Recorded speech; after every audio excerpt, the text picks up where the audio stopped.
Temperatures in England plunged to record lows last night, with North Yorkshire hitting minus 15 centigrade as Britain braced for up to 4 inches of snow and 50-mile-an-hour gales. It's like winter outside. The mercury dropped to minus 15 centigrade in parts of Yorkshire and Scotland in the early hours. Minus 15. I would translate that to Fahrenheit, but the Fahrenheit scale doesn't go down that far. And even if that's not true, it doesn't stop it from being a scientific fact. It is expected to be dry tonight with windy showers again. It is expected to be dry tonight, but wintry showers will hit again this evening, ushering in more freezing weather for most of us this weekend. Oh, no. It's extreme cold, which caused fires in Devon. I know it doesn't sound logical at all, but extreme cold caused fires in Devon, Cornwall and Scotland as icy conditions dried out vegetation. That's weird, isn't it? Cold can cause fire. I wouldn't have thought that possible. But fire doesn't know it's cold. Area Commander Bruce from the Scottish Fire and Rescue Service said winter fires were not uncommon due to extreme cold curing or drying out of vegetation. It's an educational programme, this, isn't it? It's an educational programme, this, isn't it? No.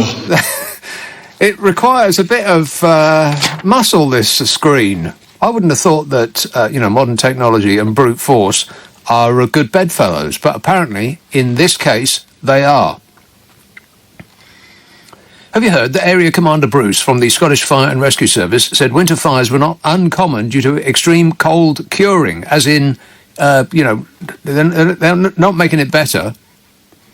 Like you cure fish. Good old patriotic British fish. No, not yet. Not yet. Give it a rest. Not yet. He said the extreme weather cold cures or dries out vegetation. It's happened in Antarctica and Norway and Scandinavia, apparently. Wherever that is. 15 weather stations in Britain recorded their lowest ever temperatures ever for February overnight on Wednesday. The coldest UK temperature for 65 years was recorded at Braemar in the Scottish Highlands on Wednesday night. That's when the mercury dropped to minus 23 centigrade. Well, 65 years isn't ever, is it? Maybe that's just... maybe it's so long ago that people think ever. It caused minus 23. God. Locals pulled on their warmest T-shirt before leaving the house. Tough? Their favourite drinks made for gardeners.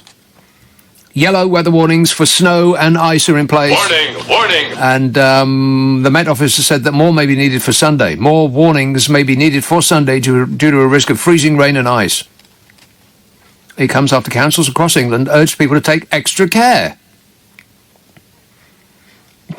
Yeah, right. Yeah, that's what people are going to do. Right. They urged people to speed up and tailgate the car in front and hang on to their bumper and push them faster and overtake on the inside, going round roundabouts, and never go below 50 in towns because nothing bad will ever happen to you. Of course, if you are driving a hatchback, then you are already doing that, and we appreciate your cooperation. Thank you! On Saturday, as in tomorrow, wintry conditions are predicted anywhere from the Cotswolds, Wales, northwest England, Scotland, Northern Ireland, here, there and everywhere, baby. Wintry conditions predicted anywhere from the Cotswolds up. Forecasters say a maximum of 15 centimetres of snow could fall in isolated areas, and you double it and add 32 to get feet. So 15 centimetres times 2 is 40, and 40 plus 32 is 82. Wow. There's going to be 82 feet of snow in isolated areas. Can you believe that? No. Forecasters warn that snow could temporarily cut off some isolated rural communities and cause them to revert to cannibalism. On Sunday, further snow is expected near the coast of Scotland, north-east England, Yorkshire, the moors of Devon, Cornwall and Pembrokeshire, and no such place exists. They just made that up. Pembrokeshire, nonsense. So here's the forecast. Saturday, dry for many, outbreaks of snow developing over Northern Ireland, southwest England, Wales and western Scotland. Sunday to Thursday, a band of rain, sleet, snow, ice, clearing to milder weather, with a mix of cloud and rain and showers and sunny spells. Windy, especially in the northwest. Would you like to hear the long-range weather forecast for the next 4 weeks? No. Temperatures much milder, returning to around average, or slightly above average. And then wet in the west, drier and finer in the east. But, and it's a big giant wobbly but, when settled conditions become established, it could mean temperatures falling back to below average. And then for the first 2 weeks of March, God, we're almost there. It's practically spring. It's nearly summer. It's Christmas. For the first 2 weeks of March, an increased chance of snow showers in the east, settled in the north, unsettled in the south, snow possible. Then, milder conditions in the west spreading northwards. Milder conditions in the west spreading northwards? We'll take it! What does she want? Talking about Mars and stuff. Mars? What? Makes you work, rest and play? Doubtful. I don't know. Is that a good idea to take that call straight away? Probably not. I'll work my way up to it. Right, which do you want first? How about the economic news? The economic news. I'll sum it up for you. In 2020, the UK officially suffered its worst recession in 300 years. Oh, no. 300 years. Not since the Great Frost of 1709 have we been in such a state. The Great Frost of 1709, when rivers iced over and artists painted pictures of joyful people having fairs on the ice on the Thames, gambling about with their dogs, skating to and fro and drinking and making merry. Right before they repaired back to their hovels for the night and went to turn on the central heating and remembered that it hadn't been invented yet and they froze to death in their sleep. Happy times! GDP grew by 1% in the fourth quarter, which means that we are technically not in a double-dip recession, but that won't make you feel any better because we don't live in a technical world. We live in the actual world, and in this actual world, we are stuffed. The Office for National Statistics said over the whole of the last year, the economy dived by 9.9%. The worst annual performance since the Great Frost devastated Europe in 1709.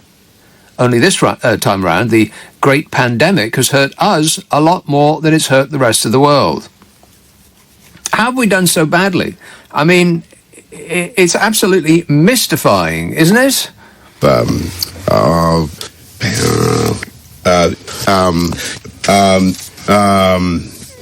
Here's the GDP economic hit change over the year. Last year, Britain down 11.4. 11.4 down. Percentage change over the year, we were down 11.4. I think at the absolute peak of the last recession, you know, the recession that the bankers caused. The bankers caused it. I think we were down by something like 5. So this is twice as bad as that. And it took 10 years of austerity to get through it. And we ended up in a worse place than we were to begin with. We owed more money at the end of 10 years of austerity than we owed at the beginning. It's almost as though the government of the time had no idea what it was doing. It was probably Jeremy Corbyn's fault. GDP change, percentage change over the year 2020, Britain minus 11.4. Germany minus 5.4. Sweden minus 3.2. Tell me again, you Swede haters, how they have done so terribly badly. Our economy down 11.4%. Sweden's down 3.2%. I think that 11.4 is a bigger number than 3.2. I'm no expert, but I think that that is probably correct. Denmark, by the way, down 4. Britain down 11.4. How have we done so badly? It's a mystery. To get a worse result than we suffered last year, you have to go to, guess which country on earth you have to go to get a worse economic hit than we had in this country. Go on. I double dare you. That's right. Peru. Peru. You wouldn't be able to pinpoint that on a map. I know you've heard of it, but where is it exactly? I rest my face. And what do they do for a living? I mean, apart from you-know-what. Make an enormous amount of money, making you-know-what. But you can only march so far on that powder. Peru, it was down minus 12%, the change over the year. We were down minus 11.4. Only Peru did worse than us. How? How is that possible? With the experts that we have at our disposal, how? I can't comment on that. Streatham, hello, John. Yeah, hello, Nick. Hi, how are you? Good, thanks. I don't know how mentally stable I am today because I've been writing some notes of what to say to you, and some of it doesn't make sense. But I've been a big fan of yours for years, and we only once ever fell out over a salary discussion, the 80,000 being the average. So I don't want to... Wait. 80,000 being the average what? There was a bloke on Newsnight, like a geezer, and he was saying, 80,000 ain't much of a salary. A fountain, you mean? What? He was a geezer? No, he was like a bloke's bloke, Oh, right. Oh. Right, a bloke's bloke. Not an actual spout of water coming out the ground. Yes. Well, I mean, he might as well have been. But no, you discussed it, and Nick Ferrari discussed it too. It was like he was saying 80 grand isn't, as a bloke, was saying 80 grand isn't a big wage, and then you and I sort of fell out over that. But that's not why I called up. Well, wait a minute. I would say that 80 grand is a big wage. No, you were on the other side that night. You said it's not that much, and I was saying it was, and then that's the only time we fell out. So, what? You mean that's the only time you've got something wrong? I very much doubt that. Yes. So my point about the lockdown is, some serious points and some flippant points, but in reality, I think a lot of the great, very educated British public are getting the science and the governmental actions mixed up. Like there is no such thing as the science. Okay, the scientific consensus. Is there a scientific consensus? What is the scientific consensus? That COVID is more contagious than, say, the common cold. I don't know if it's more contagious. It's more serious, certainly. I don't know. Is the common cold more contagious? That's not really something that is worth arguing about. Who cares whether it's more contagious or not? It's more serious. This is why I thought we might fall out today, because I've got some funky points. But so the science is not. There aren't evil scientists who are sort of reading some daily. Some scientists actually are. Okay. Just like doctors. Some doctors are evil. And some nurses too. Yeah. Yes. But the point is that I think a lot of the governmental action has been a bit sinister, like the sort of lockdowns, and some of them are quite drunk on power. And the reason I'm putting my conspiracy theory hat on is that I can't understand why travel into the country has been allowed throughout this whole year, whereas we've been locked indoors, whereas a lot of countries that are poorer than us have been really stringent in their airports as to who comes in. Yeah, there's a video on the internet today with Jacinda Ardern, yes. Right, who was gallivanting around New Zealand, if you please, with a bunch of people having a barbie. No masks, no nothing. Because they were, quite a few, Vietnam, India, quite a few of these countries have been really. So I think because I don't believe. I listened to Priti Patel on your station this morning. I don't think Priti Patel and Boris Johnson, they're not, very smart, but they're not morons. It's either... do you know what I mean? It's like, I can't see what, teenagers could understand that you've got to close the airports to make sure that new variants don't come in. And so I think this is where my conspiracy theory comes in. Right, okay. What is your theory? Let's jump straight to the theory part. Well, I think that they're deliberately sort of allowing more variants to come in so that they can sort of play about with us like we're a little rag doll. What? Like they are this enforced lockdown is the government are going. They're saying, "Oh, let more variants come in," because otherwise, why would they keep the airports open? And there's all these people coming in like from holidays and stuff, and the where you and I are really going to fall out, because I sense this is one of those fallout calls. I therefore suggest, and I'm not like saying this tongue in cheek, I genuinely think, and some of your presenters agree with me, I think the lockdown should be extended until about 23. You're out of your mind. Which presenter would agree with that? I want the names of the people.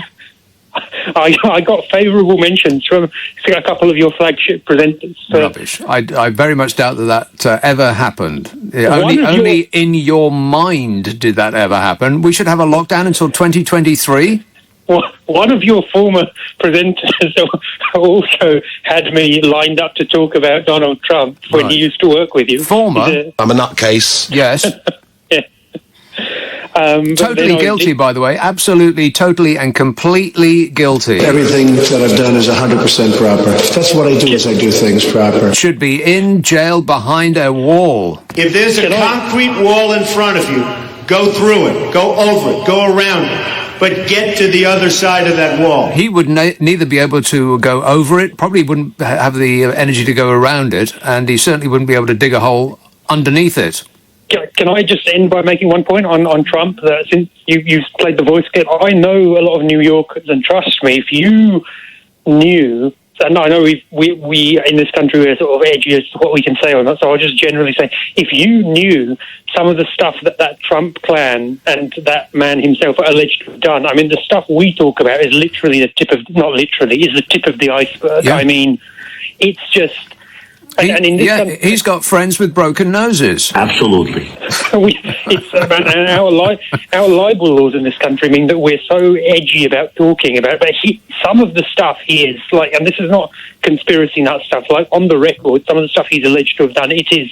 I genuinely, I think I would want to do a PhD on him. Like, how can someone with those many skeletons in the closet ascend to the highest office in the land? And you could do many degrees just on Donald Trump and his various improper ways. Everything that I've done is 100% proper. That's what I do, is I do things proper. Yeah, his psychological makeup, the way he's just managed to get away with it his entire life, the hundreds of millions of dollars that he got from his dad that he pretends he made himself. I make $400 million a year, so what difference does it make? And just his whole strategy. There's no strategy. I have no strategy.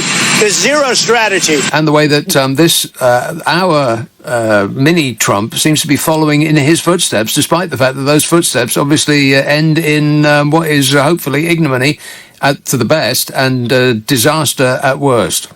2023 is my thing. Right.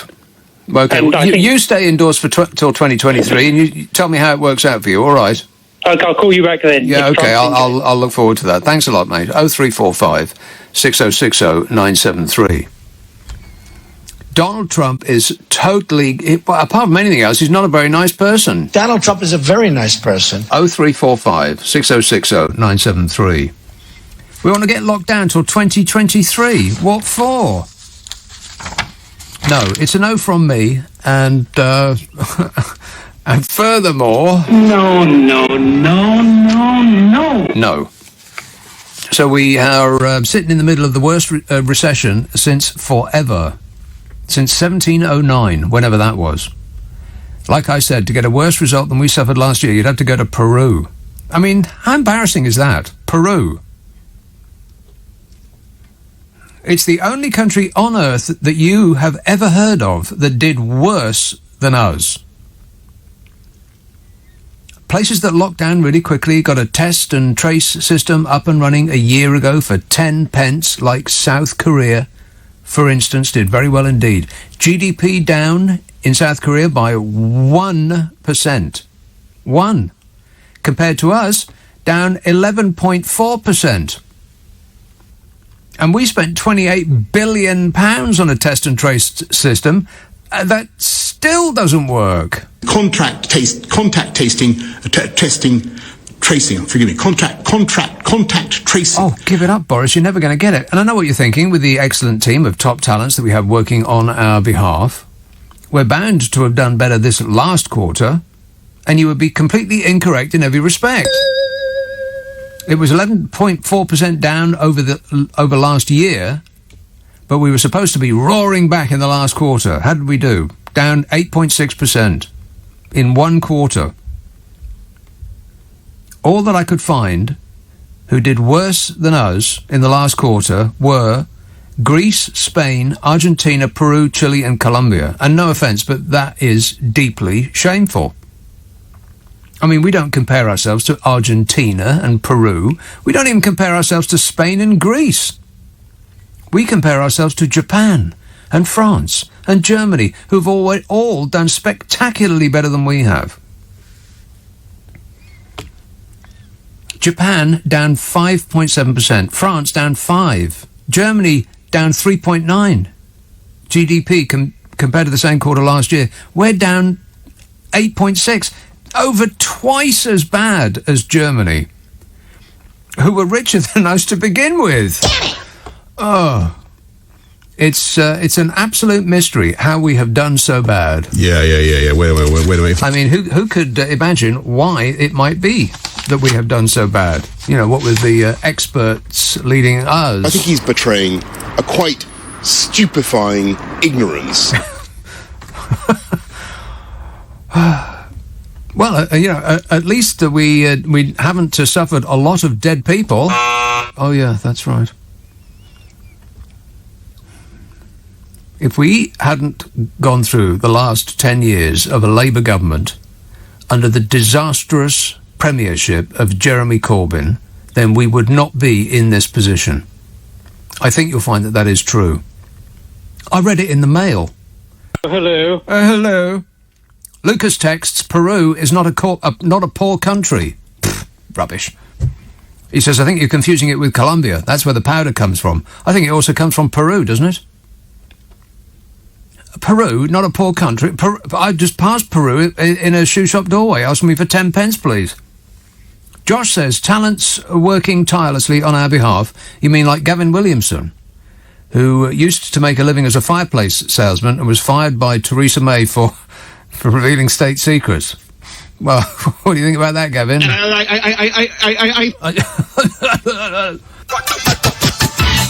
Bloomsbury, hello, Sophia. Bonsoir, comment allez-vous? Yes. Allez-moi silent, كيف حالك? What? Oh, well, Miha, Katie, hi. I doubt that. No, I think that's the actual explanation. What, you're high? I just want to know why, if they can, the United Arab Emirates can get to the moon in 6 months, why have we been kept waiting for nearly a year trying to cure the COVID? The United Arab Emirates have gone to the moon? Yes, they're not the only ones, but they were the first one there this time. And it was 6 months, not to the moon, to Mars. So they skipped the moon and went straight to Mars? Yes. The United Arab Emirates have landed a man on Mars? Yeah, not landed yet. They're cycling around Mars. He's in a holding pattern. Okay. And they're doing a survey there. A survey? But the Americans are sending up Perseverance, which are going to land on Mars. Why? What would they do that for? What's the point? I don't know, but why haven't they solved our COVID in the meantime? That's what I want to know. Are the two in any way related? Space travel and solving a disease? Well, it's the time it's taken. I mean, if they can do that, space travel, they should be able to solve all the problems with this disease. But the two have no relation. I mean, to say now, anyway, it's Chinese New Year today, and last year was the year of the rat, which is very, very nasty, and now that we've got the year of the ox coming up, that will probably solve it. The year of the ox? Indeed. Right. So that will solve it all. It's a horrible disaster. There's no doubt about it. But it had nothing to do with rats, unless a rat is a pangolin or a bat. Is a rat a bat? Well, they're both obnoxious, so horrible. Well, there's no end of obnoxious in the world, but it doesn't necessarily cause a disease. Yes, but it went to the bats, and now I'm saying from the Chinese point of view that the rat is no better. I hate rats. Right. And hate is a very strong word. Why do you hate rats? What have rats ever done to you? I just hate them. Right. Well, I had a friend used to feed them to a snake, so there you go. Anyway, as far as that's concerned, it's a happier outlook than what was there, and as it originated, so it's alleged in China, even perhaps in a lab experiment gone wrong. Apparently not according to the WHO. Well, anyone will say anything. They want to go on about it, but I can. Anyone will say anything. The WHO, the world. I'm not talking about the WHO. Rock and roll. I'm talking about the World Health Organization. Yeah, well, they say various things at various times, but what I'm saying... that is actually true. I'm asking, yes, they do say various things at various times. But then so does everybody else. Why is it called the coronavirus? Have you thought of that? No, I haven't, actually. Yeah, well, in the days when I was doing solar flares, and then me and Jocelyn found... When you were doing solar flares, is that a drug thing? It's radio, never touch the thing. Radio astronomy. I'm on like about 3 or 4 solar flares a day now, man, but I can handle it. It's not a lips problem, are a bit hot at the moment, that's all. What I'm trying to say is that the corona is the name for the outer layer of the sun that the flares come from, and that's why it's called the coronavirus. Right, it's probably not why it's called the coronavirus. It doesn't have anything to do with the sun. I don't know, but it's possible. No, you don't know. That's the only correct thing you've said so far. You don't know. I always say I don't know for sure. Right. But it's very logical. At all. You don't know. There's nothing logical about what you said so far. And other people agree with me. Who agrees with you? Various friends of mine. Name one person that agrees with you.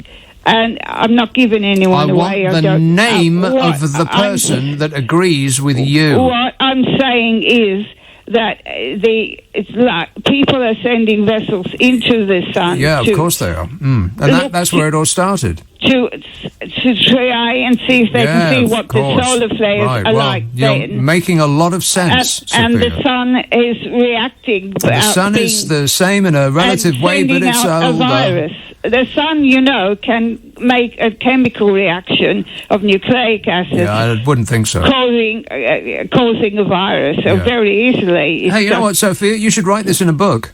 Well, if you read my book, Nuclear Man, you'll know why. I'm absolutely not going to do that. Not Obama for sitting up there a in single the White House. Page at all. Are you going look at the time. to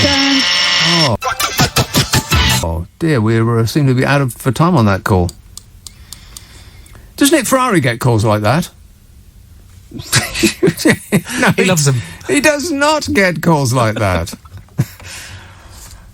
Starpool tweets, the worst economic downfall since 1709, worse than World War II, World War I, World War II, and 2 financial crashes. If number 10 keeps the country closed, it'll take 20 years to get back up and running. Well, good news on that score. The figures, our dismal economic figures, were announced after a Bank of England economist said that the economy is going to bounce back like a coiled spring. Yeah, because that's what this country is, a coiled spring. Headline, Britain to fire on all cylinders after a year to forget, says Andy Haldane, a chief economist for the Bank of England. In an article for the Daily Mail, chief economist Andy Haldane insists that the public are desperate to get their lives back. Yeah, well, you got that right, Andy, but you don't have to be an expert to figure that out. He says the rapid rollout of the vaccination programme across the UK means a decisive corner has been turned in the battle against COVID. It's the only thing that this government have done right. One thing. By just sheer dumb luck, probably. They gave it to experts rather than hive it off to Tory donors and neighbours and best friends and just got out of the way. Maybe that's a lesson for the cabinet from now until the end of time. Just get out of the way. Here we go. Okay. A decisive corner is about to be turned for the economy, says Andy Haldane, with enormous amounts of pent-up financial energy waiting to be released. He said, we are like a coiled spring. Rubbish. There's a small thing called household debt, Andy Haldane. You might not be familiar with it on your, no doubt, six-figure salary with all of the bonuses that go with it. But most ordinary people have a thing called household debt. This wave of pent-up spending that he's talking about, this mountain of money that we've all made during lockdown, is a fantasy. Some people might have managed to save, and they would probably have been quite well off to begin with. I bet someone like the chief economist of the Bank of England will have done just fine.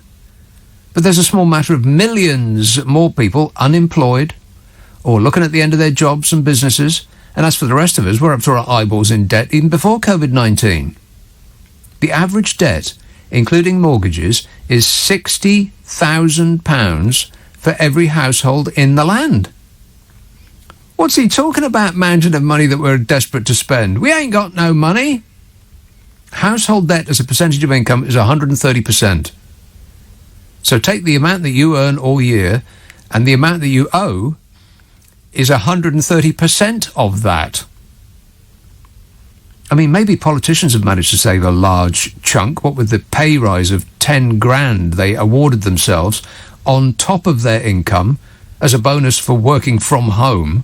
You know, because they had to go out and buy a pencil.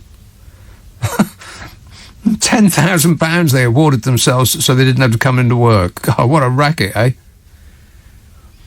And they pretend that they didn't award it to themselves because, you know, they've hived off the awarding of their pay rises to a supposedly independent body that, remarkably, gives them more money than they could ever have demanded had they still been awarding themselves their own pay rise. Oh, it's nothing to do with us.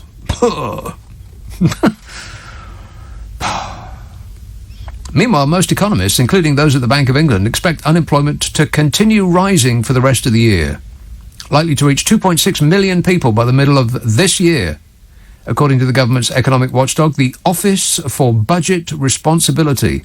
That's 7.5% of the working-age population. The Bank of England itself made a similar prediction, unemployment peaking at 7.7% in April to June this year. Who are all these people with a boatload of money to go squirting it around? More people were made redundant in the 3 months to November last year than at any time ever. As far as I could tell, 400,000 people laid off. That's the biggest number ever. And that was a flattering number, of course, because we're all suspended in animation we're all in suspended animation. There it is. Because of the furlough scheme. Just wait till that stops. So that coiled spring analogy seems a bit far-fetched, really. And it's not just me being sceptical. Chancellor Rishi Sunak out of the Mila deal. He said that the UK is facing a huge battle to get back up and running, which doesn't sound like a spring of any kind. Dishy said, today's figures show the economy has experienced a serious shock as a result of the pandemic, which has been felt by countries around the world. Well, yes, but none as strongly as this one. No major economy on earth has done as badly from this as we have. And what's being discussed in Parliament this week? What subject is holding the attention of the leader of the House of Commons? Well, smug's going on about beans and Weetabix. Making quips and witticisms he is. Hugging himself, he's so delighted with himself, he was. Beans means beans. What a shower. Is this any way to run a country? No. I have a call in East Yorkshire. Mike. Hi, Nick. Are you well? I am very well. Thanks for asking. Good. One point to start with. You're on about our awful economic performance and our debt performance. I'd just like to point out that of countries with more than 10 million people, we've done more testing than any country in the world. So we've got more data, more information, and we're still performing the worst. Yeah, I think that just catching up way too late should not come with praise. Just because we've done relatively well on certain criteria way too late in the day does not mean to say that we should be showering Bodger with praise. Here we go. Okay. Absolutely. If you get data and you get information, you have to know what to do with it, which we are patently, obviously, not good at. No, they keep making the same mistake over and over and over and over and over and over again. I mean, conspiracy theorists must be having a field day. I mean, why announce a lockdown way ahead of it actually happening? What do you think is going to occur? People are going to charge through the customs. They're going to fly back as soon as they possibly can in order to walk through Heathrow and then spread whatever disease they've got throughout the population. Again. Absolutely. And you spent December going on about opening up at Christmas. And during January, we had 1/3 of all hospitalisations that we've had since last March in January this year. Yeah, you are quite right. I did. As soon as they started to announce, we're going to open up for Christmas, I started saying, well, what on earth do you think is going to happen? I mean, I'm no expert. I don't know anything about anything. I think you'll find that actually is correct. I know nothing about nothing. But I could tell you what was going to happen, and lo and behold, it did. You did say this was going to be the greatest super spreader event in history. In history, yes. And we had the greatest hospitalisations in January in history. I was completely correct in every respect. Maybe I should be running the country. I mean, I could do it part-time. I could put in a couple of hours on Monday morning, probably just like Boris Johnson does. Tries to fit it around his complicated love life. Hey, Boris? Yes. That's the question I really wanted to ask you, because we lost Dominic Cummings just before Christmas. And I was going to ask you, what's actually changed? I mean, we thought he was the greatest brain in Britain, and he was running the government. Sure he was. And when he went, we thought that he was going to spill all the beans on everybody else, and that things were going to change. But other than getting a bit more cautious and a bit less able to take decisions, I can't see any actual change, can you? Well, I mean, where's the evidence that he's actually not part of the makeup of the government? I mean, presumably he's got a phone. Well, he walked off with his little box, didn't he? Yeah, he did, yeah. And in that little box will have been some sort of communication device, I bet. I bet he's on Boris Johnson's speed dial. He's got a brain the size of a planet. It's so big, in fact, that it's pushed all his hair out. Have you noticed? Yeah, well, unless he wears a bubble hat. Yeah, that's why he wears a beanie in order to not make us lesser-brained people envious. Yeah, that's why he used to walk around looking like that, so that we would not be envious of him. Gollum. Yes. All right, thanks a lot, Mike. 0345 6060 973. Yeah, wonder what Gollum is doing these days. I mean, if he did still have his hand on the tiller, then it would certainly explain a lot of the disasters that we're trying to tiptoe our way through. Neil texts, I would not dispute your figures, as your mathematical skills are legendary. However, you say we are facing the worst recession since 1709, but what records exist to support this claim? Were there statisticians, actuaries and accountants toiling over figures using quill and parchment in their offices at the city's financial district at this time? Yes, Neil, there were. Thanks for asking. 0345 6. I don't know. They just say that, don't they? It's the worst hit to our economic performance, GDP, than at any time since 1709, and that was the Great Frost. You can see pictures of it in the National. Well, no, you can't, of course, because it's shut. But if it was open, you'd be able to see pictures of the Great Frost in the National Gallery. People skating about a frozen Thames. They used to have fairs on the Thames. God, can you imagine how cold it must have been? Because when they went home, they didn't have any central heating. It was no underfloor heating. I think the Romans invented that, didn't they? And then we forgot it for hundreds of years, if not thousands. We still haven't got it now. Ooh, underfloor heating. This anonymous text says, the WHO have changed their minds and now state that they are not sure if it came from a lab. What, are you talking about the WHO or the World Health Organization? Because I wouldn't trust the WHO on any subject. God, there's I think there's the Sky Arts every now and again they put up a concert from the WHO. I think it was 1977. That must have been the year after I saw them. Second gig I ever saw the WHO at Celtic Park.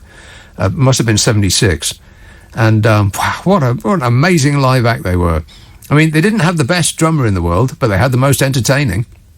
They didn't have the best guitarist in the world, but he certainly one of the most entertaining. Just, leaping about and doing his thing. And then they had one of the best bass players, who was practically invisible because everybody else was just like storming around the stage, picking fights with each other. What an act! Tremendous. But I wouldn't trust them as to where the virus comes from, or anything else for that matter. Tim texts, just so you know, once the WHO have finished in China, they will visit northern Italy, then finally come over to the UK to finish their tour by appearing live at Leeds University. Rock and roll! Yeah, I have done that Live at Leeds album. I don't see what the big deal is with that album. It's never really seemed that great to me. That's probably an illegal thing to say. Ashford, hello, Milan. Hey, Nick. Milan. How are you doing? I'm great, mate. Seen any good films lately? I saw an amazing documentary, which actually the light bulb went off. It's called The Plot Against the President. And it was how, basically Republican things, saying how the FBI, CIA, judiciary have all got it in for Trump, and they've been trying to sort of derail his presidency since 2017. The deep state. Yeah. Tell us more, Donny. Yeah. And actually, it makes sense why there's a conspiracy theory about the election, because they think, oh, well, this is another thing now, isn't it? So the reason that there's conspiracy theory about the election is because all of the people that were fans of Donny only spoke on the internet to other fans of Donny. They didn't come across anybody who was not a fan of Donny. So they just can't believe that there's more people who think that they're dinglings than actually support the ex-president of the United States of America. It's still hard to believe that he was president. I can be more presidential than anybody. and do you know what I mean? You think out of at least one of the 60 cases that Trump has launched, you think he'd win one of them? Well, at least one, yeah. Yeah. But he's been terrible. Yeah, sadly disappointed. And unfortunately, look at the time. Because we haven't actually dealt with what it was that you were calling to say, I'm going to break a rule and have you back after the news, if that's all right. That's all right. All right, okay.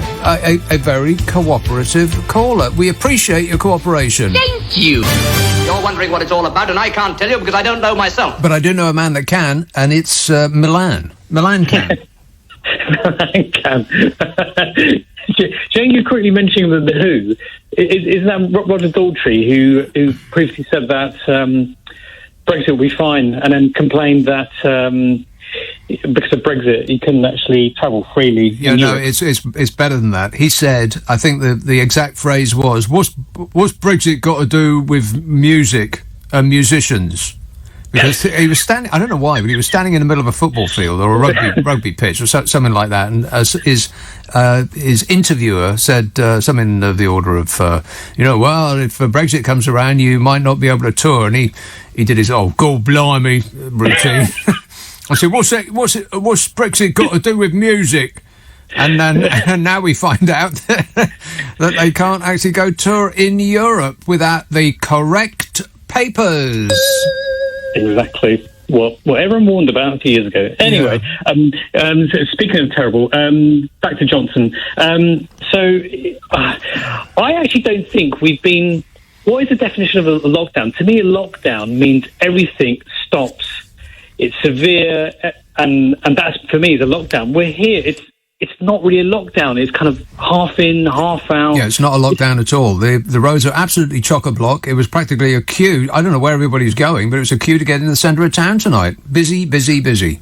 Which is because when driving through like Chiswick or somewhere like that, it's incredibly busy. And I was going to ask you, Leicester Square, is that like heaving? Or, no. There's absolutely nobody in Leicester Square. What? There was seriously. There were actually two people. I think they were transients.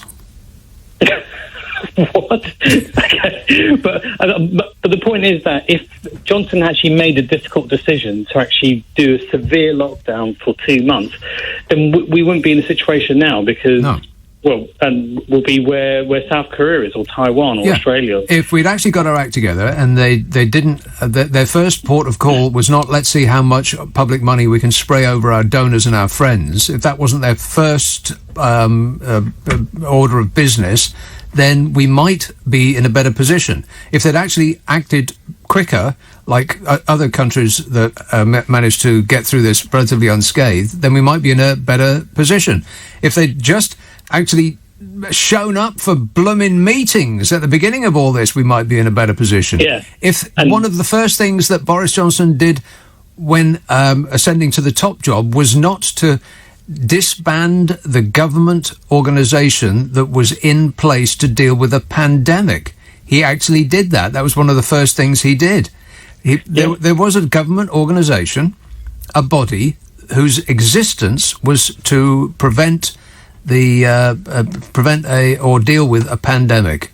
And one of the first things he did was get rid of it. The exact same thing that Donald Trump did. The conspiracy theorists, go ahead, play with that one for a while. We're living in an age of utter incompetence at the government level. It's just extraordinary. Nick, I've got some bad news for you, and I don't know how you're going to handle it. Is that right? A few weeks ago, you recommended Blade Runner, and I watched it, the 1984, 1983 version. Yes. It's all right. I mean... Oh, come on. I don't know. I wanted to love it, but I just couldn't really get. I thought it was okay. Just to be clear, we're not talking about the remake or the follow-up, whatever you want to call it, where it's just a camera staring at what's his name, looking out the window for 2 hours. That was terrible. It's the 1982, 1983 version. Right. Yeah, the original. You didn't like that, Ridley Scott? Are you out of your mind? I thought it was okay. I wasn't blown away by it. I thought it was. It was all right. How can you just say? How can you say it's all right? It's one of the greatest films ever made. I don't know. I don't know what I'm missing. Maybe I need to watch it again. I saw the director's cut. Maybe I need to watch it again. Well, often the director's cut is much worse than the one that was released. I think that director's cuts are usually much worse than the ones that have been chopped up by executives, because the director just gets too precious about it. And somebody who is not so involved in the process, who has the public's interest at heart, they often release a better film. I can't remember what the difference is between the two Blade Runners, but I think the original one was probably better. Apocalypse Now is dreadful in the director's cut. In fact, the only film that was better in the director's cut than it was in the original was Amadeus. And that's because they just cut out a lot of scenery to the music of Amadeus, which was lovely. I haven't seen Apocalypse Now, so maybe that needs to be on my list as well. What? I should explore other genres apart from horror. You haven't seen Apocalypse Now? No. Is it good? Oh my God. Is it good? I'm going to have to cut you off now. But I'll leave you with this piece of advice. There's a new series, apparently, I haven't seen it yet, but a new series by Adam Curtis on the iPlayer. His stuff is brilliant. So watch that, and if you don't like it, please don't tell me. Thanks a lot, Milan. 0345 6060 973. I suppose there's always going to be people who have not seen Apocalypse Now or Blade Runner or have listened to Dark Side of the Moon. Rock and roll! There's always going to be people like that, but not of his age. If you're 15, then you've got a good excuse. But he's way older than that. I don't know exactly how old he is, but he's too old not to have seen Apocalypse Now. Brendan texts, this is a special occasion. Oh, dear. O-C-A-T-I-O-N. Occasion. This is a special occasion for... full stop.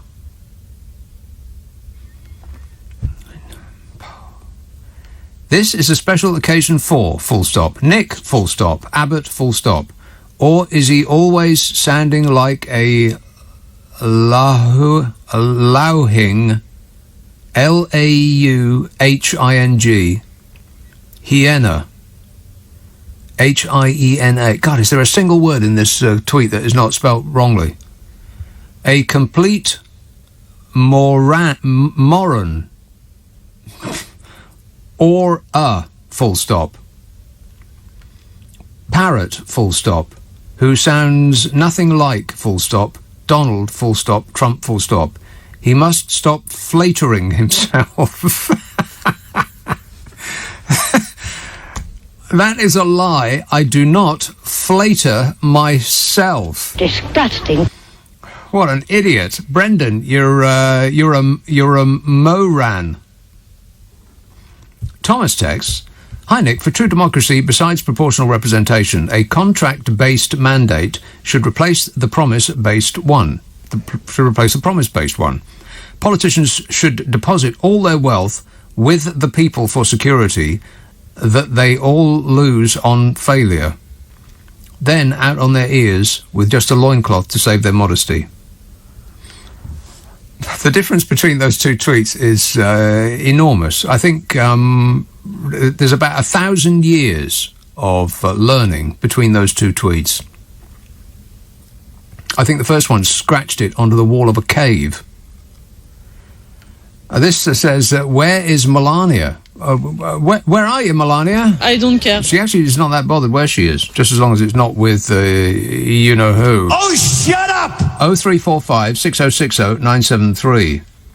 I really am disappointed, though, to have upset Brendan, though, because he seems like, like a good judge of character.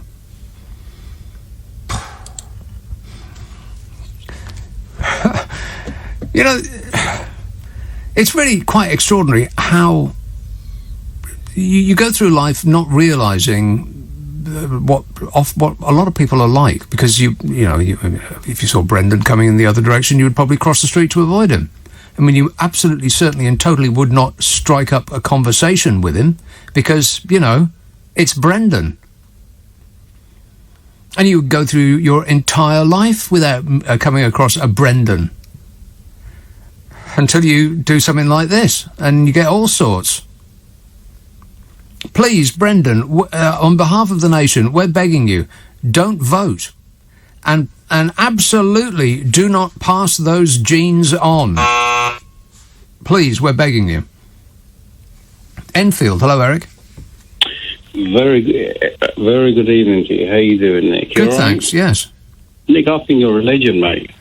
You're an absolute legend. Well, I just had to get on, really, just to get a bit of stress out and give you a bit of a tip if you want to join me in. Now, I've been listening to one particular MP, which is actually making sense, and I think he's our next Prime Minister. So tomorrow, and I'm serious, I'm thinking either putting 20 quid or 50 quid. Help me out here. Should I tell his name? No. Tell you what, I could tell you. No, that's make some serious money. Yeah, he's going to be our new latest Prime Minister. Yeah, Come on, let me tell you. No, that's okay, Eric. But thanks for the tip. 0345 6060 973. Well, you shouldn't have danced around it so long. I mean, I absolutely, definitely, totally do not want to know the name that is that you're dreaming up. Because I fear it might be a certain individual. I'm a nutcase. It might be him. Couldn't possibly be Gavin Williamson. Actually, you know the name that I think that he was going to give me? The fellow that he thinks is making perfect sense and is going to be our next Prime Minister. I bet it's Smug. You're better informed than I am. I don't know anything. A sort of poor person's idea of what a posh person would be like. like he's just stepped out of a comic. I bet that's who he was talking about. I betcha. And what was Smug doing, banging on about in the House this week? While all around people were falling down dead, and we're in receipt of the worst economy since the 1700s. What subject was holding the attention of the leader of the House of Commons? Smug was making jovial quips about Weetabix and misremembering the Heinz Beans slogan. God. I mean, it's probably the single most memorable ad line of all time, and he's still got it wrong. He said Heinz means beans. And it wasn't that, for the very good reason that Heinz makes all sorts of things, and they don't want you to only think of beans when you hear Heinz. The slogan was, beans means Heinz, so you only thought of Heinz when you thought of beans. You idiot. How can someone who passes himself off as smart get that wrong? You're better informed than I am. I don't know anything.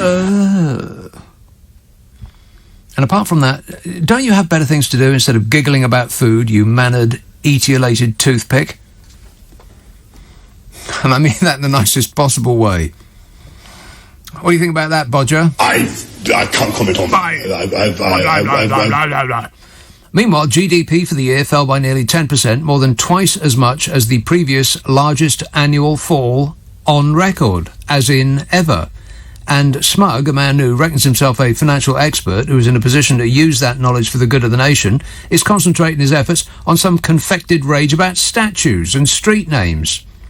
And having himself some delicious fun in Parliament, name-checking Nanny and her spiffing homemade marmalade, and having the most terrific fun. Paw! God. And people vote for these types. I can't wait for the next call saying, oh, don't, he's doing the best he can. Don't be mean. Meanwhile, Bodger Johnson moved to reassure Tory MPs that his plan for lifting lockdown is going to be released on February the 22nd. That's his plan is going to be released on February the 22nd, not us. We are not going to be released on February the 22nd. His plan about when we will be released is going to be on February the 22nd. Just as soon as he comes up with one.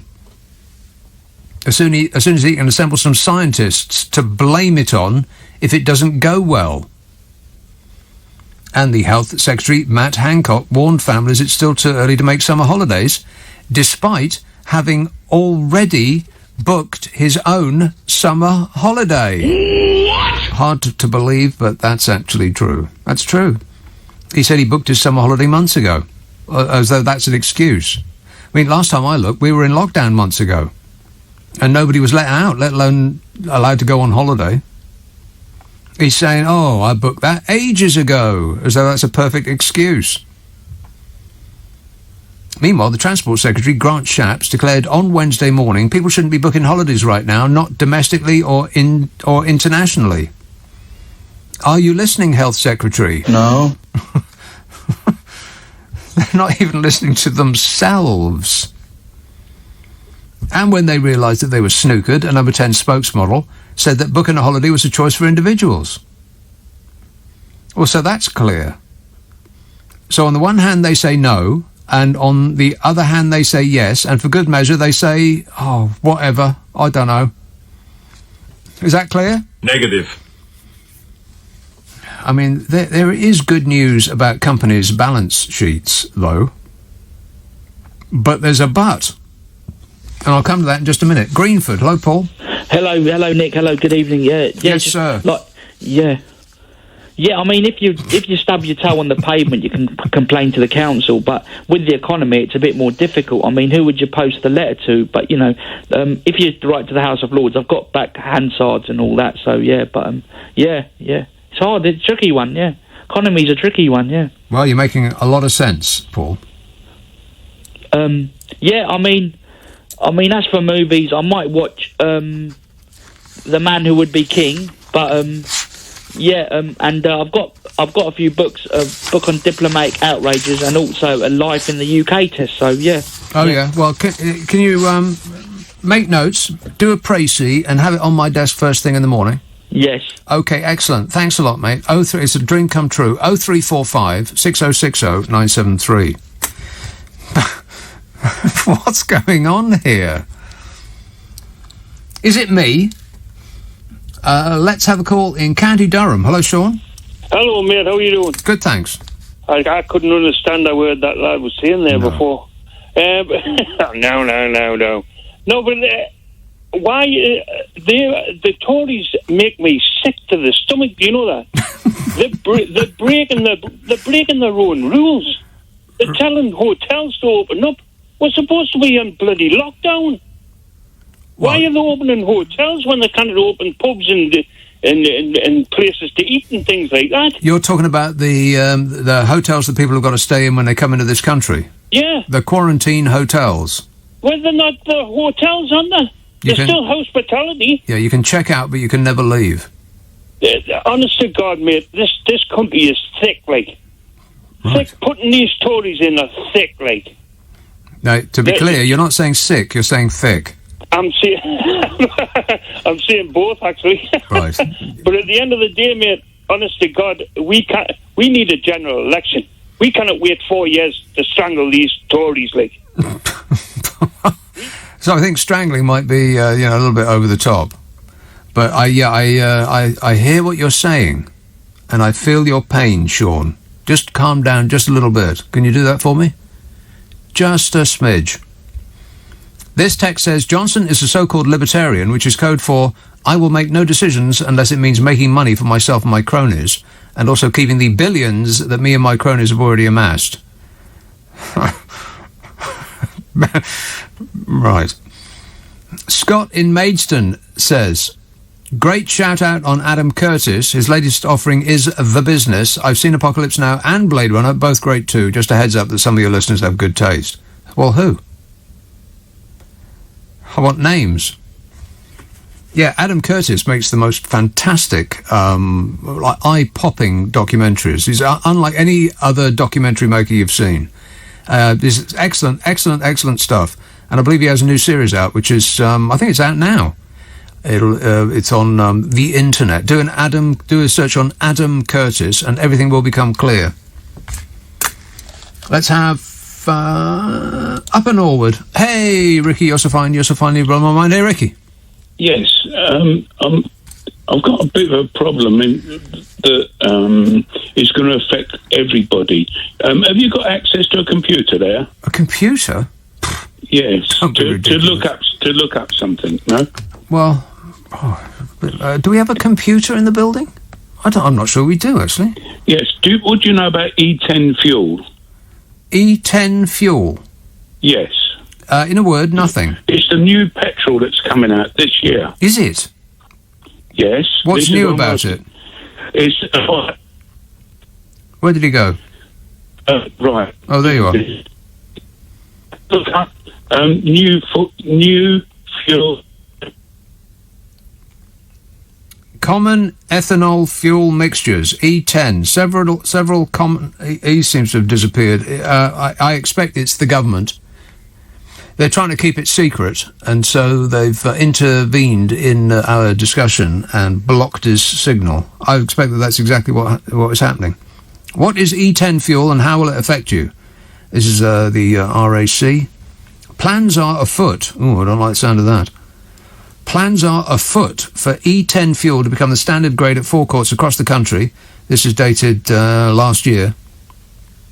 But what exactly is E10 fuel? Well, I don't know. That's why I'm looking up this website. Don't you know? What exactly is E10 fuel, and what do you need to know ahead of its launch in the UK? They're asking a question and then answering it. It's estimated that the greener fuel could reduce CO2 emissions by 750,000 tonnes a year. How is CO2 measurable by the tonne, by the way? I mean, it's a gas. It's a greenhouse gas. How can you measure a gas by the tonne, by the way? I mean, how would you keep it on the scales? Apart from anything else. Current petrol grades in the UK contain 5%, up to 5% bioethanol, known as E5. The proposed E10 fuel increases the share of renewable energy produced using crops by, or up to 10%. Crops. Estimates failed to mention, however, that there could be as many as 600,000 vehicles on our roads that aren't compatible with not compatible with this new fuel. Oh, no. It's biofuel made of 90% regular unleaded and 10% ethanol, hence the E10 name. Everything starts with an E.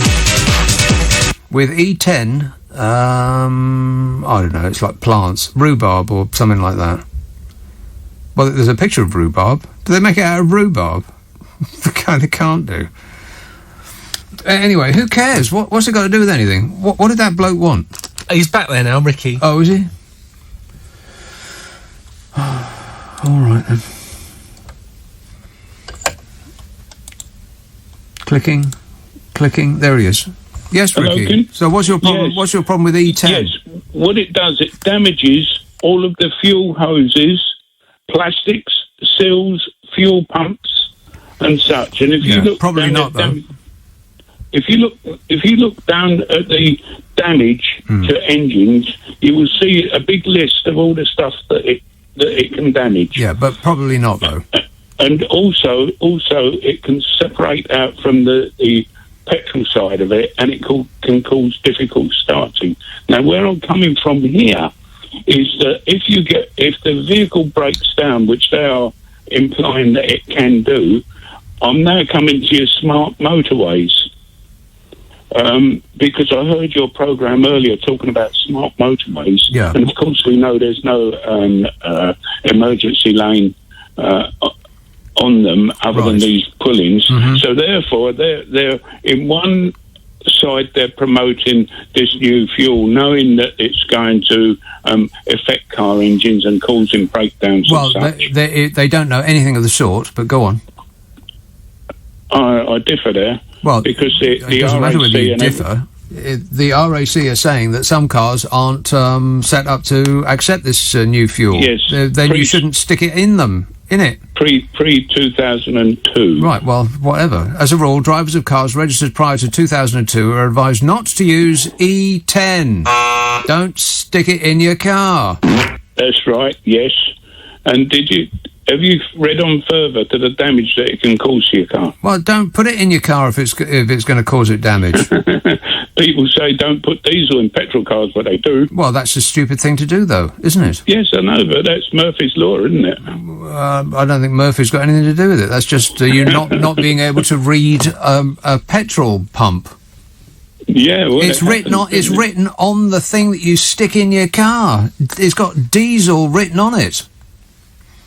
Anyway, Ricky, thanks for the advice, whatever that advice was. 0345, go electric, something like that. Don't drive your car on E. Something like that. This tweet or text says, perhaps the reason why the United Arab Emirates are making it to Mars and back these days is because they're using E10 fuel. It's bound to be the reason. See how this is all beginning to fit together? It's almost like it's been planned. Steve in Birmingham says, in 1973, I was asked to be a bouncer at a Who concert in Liverpool University. I didn't have a clue who they were and had to spend the evening with my back to the stage. At the end of the concert, there were lots of Pete Townshend's plectrums everywhere, which people were asking me to pass them. Is that it? That's your story. Plectrums. Okay, then. Right, so he didn't bury his guitar in the back of your head. They just like bits of plastic lying about the place. I see. Leatherhead, hello, Tim. Hi, Nick. How you doing? Good, thanks. Good. I was going to talk about politicians' wages, but you had this guy on talking about his petrol. Yes. It's been available in Germany for 10 years. I used to run my car on it 10 years ago. It's not new. What's he talking about? I have no idea. It doesn't damage your car. It's made out of sugar beet and wheat and potatoes and things like that. Anyway, sounds delicious. What I was actually ringing up about, you were talking about politicians having pay rises and paying themselves too much.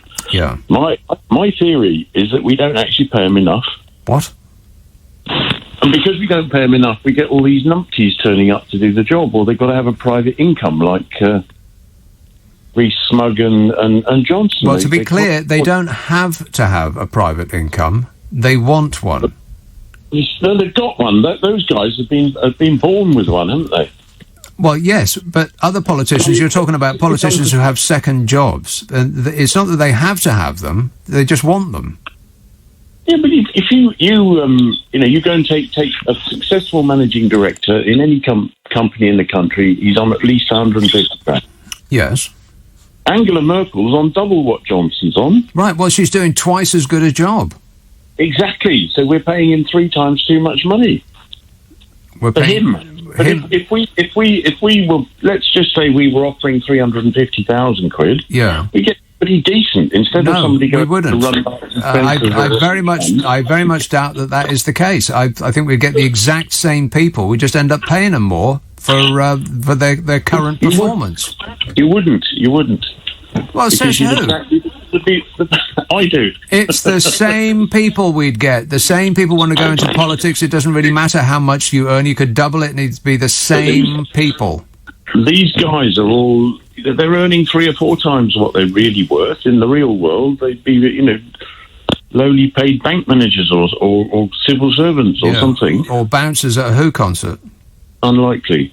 I don't know. You see Jacob Rees-Mogg as a bouncer at a Who concert. I would like to see that, yes. I'd actually pay a lot of money just to watch him be a bouncer at the Who concert.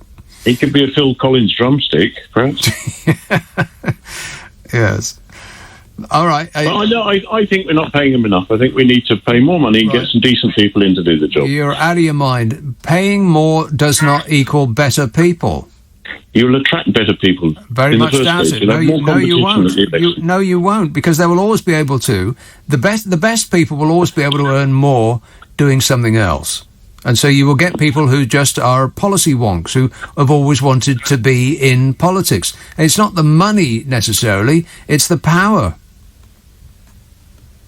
You might be right on that score.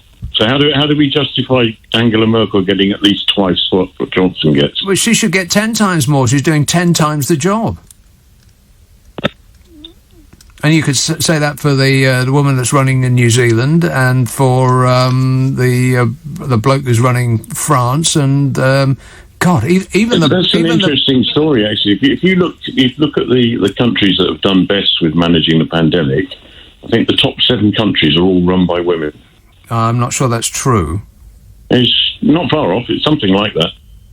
Right. Well, I wouldn't be remotely surprised. I would be a little bit surprised, but not completely surprised. like Ricky said, have you got a computer? You can go and Google it. Yeah, no, unfortunately... I think that might be about right. I'll have a pound with you on that. All right, then. I think we've ordered a computer, but we're going to get a man in to install it later, unless a woman is available, in which case she will do it for us instead. Yeah, I'm pretty sure that we have a computer on order in the building. I'll let you know when it arrives. Thanks a lot, mate. 0345 6060 973. Boy, when we get a computer, we really are going to be... then we'll start to be dangerous, eh? Affirmative. Let's have Marylebone. Dominic. Hey, how are you? Good, thanks. Yeah, so I was just calling because I was really in agreement with this quarantine hotel thing for people flowing in. I did think it was... I've been pro-lockdown, pro-mask, pro-everything. And then I just heard in your news that they're allowed to leave for exercise. But it's not a quarantine. Why charge them $2,000 to be able to go for walks? They're not... Who are they? It's just madness. It is, yeah. It's just madness. They'll be allowed to go out for exercise or smoking or a funeral or, whenever they want. Yeah. Basically, I thought initially it wouldn't work because I used to work for a hotel, and I know that one person smoking, especially in hotels, where they don't... Some rooms, the poor rooms... don't have windows. They have lights behind the glass to make it look like a window. What? So if someone wants to smoke, you wouldn't know because you're not poor, but the rest of us who say the travel lodge will know they're fake windows with LED lights to make it feel like sun coming through so you're not depressed and stuff. But the point is, one person smoking in a hotel can make everyone have to leave. So I really thought this isn't going to work because if you've got smokers, what if someone wants a family room? What if somebody wants to get their travel lodge points? Hotels don't have fridges. So most hotels only supply breakfasts. So the fact that they're going to have to do breakfast, lunch and dinner and snacks if you're paying $2,000, I imagine you want snacks. And when someone wants Wi-Fi, do you know what I mean? Like, it just doesn't make sense. And also, these hotels are around airports. The most of these are overnight stay hotels. They're not long-term hotels. They don't even have cooking facilities in the rooms. So I really thought it wasn't going to work. But now I hear they get to go for walks. We might as well just send them home. Well, it's just ridiculous. We might as well We're just not learning anything. Well, no, correctamundo. We don't learn a single bloomin' thing. No, that's absolutely right. We keep making the same mistakes over and over and over, almost as though we're not being run by experts. Ain't that the truth? Yeah. All right, thanks a lot, Dominic. That sounds, that doesn't sound like any kind of hotel that I've ever seen. They don't have windows. They have a glass with an LED light behind it to make it look like a window. What kind of a place is that? That's not a hotel, that's a jail. That bloke's just been living in jail. Simon in Catford says, my favourite description of Jacob Rees-Smugg comes from your colleague James O'Brien, who described him as looking like a haunted pencil. Spot on, yes. Yeah. A haunted pencil. Etiolated swizzle stick. That's mine. 0345 6060-973. He does look like he's just walked out of a comic, doesn't he? He's like a poor person's idea of what a rich person would look like. There's a picture of a hotel with no window. Where's that then? Singapore, I think. Singapore? Yeah. What? Singapore ain't got no windows? Well, that particular one doesn't. Well, that's ridiculous. I know. Well, what's behind the curtain then? A window. Aha, charade you are. A big light. Huh. Well, okay. Well, I'll go to the foot of our stairs. God, that would be awful, wouldn't it? Well, what would be awful is being stuck in a quarantine hotel for 10 nights, being charged about double what you would ordinarily pay for such a room in such a hotel. And, of course, that bloke was right. Those hotels are only made for an overnight stay. Not for 10 bloomin' nights. Do they even have a TV in there? God, the humanity. What's he got to be depressed about? That the Leader of the House of Commons is spending his time bragging about what one really enjoys for one's breakfasting is Nanny's homemade marmalade. What? That's what he was talking about in the House of Commons this week. They were going on about beans and Weetabix and Nanny's homemade marmalade, all having the most delicious fun. What? Well, there's good news about companies' balance sheets, though, but there is a but.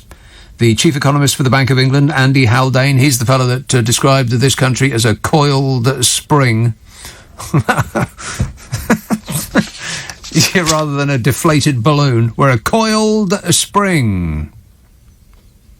He said conditions are there for firms to embark on a multi-million-pound investment drive, just as we will be involved in an investment or a spending spree, essentially, when we all get let out.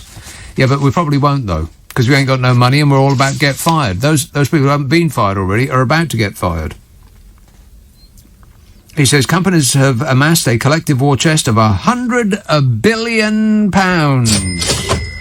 over the last few years because they've been reluctant to commit to major projects due to Brexit. It's the gift that keeps on giving. Brexit. That's why they haven't been spending their money, and then subsequently the pandemic. But with the trade deal and the vaccine rollout, Mr. Haldane, out of the Bank of England, says the risks are diminishing fast. Well, he maybe hasn't read the reports of trouble at mill regarding exporting to the EU. But apart from that, British business isn't run that way. We don't spend money on business. We are notorious in this country for a lack of investment in business. We really are. Other countries just look at us in wonderment. We can't figure out how it is that our productivity level is so low and why our businesses essentially go nowhere. And the reason is because we don't spend money on business. We use the money that businesses make for a very special purpose. And I'll come to that in a minute. First of all, here is a call in Brighton. John. Hello, Nick. Yeah. John. Oh, yeah. This cold spring. I want to say how fantastic Brexit is. Yeah. We've taken back control. Mm-hmm. We've taken back the paperwork. Yes. And exports to Europe via the ports have fallen by 68% in the last month. Something like that. Yeah, so it's going really well, isn't it? I'm getting tired of all this winning. How about you? Yeah, well, you couldn't make up, could you? It's sort of like government has ignored all these warnings about what could happen. And, warnings? Well, if only somebody had warned that Brexit might not be a good idea. I can't believe that nobody said anything. Yeah. Well, I think they did have warnings. It's just ignored everything. Not that I heard, no. Yeah, so it's going really well. Yeah. Just as well as we expected. And we've taken back control, haven't we? Thank goodness for that. And we've got all the paperwork as well. Yeah. That's a great result. And a mountain of red tape to obscure it. Yeah. Yes. Yeah. All right, thanks a lot, John. 0345 6060 973. Here is Cumbria. Hello, Pete. Hello, Nick. Pete. Enjoying your programme. Nice to speak to you again. Thanks. I'm the wagtail man. Oh, you know what? Somebody... that mystery bird that I was banging on about for the last couple of weeks, I think somebody told me what it is, and now I've forgotten. It's... it's... I tweeted it. Yeah? Yeah. Have you forgotten what it... I tweeted it. Get it? Yeah, I get it. I think it's a sand plover, a greater or lesser sand plover, something like that. It's something that should not be here. It's this tiny little thing that's sort of greyish and whitish with very, very long legs. Yeah, I think, kept on about the legs. Yeah. Well, it's this defining characteristic, ridiculously long legs, like a wader bird. And I think that's exactly what it is. It skates about on sand. It's a greater sand plover, which shouldn't be anywhere near here. No, I'm going to have to look that up, aren't It's lost, is what it is. And there's a picture of a greater sand plover there. Some of the pictures don't look as though the legs are quite as long as I remember them. No, but maybe it was long legs. I expect it was a juvenile. It could have well have been. So its legs were long, but its body was smaller than the adult version. Yeah. A greater sand plover. I shall look that up. Or in Latin, a Charadrius leschenoltii. No, you're just showing off now. No. That's not really what you'd call showing off. That's stumbling through it, that is. If you say so. Right, so what's up, Pete? Well, I was just thinking about this coiled spring thing. That they can be quite painful, can't they? Well, it very much depends where they release. Yeah, especially if they're in your mattress. But the main thing I wanted to talk about, and I dare say, because I've only just started listening to your programme over the last couple of weeks, and I dare say it's come up before, but the intricacies of Donald Trump's hair. Now, I was talking to my niece on the phone the other day, and we were discussing this. You know, we like to discuss current affairs sometimes. Current affairs. And I promised that I would try and find out how it works. So I have actually Googled it, but I don't seem to be getting very far, and I'm starting to have sleepless nights. So I was wondering if any of your listeners could come up with a technical drawing of exactly where it obviously it has where it comes from and where it goes to. I think what part of the head. I've sort of read it sort of starts in the middle. I think Escher might come up with a drawing, but no other artist would be able to have a bash at it. I think it's like a Mobius strip. There is no beginning or end. It just sort of weaves around in some magical way. Yeah. I don't think even Donald Trump knows, because he must have a team of experts come in first thing in the morning and put up... I expect scaffolding is involved. Yeah. Like no end of people, like a team of technicians come in. Yeah, there's got to be more than one. To weave that, whatever it is, into whatever it is. And I think he probably, because not many people stop within his employment very long, that he would have quite a number of apprentices there watching the ones. I reckon he'd probably have about at least 4 independence. So as soon as he gets out of bed in the morning, has a shower or whatever he does. Well, I would like to see it wet. How about you? Oh, I would, yeah. I bet he would have a list on, wouldn't he? Because it would all hang down one side. Yeah, I would imagine that it's all on one side and it hangs down like around about his waist. Yeah, so where would it start from? The centre of his head, the back of his head? I'm not sure it's actually even attached to him. I think it's a hovercraft.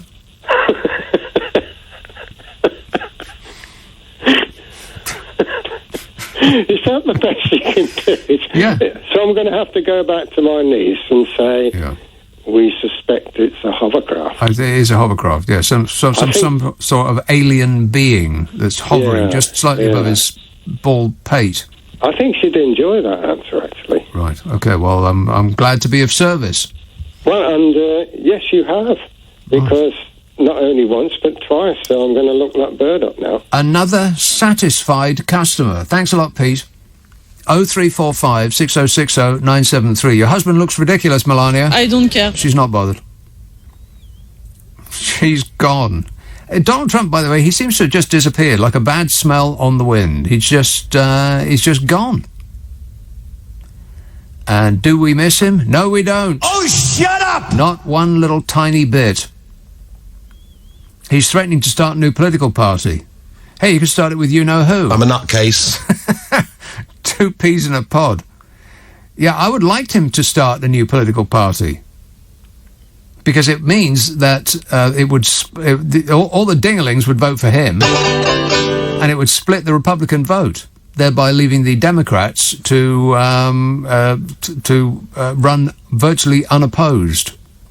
They'd get in over and over and over again, in much the same way as this country is the opposite of that.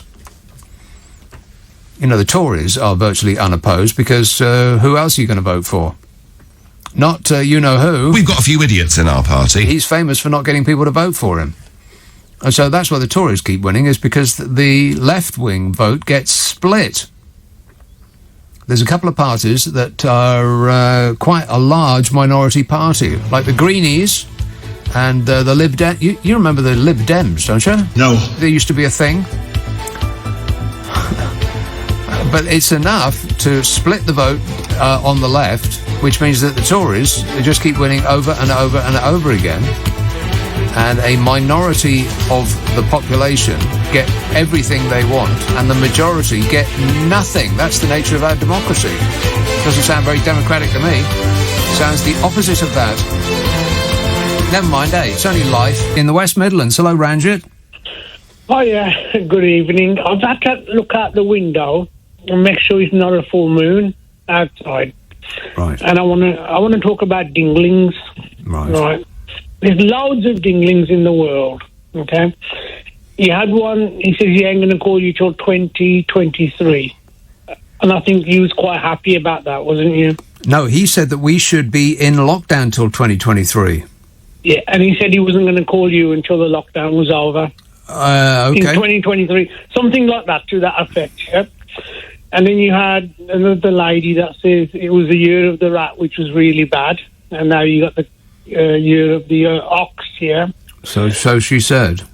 But then I wouldn't take her word for anything. I wouldn't either. Right. Now, let's look at Big Trump and Little Trump. Yeah. Now, this trial is like a placebo trial. They're just going through the motions and nothing's going to happen. Can you imagine, Nick, what's going to happen when Donald Trump, in 2 or 3 days, gets away with what he's done? What's that going to do to the ego of little Trump in this country? Well, I would imagine it would give him no pause for thought, that's for sure. He'd be like a dog with 2 bones, yeah? Okay? What's going to happen is he's accidentally, the coronavirus vaccine, yeah? He's managed to, hit it right. Well, but see, I don't think it actually had anything to do with him, but anyway. Yeah, I agree with you that he left it to people outside of his mates, yeah? You know, the people that he said, look, get me PPE. I suspect I suspect that I suspect that the success of the vaccine rollout is because he didn't have anything to do with it. He just got out of the way. Yeah, I mean, throughout this pandemic, when he was ill, the country was functioning quite right. Yeah, so his ego has had a massive massage now, right? And he's totally excited because when I watch his body language, he's going to go back to where he was in, 2016, trying to get this Brexit done, okay? And the thing is, he's quite clever, actually. People think he's a himbo, like I said last week. He's got a massive deal with India. He's supposed to be bringing over £100 billion of investment from India, who, gracefully, because it's the year of the ox, have been selling cow urine, right, in cans, saying it cures, coronavirus. So wait. What are you talking about? In India, in Hinduism, I'm not being sacrilegious to anybody, the cow is quite sacred. Right. Right. So big companies now have started selling cow's urine. Cow's urine. It's been sold in London. It's been taken off the shelves. Yeah. What was it called? Wee wee cow, I don't know. It could be called moo moo, wee wee, I don't know. It could be called anything, But they didn't sell it as like a cocktail mixer, anything like that. They weren't mislabeling it. They were telling people what it actually was, right? It was cow pee, yeah? Right, okay. Okay. And it could be called the mother holy water or whatever. And they reckon they've been putting some cow dung in some Asian spices. Yeah. Right. I very much doubt that any of this is true. Where on earth are you getting all this information? I most certainly will do nothing of the sort. I'm not going to look up cow dung on the internet. You ask your producer to look it up, yeah? No, that's like a cruel and unusual punishment. Why would I ask him to do that? Don't look it up. No, right. So all these big countries now, right, are flocking around our country, Great Britain, yeah? The country that ruled the world, the empire and everything for thousands of years. Not thousands. A couple of 100 years 300 years, yeah? They reckon that the sun never went down on the British Empire. Now, all those countries are flying around and are going to buy this country out. Okay. You're too late there, Ranjit. We've already sold absolutely everything that we had to our name. There isn't... name one British company. A company that you associate with being British that is actually British anymore. I think the only one that's British is Morgan, the car company. And I'm not sure... Do they still exist? They make cars with wooden chassis, don't they? They're quite... I think that's the only one that I know of. Right. I mean, Rolls-Royce is owned by Volkswagen. Jaguar Land Rover is owned by Tata.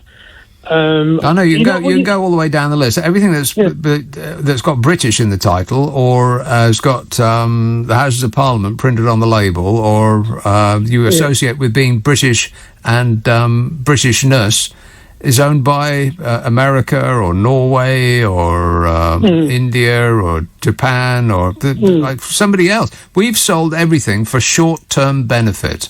That's what I keep saying. Short-termism is what we'll do for mankind. But it's done for us already, because unlike other countries, I mean, the gas that comes out of your cooker, the electricity that comes out of your wall, how is that not British? If you go to France, it's French. If you go to Germany, it's German. But in this country, it comes from somewhere else.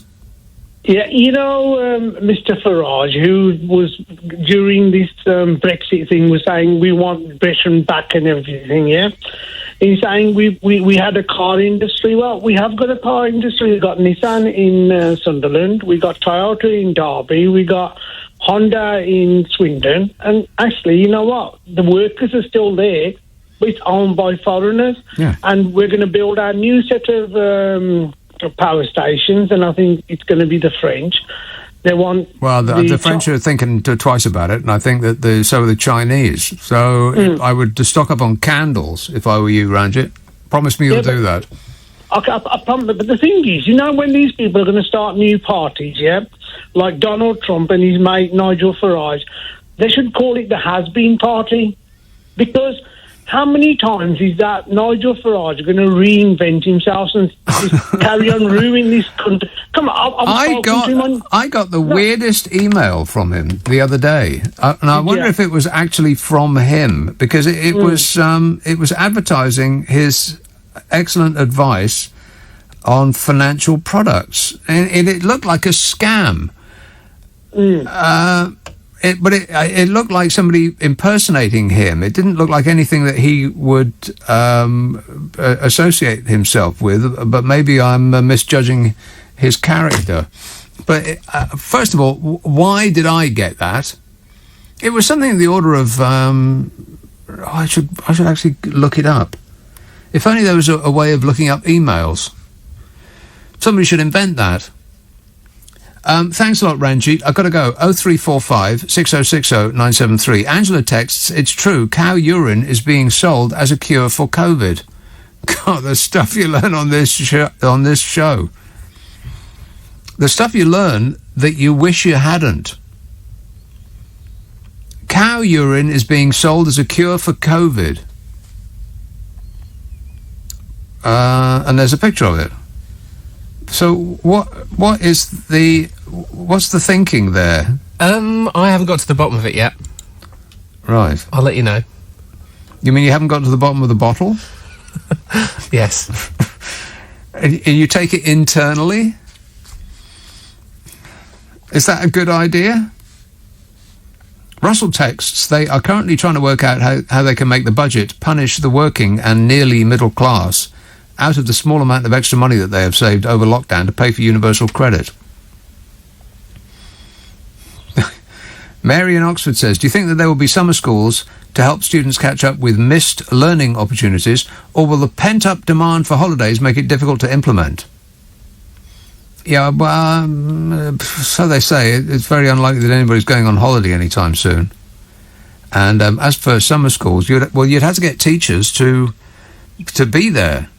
And I'm fairly certain that teachers haven't been just lying about with their feet up, smoking a cigar and congratulating themselves on a job well done. I'm sure that teachers have been working their faces off. So it seems a little unreasonable to expect them to work all the way through summer as well. Or maybe it's just exactly what is required. Let's all pull together as a team, people. I don't know. Something is going to have to be done. At least we have a cabinet of experts to guide us through it. Isn't that right, Gavin? We're doomed. We are doomed. So I wanted to talk about research and development, because apparently there's an enormous, about £100 billion worth of money that has been saved by companies because they haven't spent it because of, the invisible menace and Brexit. Everybody was very, very uncertain about that. But now that Brexit is a tremendous success, they're all going to be spending that money like a drunken sailor. Except for one thing. Is absolute tosh. Simon texts, I found a hole in hotel quarantine. They state that people will be allowed out to exercise. Other countries with hotel quarantines lock you in your room to stop the spread. Our quarantine sounds stupid, like everything else they do. Stupid, you say? Oh, here we go. Okay. I can't imagine why. Yeah, that's not a quarantine if you're allowed out to exercise. How is that a quarantine if you're allowed out to exercise? Well, exercising is fun and it's nice. Yeah, how do you know? Never exercised a day in your life. Your husband's podgy, Melania. I don't care. She's not bothered. Shane in Tadcaster texts, have you bought a battery for that lady's smoke alarm yet? That lady really needs to get her smoke alarm sorted. She's just living with it beeping at her. It's just absolutely insufferable. If you're listening to me, lady, get your battery changed. Stop just putting up with it. How can you put up with that noise? It's the world's most annoying noise for a reason. It's because it makes you want to change the battery in your smoke alarm. Because every now and again, the thing goes off and you never know when it's going to go off. Like that. It just rubs your fur up the wrong way. It puts your teeth on edge. Feltham, hello, Ian. Hello, Nick. Ian. I was listening to you bemoaning the state of our democracy. Bemoaning? Whinging and whining and moaning. Yes. Yeah. Well, there's light at the end of the tunnel. Is there? Yes, because I've decided at the next election to stand as an independent MP. Right. What's your platform? Well, my platform is a 16-point plan for political reform to stop politicians wriggling out of their commitments to the people that put them in office. 16 points. Can you give us the top two? Well, one thing is legally binding manifesto promises, pre-election reselection for all candidates of all parties. Pre-election reselection? What does that mean? Everybody who stands for election, even a sitting MP, has to face their local party to be reselected. Right, so you don't get the same MP again and again and again and again and again. Exactly. Right. The other thing, I've got a 6-point covenant for the local people. I did think we were in a death loop there. I wondered if we were ever going to be able to stop saying again. Sorry. But I will sit in my local supermarket every Saturday to meet constituencies. Whether they like it or not. Whether they like it or not. That they're busy people, they work hard, they're trying to earn a crust. Yes. They haven't got time to go to the local library or constituency office.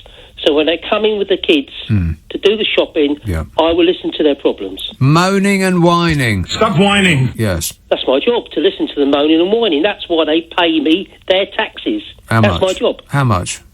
Well, apparently it's £80,000 a year to start with. What? Yes.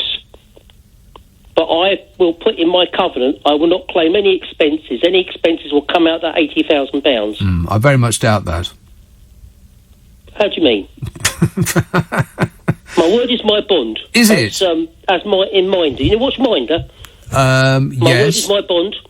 But it's half a daily. Right, but he always lied about everything. Yes. But seriously, Nick, I'm so fed up with all the MPs of all the parties. I'm going to take £500 up my own account and stand on these, and I will try, because I'm just fed up with the whole situation. Right, so you probably won't solve anything or be elected or affect a change in any way, shape or form. Well, if that's any help. That's possibly true, but you never know. If you don't try, you don't know. That's absolutely true, yes. And it might shake up the complacency of the people who actually are getting in and say, hang on a minute, people listening to him on his orange books, maybe I should do my job properly. Yeah, but okay, apart from willing to do your job properly, what is it that you actually stand for? I'm simply going to be the delegate for the local people. My personal But what does that mean? I mean, there'll be local people who want to execute dogs. There'll be local people who want to have 6 dogs. There'll be local people who are Nazis, and there'll be local people who are hippies. I think I have to exclude the crazies, but I will say I will be your voice. Well, be your servant. Ian, you're calling me from Feltham. That's a lot of people you'll be excluding.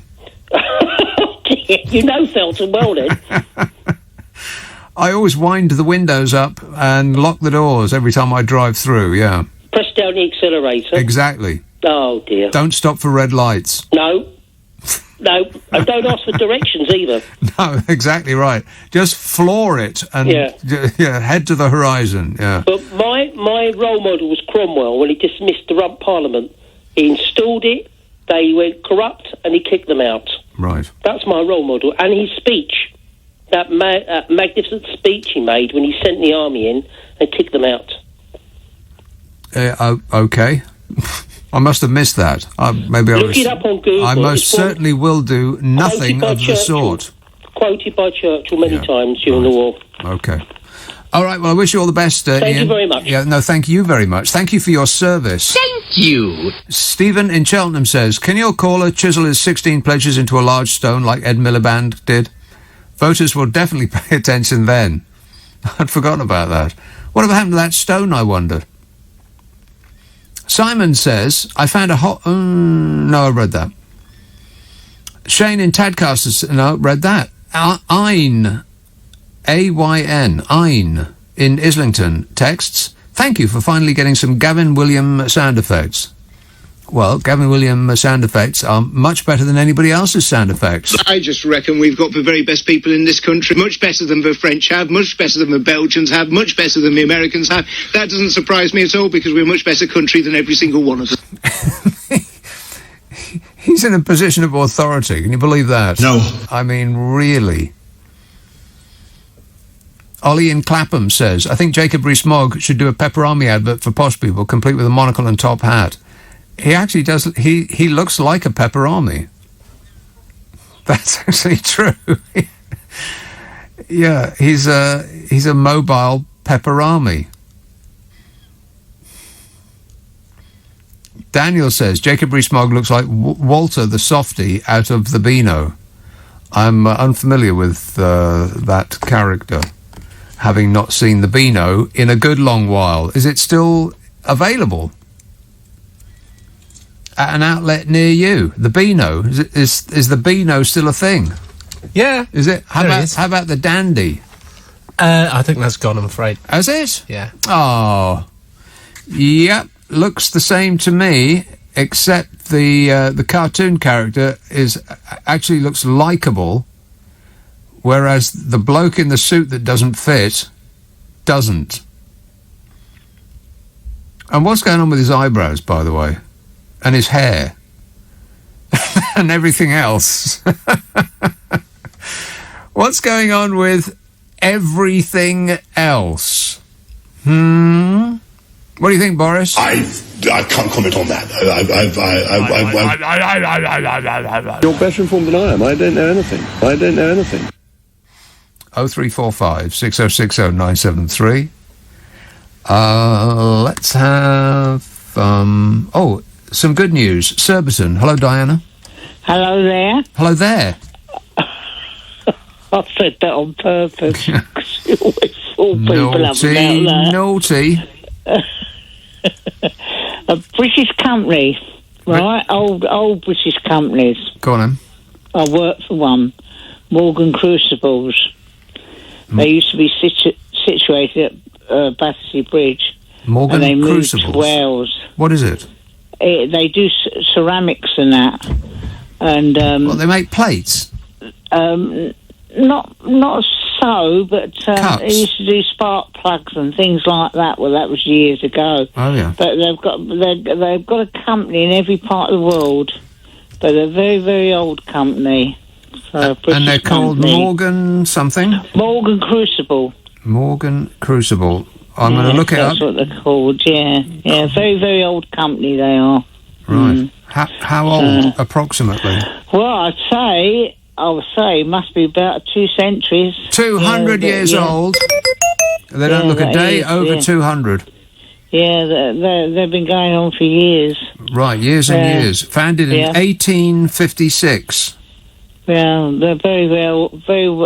I worked for them for a number of years, and they're a very organised company. But is that anything to do with you? That they're organised? I didn't think so. Was that your task? I'm not over 200 years old. Well, no, I know that. But was it your task to organise them, is what I'm asking? Well, you soon show the door if you wasn't any good anyway. Well, I suppose so, yeah. Let's put it that way. That's you soon have your P45 there already. They were founded in Battersea in 1856 as the Patent Plumbago Syndicate Limited. That's it. Patent Plumbago. I like the sound of that. Whatever they want, I want. Whatever they make, I'll have 6. Yeah, that's it. I have half a dozen of them. Yeah. I like your bit about Donald Trump. You haven't finished talking about him yet, and he's come out the 20th of January. Well, he will always be with us in one form or another. There's one thing that man didn't start, what the 3 presidents done before. Don't say it. He didn't. He did start a war. He started. Yes, absolutely. He started a civil war. Oh, that was a rent-a-crowd. That was. Oh, it was a rent-a-crowd. If they'd actually found the people that they were looking for, they would have killed them. They killed a policeman. Now go back to when he was president. We had that riot then, didn't we? Yeah. So what was that riot then? Who were they a renter crowd as well by a certain section of people? Well, it depends what you mean by renter crowd. I mean, if you're talking about a group of armed people who were trying to take over a country, then yeah, I suppose they were a renter crowd. I don't know. I think it's made out of molehills, if you ask me. But Diana, if they put up a noose outside your place of work and hunted for you down corridors, saying that they were going to kill you, then you'd probably be quite upset about that. But according to the Republican Party, they're not upset about it at all. Just another day in paradise, according to them. Yeah. Anyway, cheerio. Okay, ta-da. Oh, she'd had enough. Right, that's it. I'm leaving. 0345 6060 973. Plumbago. Not lumbago. That's something else.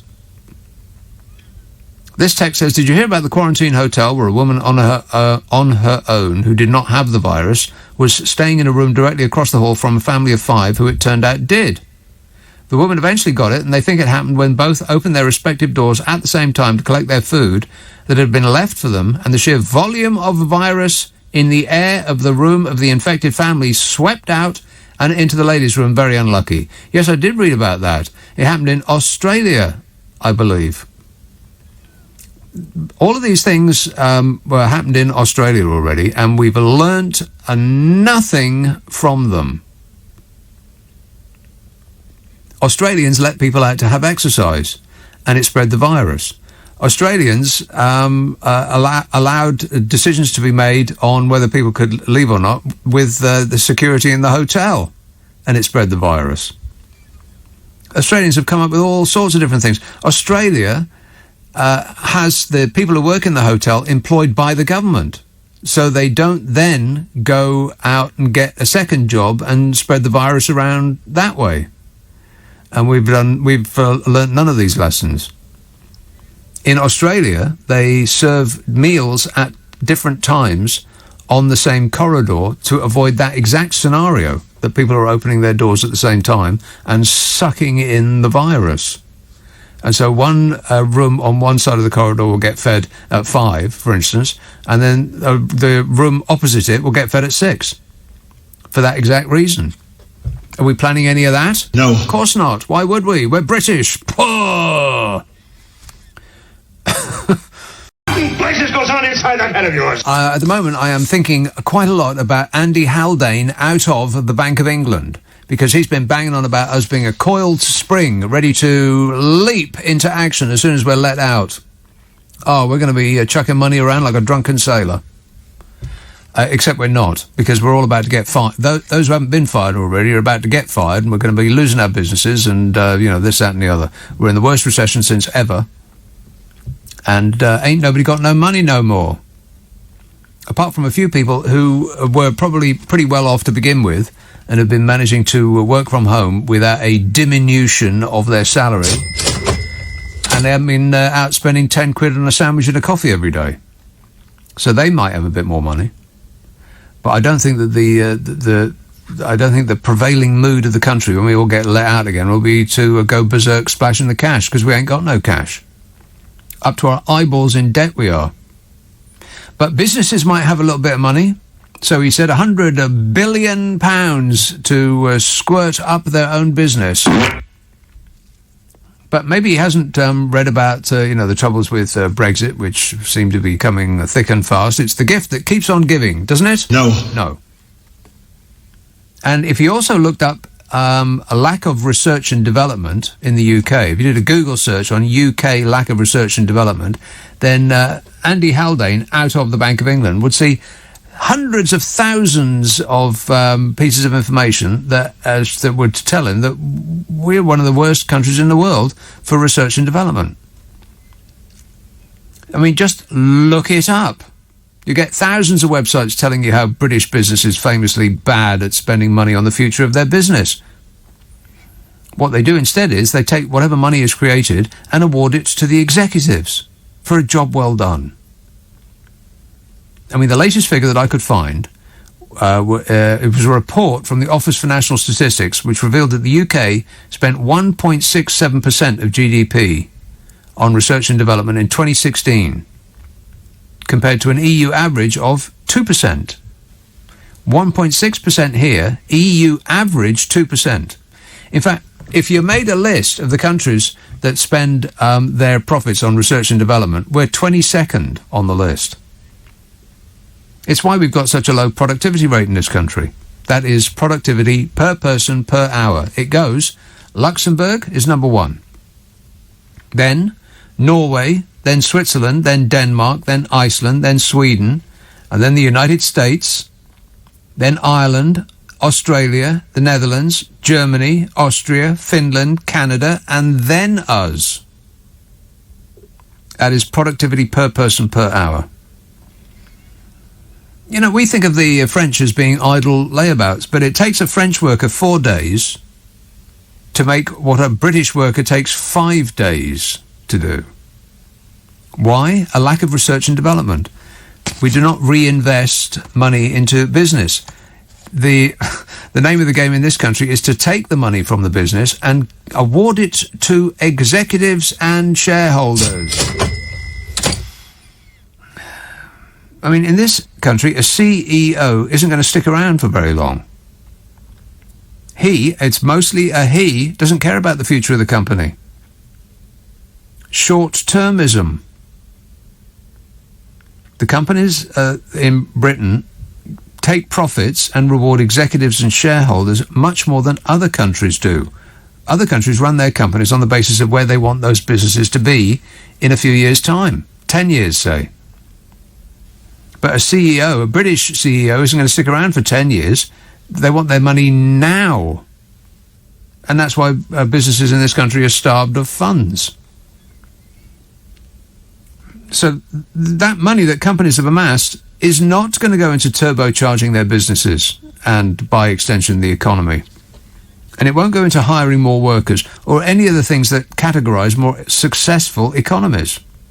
No, it's going to go into the bank accounts of shareholders and executives, where it will sit, likely offshore in some unoccupied office block on probably a British overseas territory, which exists to shield money from the taxman. That is, unless the CEOs of Britain's industries have a change of heart and decide that their own immediate self-interests are not the most important things to them. Anybody believe that might happen? Of course not. So we're stuffed. 0345 6060 973. This text says, I still think it's the Kentish plover. The greater sand plover is much bigger, a blackbird size. A Kentish plover has been spotted in the UK. Well, I would think so. It's from Kent, isn't it? It's Kent-ish. No, I just looked up a Kentish plover and its legs aren't long enough. I'm not kidding. The body's right, but the legs aren't long enough. Maybe it was just a mutant. But it is odd, because I saw it in 2 different places, 2 different counties even. The body is right for the Kentish plover, but if you multiply its legs by a factor of about 1.5, at least, because that's a sort of a short, stumpy bird, the Kentish plover. Whereas the one that I saw was, it was like it was on stilts. Funny little thing. Well, it made me laugh. North Yorkshire. Hello, Sylvia. Hello, Nick. Sylvia. You've got a marvellous insight of what happens in this country with people, how they can twist and put their money in offshore.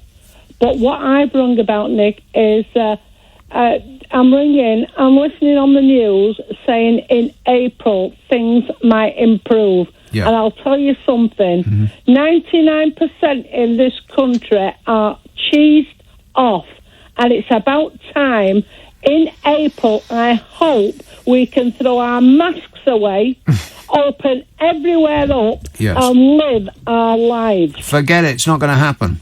Don't you think so? No. Well, I'm not being funny. I'm open. And what I've come on about, Nick, is I've come on about furlongs. Is this you not being funny? No, but what I'm saying is, I'm reading about how he's dished this money out with furlong. Fair enough, is helping people that hardship, but we're reading about people that are loaded with cash and they are receiving taxpayers' money with furlong. Of course. I'll tell you something, it's so annoying that these people are that hard-faced. If they've got any shame, they should cancel receiving this money and use the money that they loaded in their banks. Yeah, well, I think you're concentrating on the small stuff. Concentrate on the billions of pounds that the Conservative Party sprayed all over donors to the Conservative Party. Yes. That's the big story here. Well, mates and friends and relatives, and those that aren't already occupying seats in the House of Lords will be soon. You can bet your life on that. Are you there, Nick? Where? Also, what about we're using taxpayers' money, taking photographs of his dog? Dogs. I know. Isn't that just the giddy limit? Don't be thinking I'm putting him on a pedestal. You know, he's got his faults like everyone else. Somebody should dip him in bronze and stick him on a pedestal. Who's with me? Hands in the air. Anyway, that's it, Nick. But I thought I'd give you what I think. But I'll tell you something. Yes. We really, definitely need. We've got no light at the end of the tunnel. It's all doom and gloom. Well, that's life. Get used to it. No, I don't want to. I want to live my life. I want everywhere open. You know, we've had 12 months of it. I know. Everybody's cheesed off. We want to live life how it was. We don't want bloody masks on our faces all the time. And we want to get a haircut, more to the point. Don't we? Good night. All right, cheers, Sylvia. 0345 6060 973. Look at the state of me, for instance. I'm an absolute disgrace. And it's all Boris Johnson's fault. Thanks a lot, Boris Johnson. This says, I just heard the news bulletin that in 2 months' time, hospitality will begin to open, alas, outside. So if somebody stays in a hotel, will they be eating breakfast outside? Well, you'll be lucky to eat breakfast at all, I think. You'll be lucky to stay in a hotel. I imagine that many hotels that have closed for the interim period will not be opening again. I imagine that that's also the case with many restaurants and many cafes and shops and, you know. We're in suspended animation. I keep saying it, but it's like... you remember the good old days when bombs were falling and we were fighting the Nazis? You know, happy times. People went down into the underground and they could hear the bombs falling right enough, so they knew it was, there was negative things happening just above. Negative. But they didn't know how bad it was until they came out. Well, we ain't come out yet. We know it's bad, but we don't know quite how bad it is because we were living in suspended animation like we've been stuck in aspic. And when we do come out, then we will find that this is not the happy place that we remember. It'll probably be the place that we remember from the 1970s. You remember how grim and awful everything was in the 1970s? Well, I'm not expecting that we'll be wearing the same clothes. I mean, nobody wants to wear orange and brown again, for instance. Dreadful. That's never going to come back. Platform shoes of 2 different colours. That's not coming back anytime soon either. Middle of the road, singing... Oh, God, what was middle of the road? What was middle of the road? Ooh-wee, chirpy, chirpy, cheep, cheep. Yeah, that's not coming back either. And neither is Popcorn, by whoever that was by.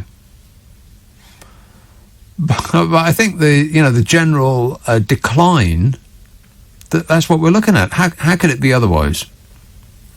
When all of those businesses try to reopen, they will find that they've got nothing to reopen with. But I suppose we'll find out when we get there. Marilyn says, how does cow dung provide herd immunity? Oh. listeners with material. Oh, no. Paddington, Andrew. Nick, good morning. I love your cynicism. First thing to say is the bird that you saw is definitely an ostrich. Second thing, we can't throw money around like a drunken sailor, because that's what we've been doing for the past year to save the economy. Yeah, I suppose so, yeah. But what I was really calling about is I've listened to you for 4 years, and I've never known you to be wrong.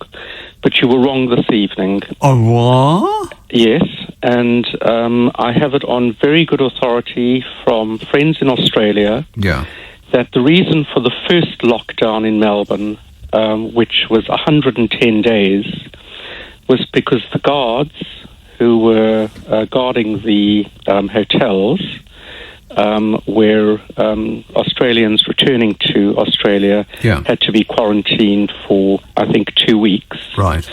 Had day jobs for a very well-known limousine service. Right. And that was the reason for the spread of coronavirus in Melbourne in the first instance. So this is one of the lessons that we should have learned, but of course we haven't, because we rely only on British exceptionalism, and the virus will always swerve anybody that is exceptionally British. Well, that's true, yes. So what the Australians did, knowing that was a mistake, they then hired all hotel staff to be employees of the government, and made sure that they were, fully compensated, so that they did not have to go out and get second jobs. Subsequently. So we should have learnt from that, and have we? No. Of course not. Why would we? Carry on the great work. I love the programme. All right, thanks a lot, Andrew. 0345 6060 973. Yeah, that's true. We should have... file is in trash. To access this file, take it out of the trash. Items in the trash are deleted forever after 30 days. Forever? Oh, no. Why am I seeing this? Oh, sorry. Well, you don't have to apologise. You just have to explain yourself. Okay. File is in trash. What does that mean? Oh. What is that noise? Oh, that's somebody on the phone that I'm talking to. You're talking to them? Well, they're talking to me. Right. You don't have to chat to them, you know. You just ask them for their name and number and put them through to me. No wonder they're exhausted by the time they get to me. You're talking their face off, you are. Anyway, there's something about trash. Go to Doc's home screen. I don't want to. If this file is shared, collaborators can still make a copy of it until it's permanently deleted. We've got collaborators? Oh, no. So, maybe I'll talk about this more tomorrow, having just run out of time. But hotel quarantine, it doesn't really look that smart, does it? We're not doing it very well. I mean, British quarantine hotel guests are going to be allowed to leave their rooms to go outside, despite it being banned in other countries, after mingling was reported and the virus spread. They were mingling. Disgusting. Masks worn by UK guests and staff will not be held to the same high standard as those in Australia. Yeah, they've been there before. They've come out the other side. They are learning, or they have learned from their mistakes. Shouldn't we learn from their mistakes? I mean, it's like a freebie. We don't have to go through this and make the same blooming mistakes, expecting a different result. In this country, staff will not be tested every day. In Australia, they were tested every day, even on their days off. And they were paid for it. Like I said before, in Australia, food is delivered at different times to rooms across from each other. A woman in Singapore is believed to have caught COVID from a family opposite when their doors were opened at the same time. And so Australia's learnt from the Singaporean lesson. So we could learn from Singapore, or we could learn from Australia that's learned from Singapore. And do we learn from either of them? Negative. No, apparently not. And we do the same blooming thing over and over and over again. We say, well, we're going to lock you down, but at some point in the future. So please run around spreading disease up until that point, and then we'll get serious. Tower Hamlets. Hello, David. Yes, first of all, just quickly, I agree about research. I'm an ex-engineer, but I really wanted to phone in about Nisa Nandi, Foreign Secretary. I don't know if you heard her talking sometime today about you-know-who. Shadow Foreign Secretary, not Shadow, Shadow Foreign Secretary, about you-know-who. In other words... Who do I know? Well, namely China. So her idea is that they're different to us, and it's a case of their values or our values. And when pursued as to how things are going to move on regarding China, she said, well, we need to work with lots of others. But she did come back to this issue about the values, so it's going to be quite intriguing. Our values are the same. Our values. The Chinese. Our values are the same as the Chinese's values. We want China to make us free stuff, to make us cheap stuff, and China wants to make us cheap stuff. Our values are aligned. Okay. Aren't they? I don't think so, because she did use the C word as well, because they're communist. Oh. So that's not the C word I was thinking of. I thought, wow, that's she really did go off script there. Yeah. Communist, you say? Oh, absolutely, yes, Right. And that's not on. No, I don't think they are communist, but they're not communist. China's not a communist country. It's I don't know really what it is. It's a dictatorship. It's embraced capitalism. It's embraced capitalism. Yes, it's charging forward. It's about the only economy that's actually doing well in the world right now. But I don't know. It's just me, but I think that's a bit extraordinary, really. Particularly when, as you say, you just see, what's going on around the roads, electricity, even gas, and one company or other, they're linked into the C word again. China's involved in the utilities, in the gas, the electricity, and all those other things. Yeah. So well, as is France and Germany. How we can negotiate? Well, we can't. We'll just take what they give us. We're a tiny little insignificant dot in the sea off Europe. We've got no power. We like to think that we do because we're British. But that counts for nothing. Yeah. Well, you seem upset. Are you going to be okay? I am because I don't know if you used to know Trafford Park, what Trafford Park was before it was the Trafford Centre. No. Metrovics. You had Lord Weinstock's, GEC and such like. All those industries. Well, we sold it all. We sold off everything for short-term gain, which is what we do in this country. Short-termism, and then we subsequently turned around to survey the scene and found that we don't own anything anymore, and then bemoaned that state of affairs. Quite forgetting that the reason that we don't own anything anymore is because we sold it for a short-term profit. Yeah, and then after the war, we set up Germany to say, well, okay, we're going to do two things. We're going to divide Germany into 16 parts, okay, so they won't be able to agree with each other. And we're also going to have worker boards because, to have workers and managers together, that'll stop the Russian instinct or Prussian instinct coming out in Germany. Well, that's been a great strategy, hasn't it? No, not really, no. You can add it to all of the other great strategies that we didn't have. Hey, David, I've got to go because look at the time. And they dumped their vote, and the vote was innocent, as in not guilty. He did not do the things that he actually did, that you saw them right before your very eyes. The Senate voted to acquit President Donald Trump in his impeachment trial as the vast majority of Republicans did what was expected of them and proved that they have no backbone, no principles, no decency. Did I say publicans? They're a moral black hole. They exist to cling on to power and nothing else. Their entire mission in politics is to extend the period that they are in a position of influence, to mostly influence tax laws in favour of themselves and their donors. Ring any bells? The Republicans, who have the nerve to call themselves the party of law and order, are an ethics vacuum. It's hard to believe that the world's richest and most powerful political party was taken over in about 10 minutes flat by a painted orange blow-dried buffoon off the telly, and they conspired to launch a coup to take over the world's richest and most powerful country. Is this real life, or am I hallucinating? They saw no problem with a demented orange wannabe dictator launching an attack on the country that had just voted him out, and they fueled conspiracy dingalings to believe that the country had been stolen from them, while they were trying to do exactly that. And they haven't gone away. They're still there. They got a new date in their calendar. Have you heard? It's March the 4th. Because before, when Donald Trump did not ascend back up to the top job, when he took off in a plane and nothing happened, and Hillary Clinton wasn't arrested for cutting a child's... This is actually what they believe. They think that Hillary Clinton cut a child's face off, used it as a mask while drinking its blood. That's what these QAnon people actually believe. Well, they've got a new date in their calendar, March the 4th. Put it in your diary.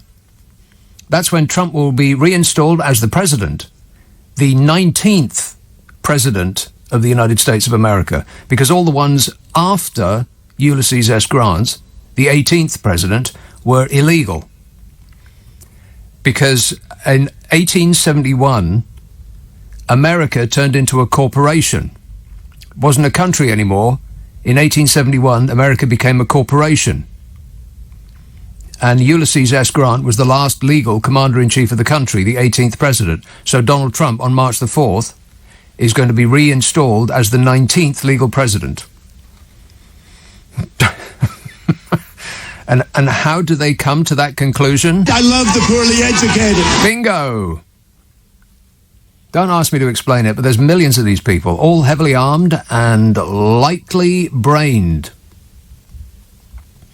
And to let Cheeto Mussolini off with trying to get the mob to kill anyone that stood in the way to him assuming the role of dictator, I mean, it's just beyond belief. A pudgy, oafish clown in makeup and a fantastical hairdo almost took over the United States of America and conned 70-odd million people into voting for him. They'd probably vote for him again. I think the human race has peaked. I think we peaked at around 1972 and have been going downhill ever since. What do you think, Melania? I don't care. She's still not bothered.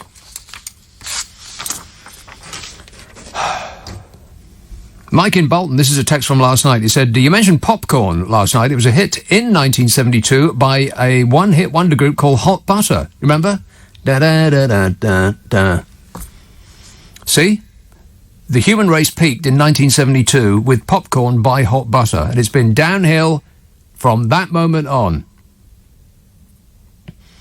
Philip texts, the awful 1970s when the dreadful socialists were in charge. Yeah, because, fortunately we don't have socialists in charge of this country because otherwise we'd really be in trouble. Yes. Any thoughts? No? I'll assume that is in the negative. No thoughts so far. We'll let you know if a thought flits across his brain. Tony texts, Mitch did a terrific job. Mitch McConnell, presumably. Mitch did a terrific job. Truth wins the day. Another one of these. Yeah, sure it did. Sure it did. So there was a statement from the office of the President of the United States of America. Nobody can be more presidential than him, remember? I can be more presidential than anybody. It says, this has been... Shall I do the voice? Oh, I don't know if I can be bothered anymore. This has been yet another phase... Okay, all right, I'll do it a bit till I get bored of it. This has been another phase of the greatest witch hunt in the history of our country. It's a sad... You'll love this next bit. This is Trump talking. It is a sad commentary on our time, so sad that one political party in America is giving a free pass to denigrate the rule of law, defame law enforcement, cheer mobs, excuse rioters. He's talking about the Democrats. The Democrats have been given a free pass to denigrate the rule of law, defame law enforcement, cheer mobs and excuse rioters. What a nerve this guy's got.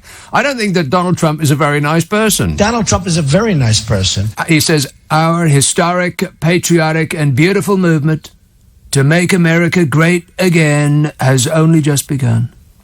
In the months ahead, I have much to share with you, and I look forward to continuing our incredible journey together to achieve American greatness for all our people. Is he crazy, or is that just the way he acts? Maybe a little bit of both. A little bit of both, maybe.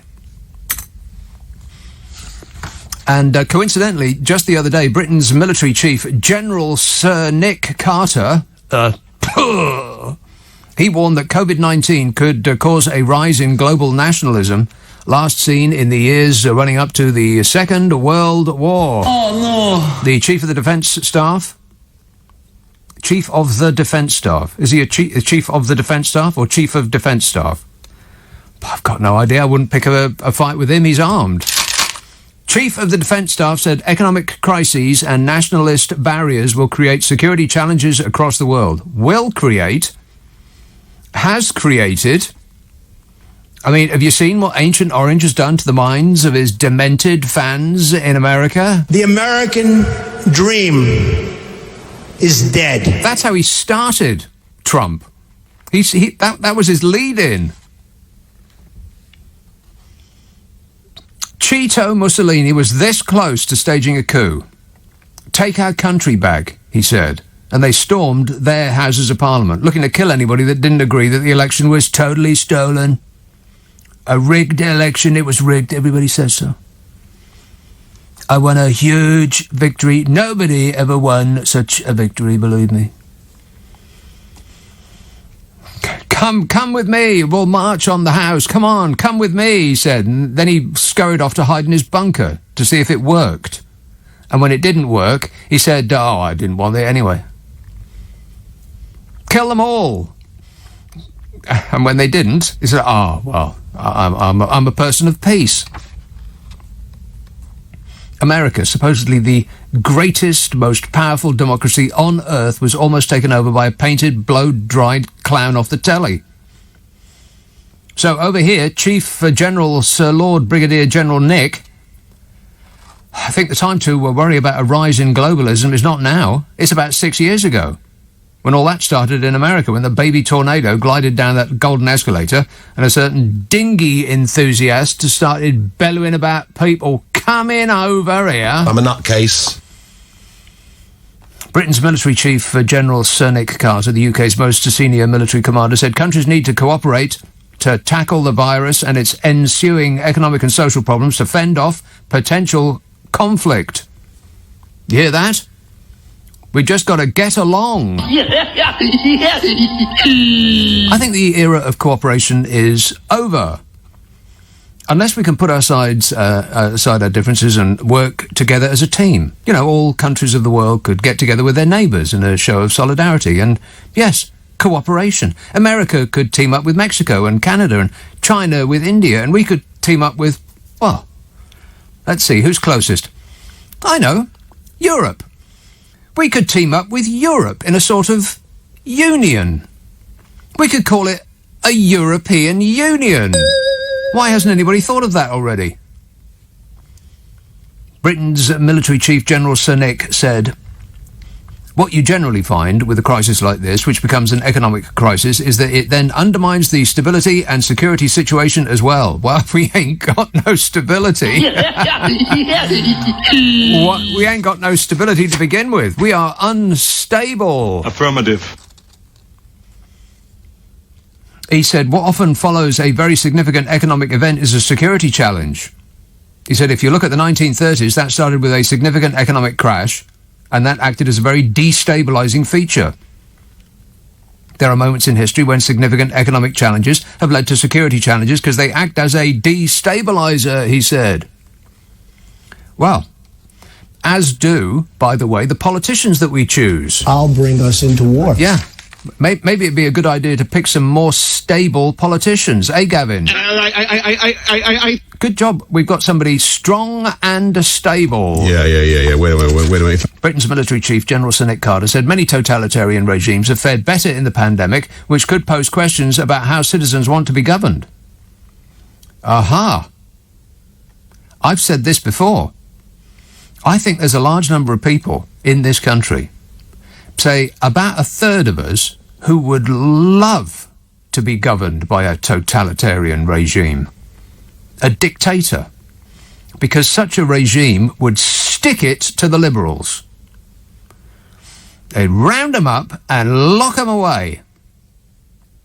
And they'll allow us to go back to when you could get arrested for saying the wrong thing or acting the wrong way, and minorities knew their place and didn't give you any lip.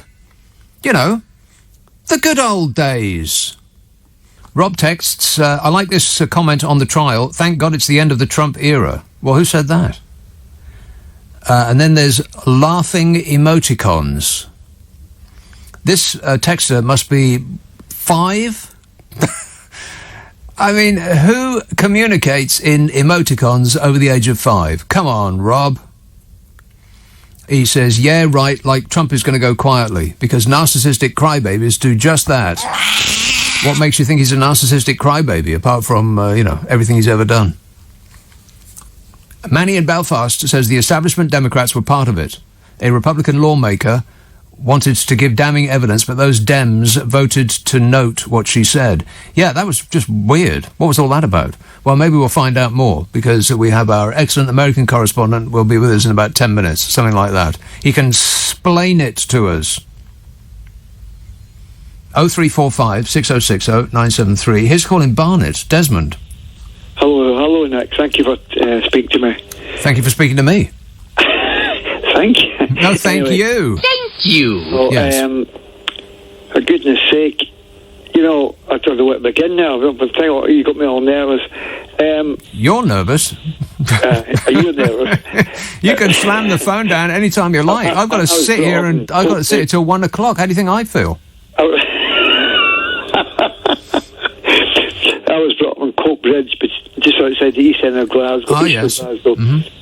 And, for a start, what I was going to say before I spoke to you was, where's Ken, your friend? Yeah, well, let's just... don't encourage him. And I love the other chap, what do you call him? Stockton or somewhere up north east. Right, anyway, there we go. So my point is, I know you're going about the ding-a-ling state, I know you did, but, the same can be said for Great Britain, Nick, because I lived in I'm Scottish, and there's religious bigotry in Northern Ireland, and when you come down to England, not you personally, but anyone, and especially the southeast, they haven't got a clue what goes up north. Up north, as in Scotland, the troubles in Northern Ireland, when it spreads to Scotland, it's all a sectarianism. And you could call... That's not much of a feature of Scottish life, though, is it? I mean, really, people don't wander around thinking about that all the time. You could call the middle-class people, the home counties, the ding-a-ling people, only maybe a posher name. They haven't got a clue, and it goes, what? But they haven't got a clue about what? May I tell you, my friend, she's now 96, Joyce... 96 years old. Yes. Yeah. And she went up to Scotland, Coke Bridge, near Glasgow. Yeah. And we had a good old night out, everybody did, and they stood up to play the Queen, and the Union Jack was up. God said, I know you're going to do that. What kind of a place was it?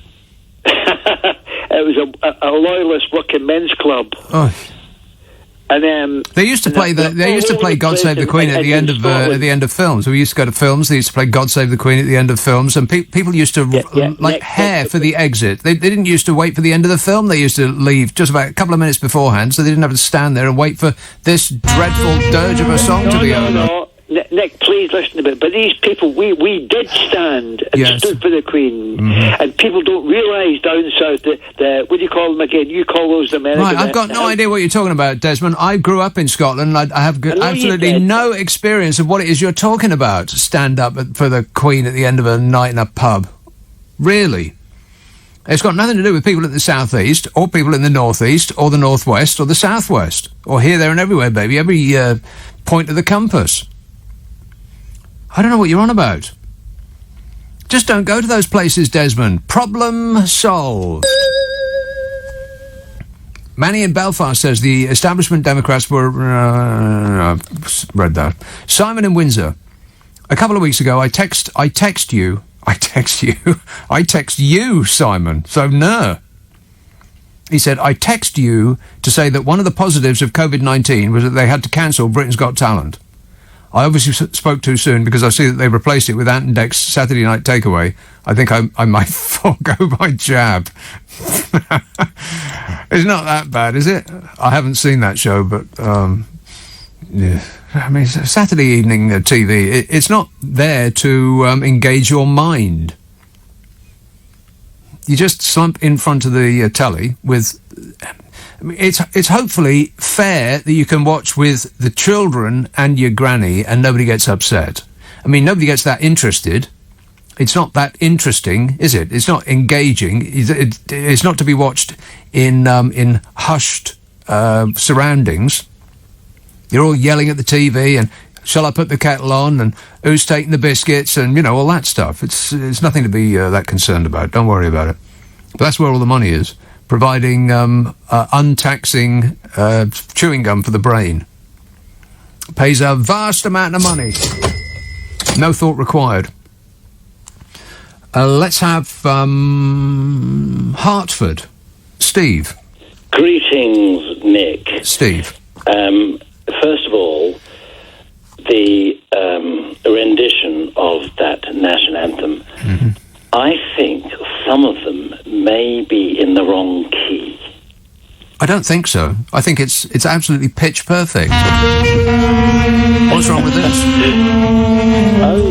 I bet this is how the Queen actually hears it, because every time she steps out of a carriage, the band strikes up that awful song. I mean, apart from everything else that she's got to go through in life, chatting with some of the worst people in the world, they roll out the red carpet for murderous regimes from abroad, and the Queen has to get out her good china and have a little chit-chat with them. But every time she steps out the house, she's got to suffer that song. Yes, yes, they are in key. Yes, okay. Anyway, I have spoken to you a couple of times before about my wonderful broadband supplier. Oh, yes. And I kept getting refunds, and in the end, no bill. No bill? No, as in no charge. But I got one the other day for £4.39. What? And what period of time was that relevant That's for to? a month. A month? A month. £4.39. £4.39. Do you want to share it with me? Or do you want the whole lot, as you said before? Well, and how much internet do you get for that, approximately? Fantastic. Fantastic? Yes, 15 megadoodars or whatever. Well, that's not fantastic. Well, it doesn't. It is so. Even people that who are technically knowledgeable say that when they've used this, they've sort of entered my premises, and they're good friends of mine, and they say this is fantastic. It's so smart. It's so fast. But now I don't know what. Well, 15 doodars is not very fast, but it's fast enough. Assuming that you're not playing video games. Are you playing video games? No, I'm just going on to listen to the Rolling Stones or Chuck Berry. Of course. Rock and roll. Yes. And also. So it's plenty fast enough for that. Yes, but also I got my COVID jab at. It was meant to be 5 minutes past 6, or no, 6 minutes past 5 today in Hertford, which is a wonderful place to live. It really is wonderful. Well, it sounds great the way you say it. Hertford. Hereford, Hertford and Hampshire. It hardly ever happens. Yes. And I got my jab, but they were overwhelmed because the queue was about sort of 160 yards long. Really? And what kind of a facility was this? This was in the Hertford Castle Theatre, which is obviously shut down for the but it was fantastic. So it was like a stage show? It was. Did they put on a performance? Well, I was in the main hall, as everyone had to pass through. Yeah. And I wanted to get up there with my guitar and sing a song for them, but they said, oh, no, we can't do that. Due to popular demand, they refused you to do that. Yes, well, I'm not surprised, because I'm a rubbish guitarist. I do sing, but I'm... Oh, no, please don't.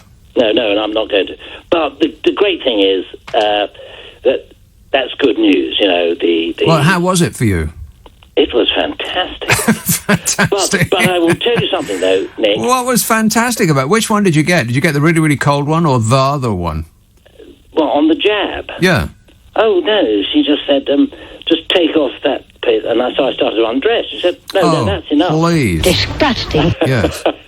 But she was marvellous. Yeah, but what kind of a jab was it? What was the brand name? Did it have a Union Jack on the label or not? Oh, well, I wanted to think it was loads of stars with a blue background, but it was the Oxford variety. Right. So how do you know it was?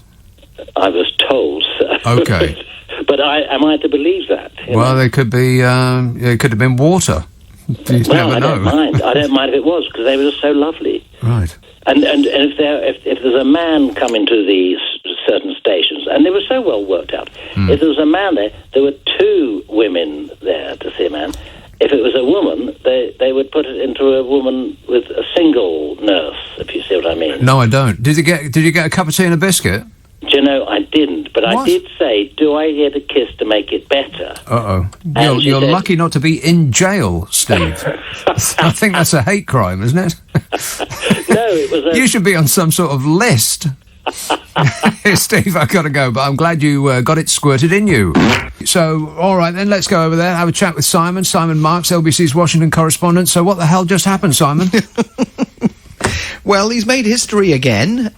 So he's the first American president not just to be impeached twice in the House of Representatives, but to be acquitted twice at trial in the Senate.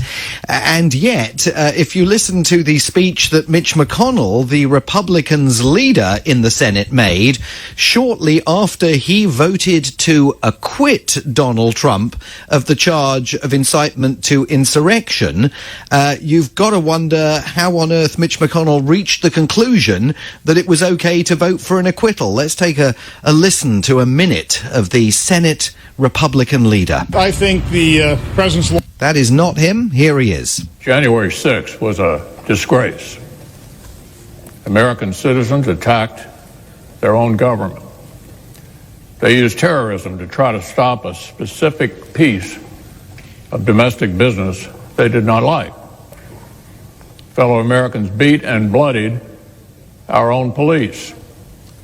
They stormed the Senate floor. They tried to hunt down the Speaker of the House. They built a gallows and chanted about murdering the Vice President.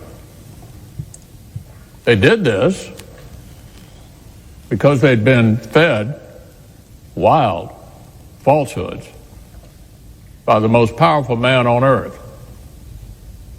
Because he was angry he'd lost an election. Former President Trump's actions preceded the riot were a disgraceful dereliction of duty. And yet he voted to acquit nonetheless. Has that guy met himself? I mean, that's just ridiculous. Trying desperately to shut the door after the stable door after the horse has bolted. Down in Mar-a-Lago, it is party time tonight. We've had a statement by Donald J. Trump, the 45th President of the United States of America, that I shall attempt to read with a straight face. I have always, and always will, been a champion for the unwavering rule of law, writes the former president, the heroes of law enforcement, and the right of Americans to peacefully and honourably debate the issues of the day without malice and without hate. He goes on to say that this has been yet another phase of the greatest witch hunt in the history of our country. No president has ever gone through anything like it. And it continues because our opponents cannot forget the almost 75 million people, the highest number ever for a sitting president, who voted for us just a few short months ago. He makes absolutely no reference in this statement to the events of January the 6th, to the deaths of 5 people who passed away as a result of the attack on Capitol Hill, launched by his conspiracy theory-believing mobsters. But he goes on to assure those mobsters that our historic, patriotic and beautiful movement to make America great again has only just begun. In the months ahead, I have much to share with you, and I look forward to continuing our incredible journey together to achieve American greatness for all our people. We have so much work ahead of us. There's QAnon dinglings. They believe that he's going to be reinstated on March the 4th, don't they? Have you heard about this? I haven't heard that, really. Yeah, is that a date for my diary? Yeah, the latest QAnon theory is, I mean, apart from, like I was saying before, that Hillary Clinton cut a child's face off and used its skin as a mask while she was drinking the child's blood. I mean, that's obviously... I believe they think she did that just down the road from me at the pizzeria, right? Yeah, something like that. Yeah, so she was having a quattro formaggio. Now that March the 4th is the latest date, because anybody past Ulysses S. Grant was not actually the president of the United States, because the United States became a corporation in 1871, and so all subsequent presidents weren't actually legal presidents, and so Donald Trump is going to become the 19th president of the United States of America on the 4th of March. I'm surprised that you and the press corps aren't all over that. Do you know what time that's going to happen on the 4th of March? Who's going to be on the air? I'll book my slot. Yeah. I mean, look, he's indicating in that statement, he knows, right? He's got away with this scot-free. I was saying on LBC earlier today, this has been like watching the political version of the O.J. Simpson trial, right? We all know he did it. The only question was whether there was ever going to be any chance of securing a conviction. And of course there wasn't, because the Republicans who voted to acquit absolutely innately understand that, as Marjorie Taylor Greene, the QAnon crazy lady from Georgia, said a few days ago, this is Donald Trump's party now. There is no other leader. And so this was fear. I mean, Mitch McConnell voted to acquit because he's frit, because he's terrified of Donald Trump's supporters. But is that true? Because, in the weeks since Trump left, he's just disappeared like a bad smell on the wind. Yeah, but he's done that because he was waiting for tonight. I mean, this was a strategy that was frankly partly successful and aided in its success by the fact that he was banned from Twitter. I mean, when that ban came through, we all thought, well, that's a disaster for Donald Trump. He'll have no way of getting his word out.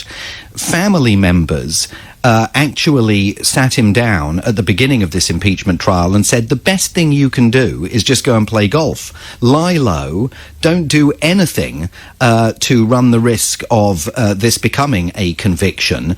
And because he wasn't able to engage in the live tweeting of this impeachment trial, that probably gave Republicans in Congress even more cover to continue backing him. Well, we both know it wouldn't have made the slightest bit of difference, because he's tweeted and said plenty enough to get him put in jail for the rest of his life.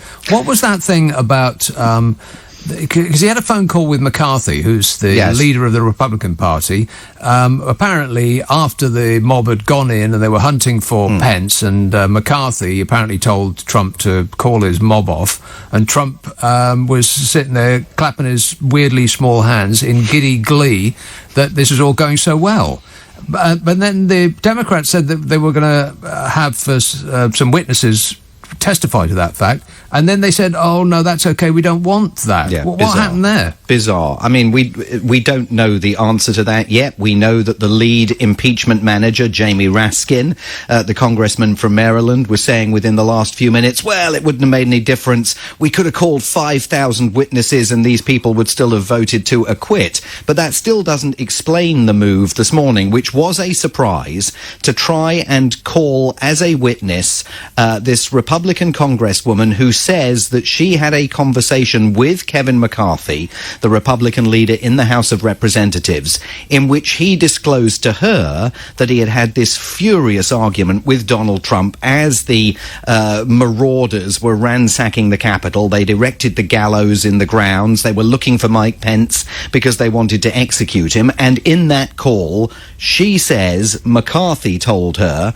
the president was far more concerned about the rights of the protesters and their message that the American election had been rigged and needed to be overturned than he was about the safety and security, not just of his own vice president and Republicans in Congress, but the safety and security of anyone else, including those law enforcement officers who found themselves on the receiving end of violence. None of this is remotely surprising. We know we know precisely who Donald Trump is. He doesn't care or have any empathy. He seems to be incapable of having empathy. It doesn't even occur to him. It's not in his field of thought to be concerned about anybody other than himself. So we knew all this already, but it's just really, truly bizarre that the Democrats backed off.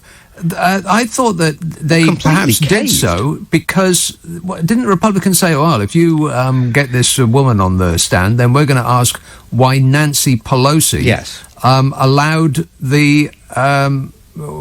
allowed the mob to get in the first place, like it's her fault. Yeah, but they weren't. I mean, so they argued that if you call one witness, we're going to call 100. And one of Donald Trump's proxies, Jason Miller, was parading around the halls of the Capitol with a list of witnesses they were going to call, and it included Nancy Pelosi, the Speaker of the House of Representatives, Muriel Bowser, the Mayor of Washington, D.C., because they wanted to question those two Democrats about why they had not sought more protection for the Capitol building from law enforcement earlier in the process, given that they now say they were aware that there was a risk of violence on January the 6th. That was never going to happen, though, because they didn't have the votes in the Senate.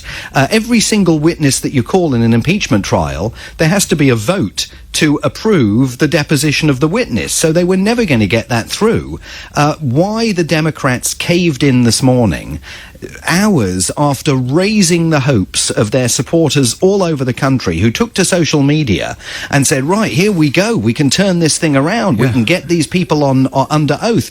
Call McCarthy, call Pence, bring them to the stand. This is what Democrats do. They give them a loaded gun and they will shoot themselves in the foot. They seem incapable of doing the deed, of actually finishing the business. They always fold. And the argument, Nick, that they're making tonight, which is, well, we could have called 5,000 witnesses and it wouldn't have made a difference. Well, that's not the point. The point of calling these witnesses is to get even more evidence about what took place on January the 6th. There are still all sorts of questions we don't know the answer to. Mike Pence has got a hell of a story to tell, not just about what happened to him on the day, now that we've seen those remarkable visual images of Mike Pence and his family being scurried to safety by the Secret Service. We know what kind of a man he is. He's not going to tell it. He's spent the last 4 years giving puppy dog love eyes to the back of Donald Trump's head. You don't think he's not eyeing a book contract? Yeah, it'll be about how how he's found a peace in Jesus, and that'll be about as controversial as it is. There's two things I want to ask briefly. Yes. This is not the end of Donald Trump's legal problems, is it? Not by a long chalk. I mean, the biggest legal problem Donald Trump suddenly has is about that phone call that he made to Republican election officials in Georgia, now the subject of a prosecutorial investigation. That was the call in which he said, can't you just go and find me another 12,000 votes? Yeah, but he'll get out of that because he didn't actually say, find me 10,000 votes. He said, can't me? What I'm looking for is this. So he didn't actually instruct him. He didn't use those very words. Like the mafia say, it'd be terrible if something bad happened to your business. They didn't say that they were going to ruin your business, but the implication is there, but you can't get somebody on implication. No, his businesses He's got this woman who alleges that he assaulted her in a shop, and now she's suing him for defamation because he said I didn't do it, and I don't. And if I was going to do it, I wouldn't do it to you, dear, because you're not my type. He said something like that, didn't he? So that's coming up, and then there's just multiple cases against his business, and the allegedly crooked way in which he runs his businesses and overinflates the values of his properties to get loans on the properties and then undervalues them for tax reasons, and it's just all of that kind of stuff. His entire business edifice is surely about to crumble.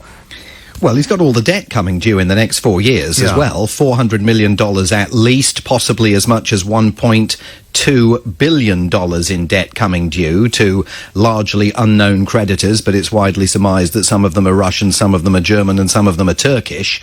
There's no question that investigation that's underway in the Southern District of New York into the Trump Organization is definitely advancing and presumably making headway, and could certainly result in criminal indictments, if not of Donald Trump, then certainly of people around him. I do think the Georgia thing could ultimately result in an election tampering charge. Certainly the Republican officials felt that he was interfering in their work and may be willing to go on the record and say that in the investigation. So he's absolute, but the answer to your question is no. By no manner of means is he out of the legal woods. And yet, as he's shown throughout his career, when they throw spaghetti at him, it never sticks. In very few of these cases does it stick. Well, Trump and Mini Trump are exactly alike, two peas in a pod in that regard. Trump over there and Mini Trump over here. But just finally, here's a thought about all decent, honest, upstanding individuals can take this as a sliver of positivity.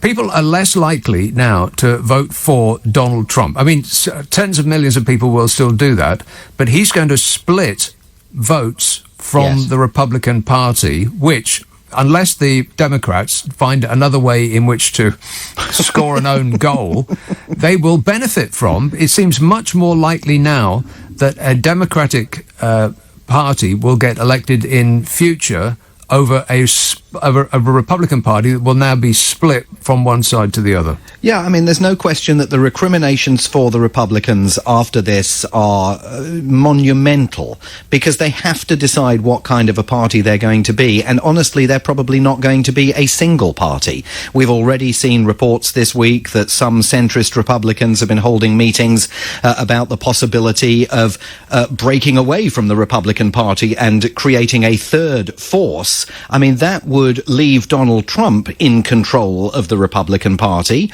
The other way of looking at it is that it's Donald Trump that breaks away and takes all his QAnon-believing supporters with him, and they become the third force. But when you look at what happened today, and when you listen to what Mitch McConnell is saying versus what Donald Trump is saying in their two respective statements, there's no way of bridging that. There's no possible way of burying hatchets and saying, oh yeah, okay, well, we can all work together.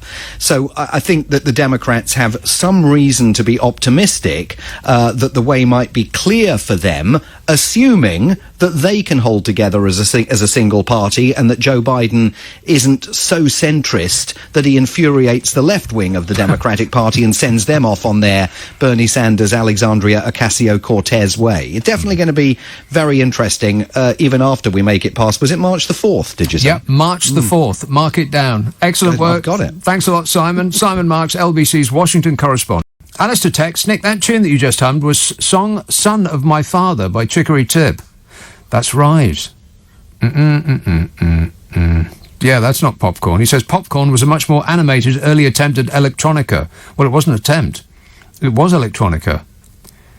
See if I can do that one. It's quite high. Beep, beep, beep, beep, beep, beep. See? Something like that. Yes, you're quite right. Absolutely correct in every respect. We only deal with the facts on this show. Correct. Let's have Finchley. Hello, Steve. Good evening. Thank you for taking my call. Thank you for making your call. Thank you. You're welcome. Right, I want to go back to this national anthem, please. Yes. Right. Most countries have got their own national anthem. Do you agree? All do. Right. The Queen is the head of the Church of England. Right. You know the Church of England. I'm a Catholic, so my boss is the Pope. Yeah. Okay. Yeah, you might laugh. You might not. You can't laugh at what I'm saying to you. That's wrong. Your boss is the Pope. The head of my church is the Pope in Rome. Yes. The head of all your Church of England churches in England is the Queen. Right. Did you know that? This is not news. No. Did you know the Queen is the head of the Church of England in this country? Right. So when people say the national anthem, like the cenotaph, right? You know, Remembrance Sunday and all that, they're also praying for her. Right. You get me? They got respect. Yeah. So a lot of people in this country haven't got no more. Like you said, running out of the cinema, right? Yes. I bet you did. I bet you did that. What? Back in the day when they used to play "God Save the Queen" at the. I didn't go to the cinema. I went to Saturday morning pictures. That is the cinema. Yeah, but it's for children. I'm talking back 60 years ago when there's Donald Duck there and all that. Yeah. They never played the. It's only when you went to an adult one, the Queen's national anthem would come out. Yeah, they used to play. I'm sure they used to play Tom and Jerry, didn't they? Maybe Donald Duck or something like that. And then it was some sort of black and white thing that was like a soap opera in the middle. Felix the Cat. Yeah, Felix the Cat, maybe like that, and some sort of space thing like Captain Fantastic or something like that. The never came out there in Saturday morning. Okay, Saturday morning pictures. You didn't have it. Okay. So let me just finish this point. Yes. The Queen is the head of the the Church of England Church. Yes. So the reason why these people say the national anthem is respect. RESPECK. Yeah, whatever way you want to spell it. And if you want to be bombastic, you can. Thanks. Right? It's respect. All those people that work for every soldier there, or all those people that died in the First or Second World War, have respect. Right. But that has nothing to do with God Save the Queen. God Save the Queen is all about give your best stuff to the Queen. Like she's got plenty enough stuff as it is. No, it doesn't matter. The more prayers you say for someone, it's good for the soul. Prayers? It's not a prayer. Prayers, yeah. See, obviously, do you believe in God? I don't believe that prayers work. When was the last time your prayer worked? But that's not your concern. That's between me and God. Right. Okay. Well, if God ever allows you to let me know, then please pop it on a postcard. No, I don't do postcards. I do emails. No emails. Special delivery. You do special delivery? Yeah. If I'm going to send you a postcard, the Royal Merit won't get to your place. I said it's special delivery, so you'll definitely get it. All right. But you're evading the question now. I'm asking you, do you believe in God? Well, what's that got to do with you? Well, nothing. Well, then why are you asking? So you're saying you don't know about the religion part, what goes on with the Queen, do you? I don't know about the religion part, what goes on with the Queen. The Queen is the head of the Church of England. Yeah, that's about the 10th time you told me that, and it wasn't news in the beginning. Right, so when they say the national anthem, they are praying for her health and everything. It's a prayer. No, it's just a song. It's just a tune. It's a blooming awful dirge that nice lady has to suffer every time she steps out the house. God, what on earth was that call about? Nick texts, Nick, have you heard about the new Boris Borough? What's that? What's a Boris Borough? I've got some information for you. Information incoming. Yes? There it is. Where it is? The well, that's not information. That's just a link. There's some information on top of it. On top of it? Oh yes. Well, now I don't like your attitude. What do you mean by that? There's some information on top of it. You idiot. Yes, I know. I can see that. An undersea tunnel, possibly dubbed Boris Borough. Oh, for crying out loud. Again with the alliteration. Everything's got to be alliterative with him. It was Boris Bikes and Boris Bridge and... Oh, painful. An undersea tunnel, possibly dubbed Boris Borough. Who dubbed it? I want the name of the person that dubbed it. It wasn't Boris by any chance, was it? Boris Burrow. Between Great Britain and Northern Ireland. RRR. Could get the green light as early as next month and help unblock trade, which has been hit by Brexit tensions. It doesn't make any difference whether it's a borough or overseas, you idiot. There's still going to be a line down it. Oh, my God. What, you think you're going to go underneath it? There's a line in the sea, and he's got a little scheme. He's going to go underneath the line, thereby, removing the problem. You've got to be kidding me. A Boris Burrow between Great Britain and Northern Ireland could get a green light as early as next month, help unblock trade, which has been hit by Brexit tensions. Wow, there's tensions from Brexit? I can't believe it. Somebody should have said something. Could unblock trade which has been hit by Brexit tensions by creating the first ever fixed link between all four nations of the United Kingdom. It doesn't make any difference. There's going to have to be a line somewhere between the EU and the UK, whether it's across the sea or across a borough. The undersea tunnel has already won enthusiastic private backing of both Boris Johnson, who first proposed a link across the Irish Sea in 2018, and Scottish Secretary Alistair Jack. In an interview with Chopper's Politics podcast, Mr. Jack said he favoured a tunnel because a bridge would be closed for probably 100 days a year with the weather in the Irish Sea, while also dealing with dumped munitions underwater. So creating a tunnel right near them, that'll work just splendidly. What could possibly go wrong?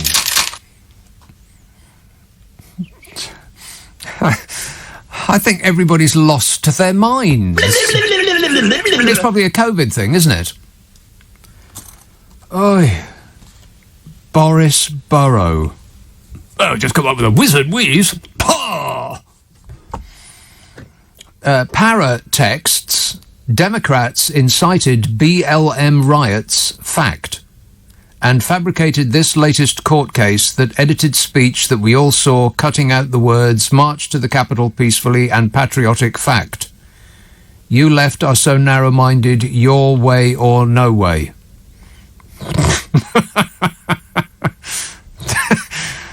Oh, my God, they're everywhere. Adam in Yorkshire said, let's see what this one's like. Oi. Adam in Yorkshire says, what is with this irony that those who always vote for parties who do the most to stifle democracy? Tories, Republicans, they're all the same. The people who vote for them are too daft to realise that the people they vote for look down on them with condescension and absolute derision. Condescension and absolute derision? What on earth makes you say that? You're better informed than I am. I don't know anything. Yeah, it might be that. Might be a little bit of that. That. One likes breakfasting with nannies, a homemade marmalade. Like that. Is that what you mean? Lorraine in Birmingham says, if the easing of lockdown is based on the R number, starting with schools returning on the 8th of March, how are we ever going to get out of lockdown as the chances of the R number rising is almost guaranteed? Correct, Amundo, Lorraine. Pretty much guaranteed. Yeah, just like it was at Christmas and just like it was when we escaped from the last lockdown and every other blooming obvious thing that comes along. That the only people who can't see the evident ramifications of are the people who are enacting the policy in the first place. You know, the experts that are running the country. Ain't that right, Bodger? I can't comment on that. Let's have Fulham. Keith. Hi, yes. Keith. Nick, I might be able to help you with your broadband issues. Yeah. Oh, yes. A couple of questions is, how do you normally get your broadband? Through a landline and then a router into the landline? Or do you get fibre optics direct? Oh, I can only dream of having fibre optics. That seems like the future to me. No, fibre optics. That is a fantasy. No. they're fast, but not that fast. Fibre optics. Could I ask a general question? What area of London do you live in, roughly? You most certainly can ask it, as long as you don't require an answer. Okay, I'm just thinking about the variability of what I'm about to suggest to you. Oh, yes. You're in an obscure. Sorry, did you say Hayes or something? No, I didn't. Oh, okay. Anyways, whatever. You won't wheedle it out of me, you know. No, I have no interest in knowing. I mean, I have nothing against the good people of Hayes, but you wouldn't find me dead in Hayes. Okay. Well, here it is. My present scenario, I'm in IT more or less for the last 30-odd years. Well, what does that mean, more or less? More or less? I'm in IT more or less? Sitting in front of 2 or 3 computers for about 6 hours a day for the last 30 years. That sounds fascinating. Oh, it's really interesting. Yeah, absolutely. You're a trader. Not my choice. You're a banker. No! I'm a what? Careful. And you might want to check out, and I can't hardly pronounce it, which is unfortunately an age thing, Hawaii or Hawaii or whatever. I most certainly do not want to check it out. Would you like 260 megabyte downloads? Is that a lot? 260. Yes. Know the BT goes up to about up to 40. You're getting 260, 360. Well, mine goes up to 40. Up to being the operative word. Because 0 is a number that is up to 40. Yeah, but mine is on 360. Wow, yeah? Wow. How are you getting that? I was telling you, the product, I think it's spelled HUAWAI, yes, and it's a router. Yes. It's a router, a portable router. You're getting your internet from Hawaii? No, the products, the people who, it gets complicated. People used to have it was free, but then they sold it out to Hutchinson Wumper, who are in the States, blah, blah, blah, blah. So it changed hands several times. I've had it for 3 years. It gives me anywhere between 260 and 360 megabyte download. You can check it by a app called Ookla, and that will do a bench test there and then and tell you where to position it. You can take the actual unit with you wherever you go, and providing they cover that area, then you'll get the same reception. Well, this sounds like Harry Potter style magicianry to me. No, it's been some kind of evil prestidigitation you're involved in here. Not at all. Sounds like the work of the devil. It costs you somewhere between 25 and 30 quid a month, and it's a 2-year contract. Oh my God, you have totally been ripped off. How much do you get for that? Can you get the internet on that thing? And back, yeah. I don't need a landline, which would cost me whatever it costs. And all you got to do is go and live in Hawaii. I had no idea. Okay, well, thanks for the good news, Keith. 0345 6060 973. You just got to go and live 6,000 miles away, and then you'll really be getting somewhere. David texts, Nick was excessively rude to the man from Scotland who was trying to say that some people in Scotland welcome us there and support the Queen. I think Nick should apologise to the caller, thanks. What are you talking about? The guy who's droning on about they played God Save the Queen at the end of the evening at some the Beer Tappers and Shunters social club. Manny in Belfast says, in truth, Trump's tweets were mild compared to Ted Cruz and Mike Pompeo messaging in the weeks running up to the 6th and on the day. Yeah, the whole lot of them should be in jail. This is an excellent reason not to believe in God, because that dreadful family keep getting away with it. Explain that to me.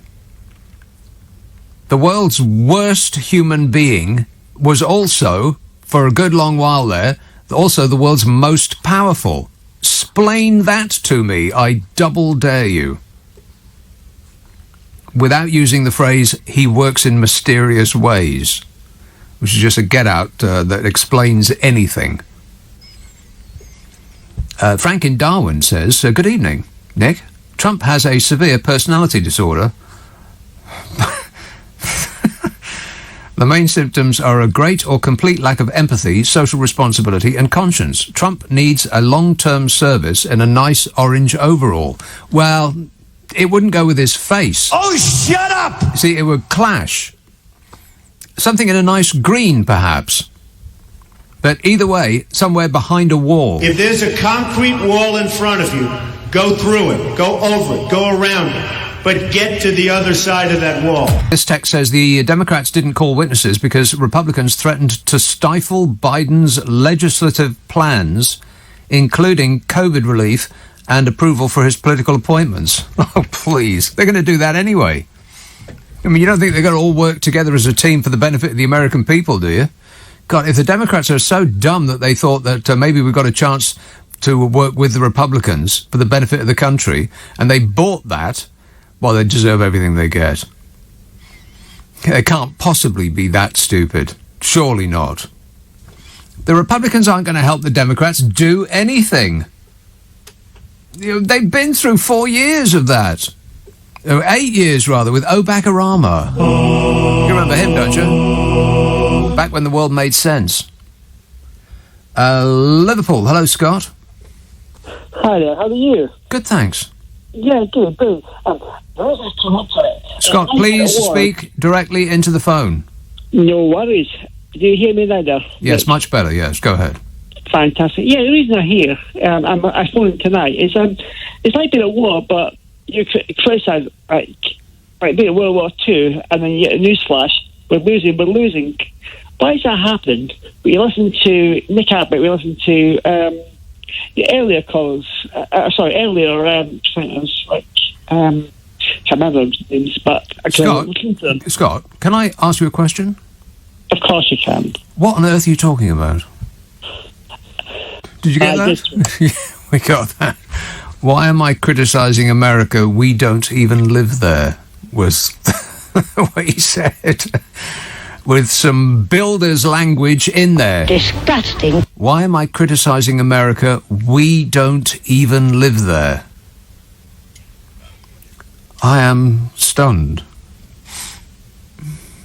Who are all these people? I mean, seriously, honestly, these people are walking around. These people are voting. That's the alarming thing. And it answers a lot of questions. Yeah. Wait a minute. They're voting. There should be a test before you're allowed to vote and reproduce. Hands up, who agrees? Keep them up while I count. Everyone.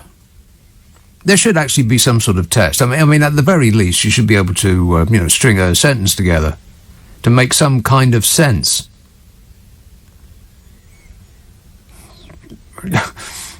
Like, put somebody in like a basic maze, and if they can make their way out, then fine. Then they can put a cross next to their preferred candidate. But if not, then they just become fertilizer, I suppose. What's wrong with that? Sean tweets, "Evening, Nick. Before becoming an MP, Smug had a job in the Beano. His name was Lord Snooty." Also, that recording of Boris blithering, saying that he couldn't possibly comment on that, sounds like a Dalek. A little bit like a Dalek, yes. And he's doing an excellent job of exterminating every single blooming last one of us. If that is the plan, it's going very well. Hey, you know that scientist whose modelling led to the first lockdown restrictions? Professor Neil Ferguson? No! Yes, that's him.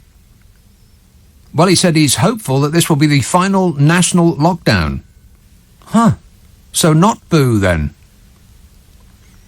He said the shutdown, this one right here, is likely to be lifted for good in spring. And all we've got to have that happen is between now and then for schools to reopen and nothing bad to come from it. You know, like last time. Yeah, exactly. Like last time when we reopened school for one day and then spent the next 2 months paying for it. On the advice of the very capable Gavin Williamson. What could possibly have gone wrong with him in charge? The epidemiologist Professor Neil Lockdown said that it should be safe to reopen schools next month and that life could be back to normal certainly by this time next year. What? Next year. Spring next year is when life will return back to normal. He says if we continue to see a decline without large outbreaks, then perhaps starting to relax other aspects of society the month after the schools go back is a possibility. So not a lot, but a bit.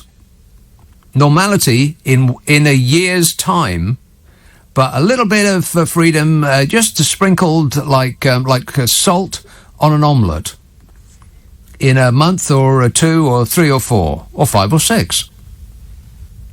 Meanwhile, New Zealand is fully operational. People are having barbies, getting together for parties, engaging in hot Kiwi mingling action. Disgusting. They're having fun. You remember fun, don't you? No. And New Zealand declared itself COVID-free in June. That's 8 months ago, fact fans. 8 months.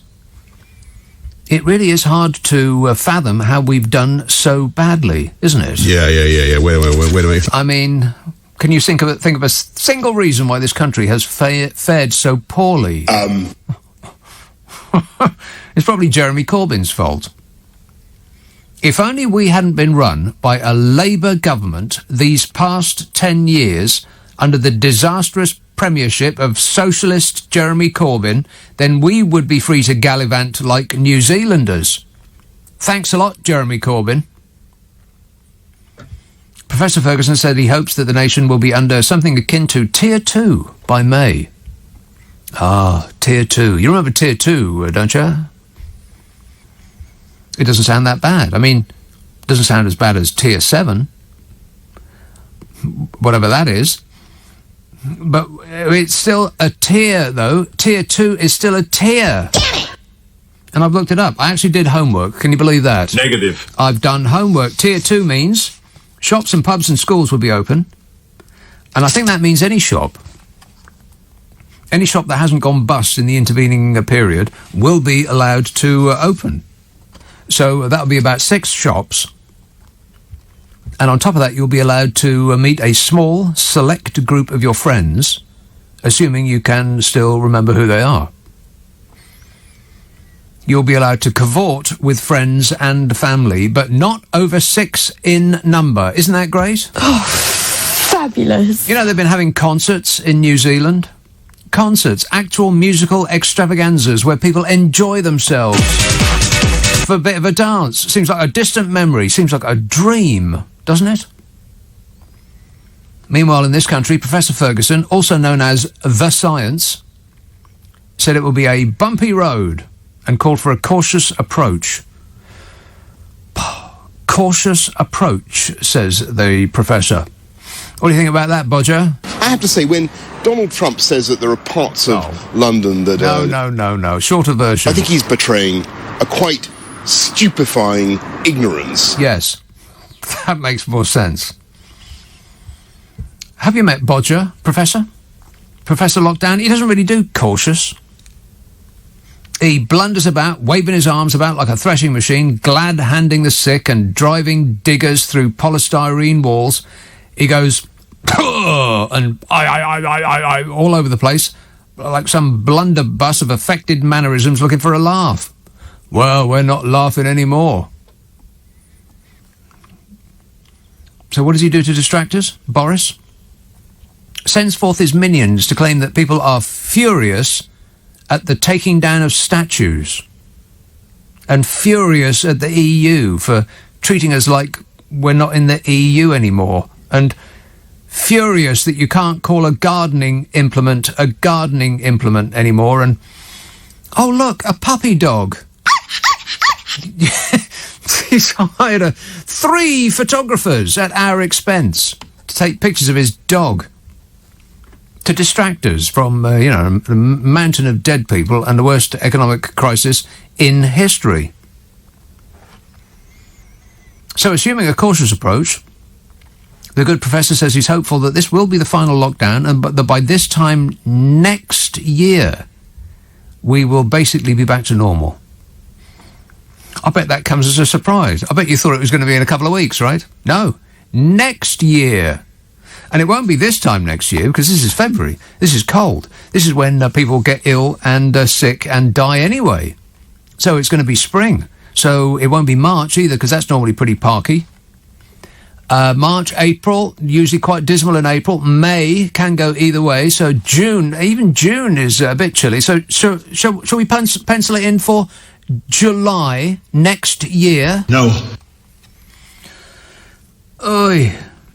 Meanwhile, they've been free to gamble about like real human beings in New Zealand for 8 months. I haven't checked, but I bet South Korea's done even better than that. How many people died in South Korea? I think it's about 1, isn't it? Something like that, about 1. Ugh. Vietnam, there's about 6 people dead in Vietnam, something like that, there or thereabouts. I don't know what you're thinking. You're thinking, well, Vietnam, there's only about 30,000 people live in Vietnam. No, more people live in Vietnam than live here, in a smaller area. And they've still done better than we have. Explain that to me, I'll double dare you. So, assuming a cautious approach, this time next year, we'll be free to have a normal life, to recreate what it was that we had before. It seems like a long way away. Especially as many of the countries that we compare ourselves to have been normal for months. But, you know, I suppose that is the nature of British exceptionalism. The virus attacks us more because it's jealous or something. So it's tier 2 by Easter, mixing again with up to 6 people, going to the shops, eating outside, as long as you don't mind freezing to death. And we only got to wait till Easter. That's what Professor Lockdown says. In other news, hopes that families will be reunited at Easter have suffered a major blow, says the Mail, as government scientists are urging the Prime Minister to keep the brakes on for at least another 2 months. And as Easter is at the start of April, another 2 months from now would be well past Easter. And that phrase, at least 2 months, doesn't really inspire confidence, does it? No. Not really, no. There it goes, on and on and on. Still, never mind, eh? And texts, oh, Nick, I'll never get over this impeachment. What is wrong with people? It was so very obvious that he instigated the insurrection. Well, it's obvious to me. It's obvious to everybody. But we knew that they weren't going to convict him, the Republicans, because, you know, they have no moral centre. They are a moral vacuum. It's like the Jets and the Sharks. The Jets and the Sharks. They're just a gang, that's all. They're a criminal organisation, just a gang. Dave in Bradford texts, in the days of Obama, when everything made sense, that's right. Except there's a question mark at the end of that sentence. Oh, no. So he's being sarcastic. In the days of Obama, when everything made sense, he says, you mean when he addressed the people of this country with his pal David Cameron? You remember David Cameron? We're still not missing you, Dave. But we know where to find you. You'll be in the shed, where they keep the tools. I think this is nonsense. He says, you mean when he addressed the people of this country with his pal David Cameron and told us that we'd be at the back of the queue? Yeah. Well, of course we would. At the back of the queue that has got the European Union ahead of us. Is that what you mean? Well, of course. I mean, you'd have to be a numpty to think otherwise. Of course we're behind the European Union for a trade deal, because the European Union's got a boatload more money than we have. They're much more important. They're a bigger country, bigger market, more money. It's all about the money, honey. It's a trade deal. It's not friends. Anyway. You mean when he addressed the people of this country with his pal David Cameron and told us we'd be at the back of the queue? Yes, those days made a lot of sense. Well, of course they do.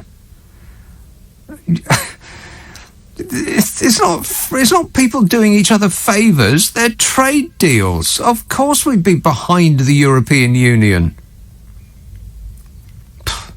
He says, I think you've lost your marbles and are totally delusional. if you think that international trade deals are done on the basis of who's your mate, then there is one person who's delusional here, Dave, but it's not me. He says, and keep reading messages and taking calls from cretins rather than people who can put forward a cogent argument.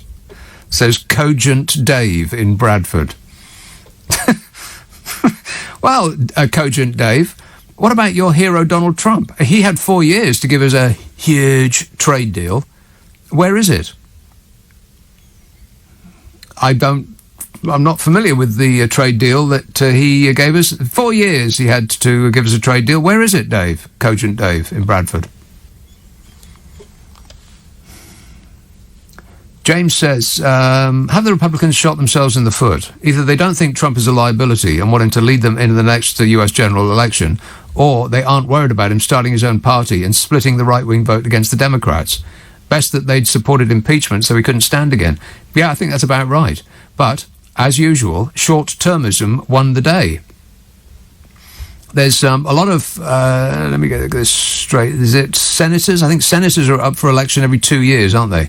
And so there was half of them that had the election this time around, and then the other half are in 2 years. I might have that backwards, but it's something like that. And so they just think, as Trump has such high ratings among Republicans, it's hard to believe, but he does. You know, the people who say that they're all about law and order and about God, those people, they're just thinking about 2 years' time. That's all. They're not really interested in the future of the party because they'll be gone by then. You know, they'll have made their money and they'll go away, just as politicians do in this country, do some favours here and there, and then slip into a comfortable retirement. Very coincidentally, working for the very organisations and companies that they did favours for when they were in power. I mean, that's how it works, ain't it?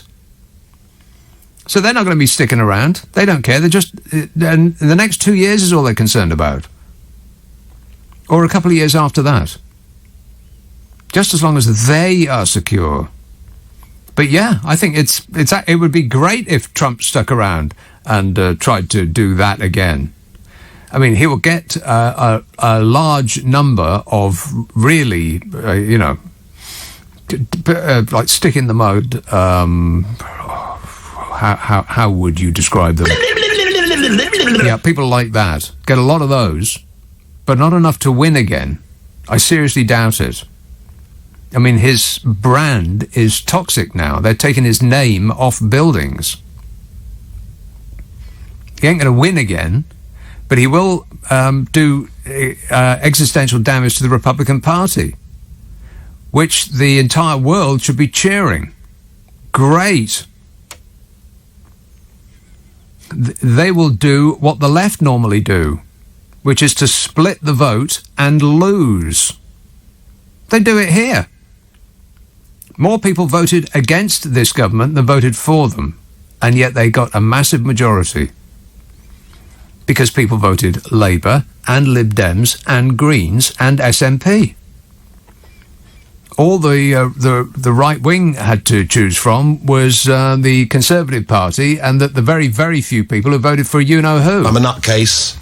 So there was no split there at all. The left keep doing this to themselves again and again and again. They stop firing out and form a circular shooting squad. It's their speciality. So it's about time that the Republicans started doing that themselves. Great. I would encourage him. You go, Donny. You are the best. Donald Trump is a very nice person. New Malden, Ahmed. Oh, hello, Nick. Yeah, just my question, my comments are about Donald Trump. But first, was it not Professor Ferguson who said there are going to be 500,000 COVID-19 deaths? I think it was 250,000, something like that. No, it's 500,000, he said. But he said, he had a fever and something else at that time. And, well, he didn't say that there was going to be 500. I think it was 250,000, but it didn't make any difference one way or the other. It was 250,000 or 500,000 unless there were lockdowns and we actually did something about it. That was the figure that that was the scenario that he was painting. And also the other scientific advisor said, we might reach maximum about 20,000. And we already about 120,000 deaths already. Right. Well, maybe he was thinking if we had, competent leadership, we would only reach 20,000. Okay. The reason I phoned, Nick, is that what does Donald Trump has to do to get convicted? He's just one of these Teflon people who can who do absolutely anything, because it seems amazing to me that anybody would follow him at all. I mean, he's covered in makeup. He's got the most ridiculous bouffant hairstyle. I mean, he's obviously a drip. He pretends to be tough, and he so obviously isn't. I just don't get it. How can you be that gullible? I love the poorly educated. I suppose that's it. No, but the thing is, during his 4 years, he has made 31,000 lies. That's about 23 major statement of false statements. Verifiable lies. Yeah, verifiable lies. Yes. Yes, and he has ran the U.S. government like a banana republic. Yeah, like a mafia don. He has violated all the regional, national, international laws, protocols, and everything. Yeah. What sort of American voters are, who are prepared to vote for him? Mystifying. It really is absolutely incredible. And on top of that, this guy, what's his name, the now minority leader of Senate, what's his name, Mitch McConnell. Yeah. Now he's saying all sorts of things, but he didn't have the guts to vote for his conviction. What's happening? It's almost like a dream. You couldn't, in a sort of a psychotic nightmare, you couldn't come up with a scenario like this. But I think it shows one thing: the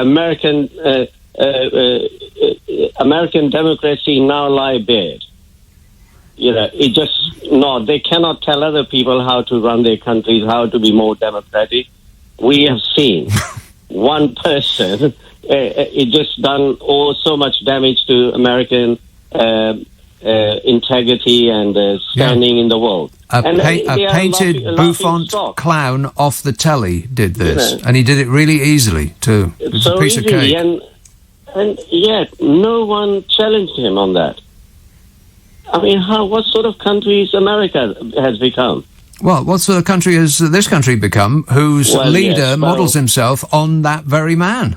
Well, of course, yes, to a degree, yes, that is so. And we have, and again, can I just go back to, can I just comment on our country now? Yeah. We are where we are because of the indecisiveness, deliberation of this government to contain COVID virus. This should have been, all these measures now they are putting in place should have been done 8 to 10 months ago. Mm-hmm. And they kept saying, other countries, they're putting up all these draconian laws. Yeah. Now, these are draconian laws where, 10 years imprisonment for telling lie. Obviously, that's never going to happen. Yeah, that's just, that's playing tough guy. Yes, 10 years, please. They should have done this a year ago. This is 12 months too late. This is 115,000 people dead too late. Exactly. I mean, what will it take for this government to become really put in effective measures in place? The reason that they can continue to get away with it is the same reason that Trump continued to get away with it is because we have a leader who is made of Teflon. He has an axe which works tremendously well. His unruffled thing makes people want to mother him. That whole my suit doesn't fit and I couldn't do up my tie properly and I haven't combed my hair. He presents himself like a child. And so people feel instinctively mothering towards him. They want to smooth him down and iron his shirts and comb his hair for him. So there's that. And then there's the hurt puppy dog eyes. Who, me? That too. it beats down people's defences. He presents himself basically like a puppy dog that you want to pet and stroke. Oh, the puppy dog has just made a mess on the floor, but you forgive him because that's where we are. Oh, what do you think, Bodger? I can't comment on that. This text says, is it true that Gavin Williamson is being lined up to be the next host of Mastermind? Maybe the next chair? Anna texts, Nick, the only way to prevent Trump from holding a public office is to introduce a fit and proper test. If caravan site owners are required to pass this test, then every prospective candidate for public office should too. Caravan site owners have to pass a test. What's on the test? Isle of Man. Hello, James. Hi, how are you? Good, thanks. I just wanted to say, in the Isle of Man, with regard to coronavirus, we've got a population of 85,000. We've got 3 active cases at the moment, but they're in isolation. Mm-hmm. And we have no restrictions. There's no shutdown, lockdown or everything. The Isle of Man is performing normally. And the only reason is because the Manx government, the Isle of Man government, they shut down the borders and they were strict, which is where mini Trump went wrong in the UK. Right, so you've had no restrictions on your freedom of movement? No, none whatsoever. You can go to the pub if you want. You can get a taxi. You can go to a disco, go to a nightclub. No problems whatsoever. Do they have discos on the Isle of Man? Well, they have nightclubs with music. Disco is an old-fashioned word, isn't it? Well, I suppose it is, yeah. But I will call it a disco. A nightclub. What kind of music do they play in this nightclub on the Isle of Man?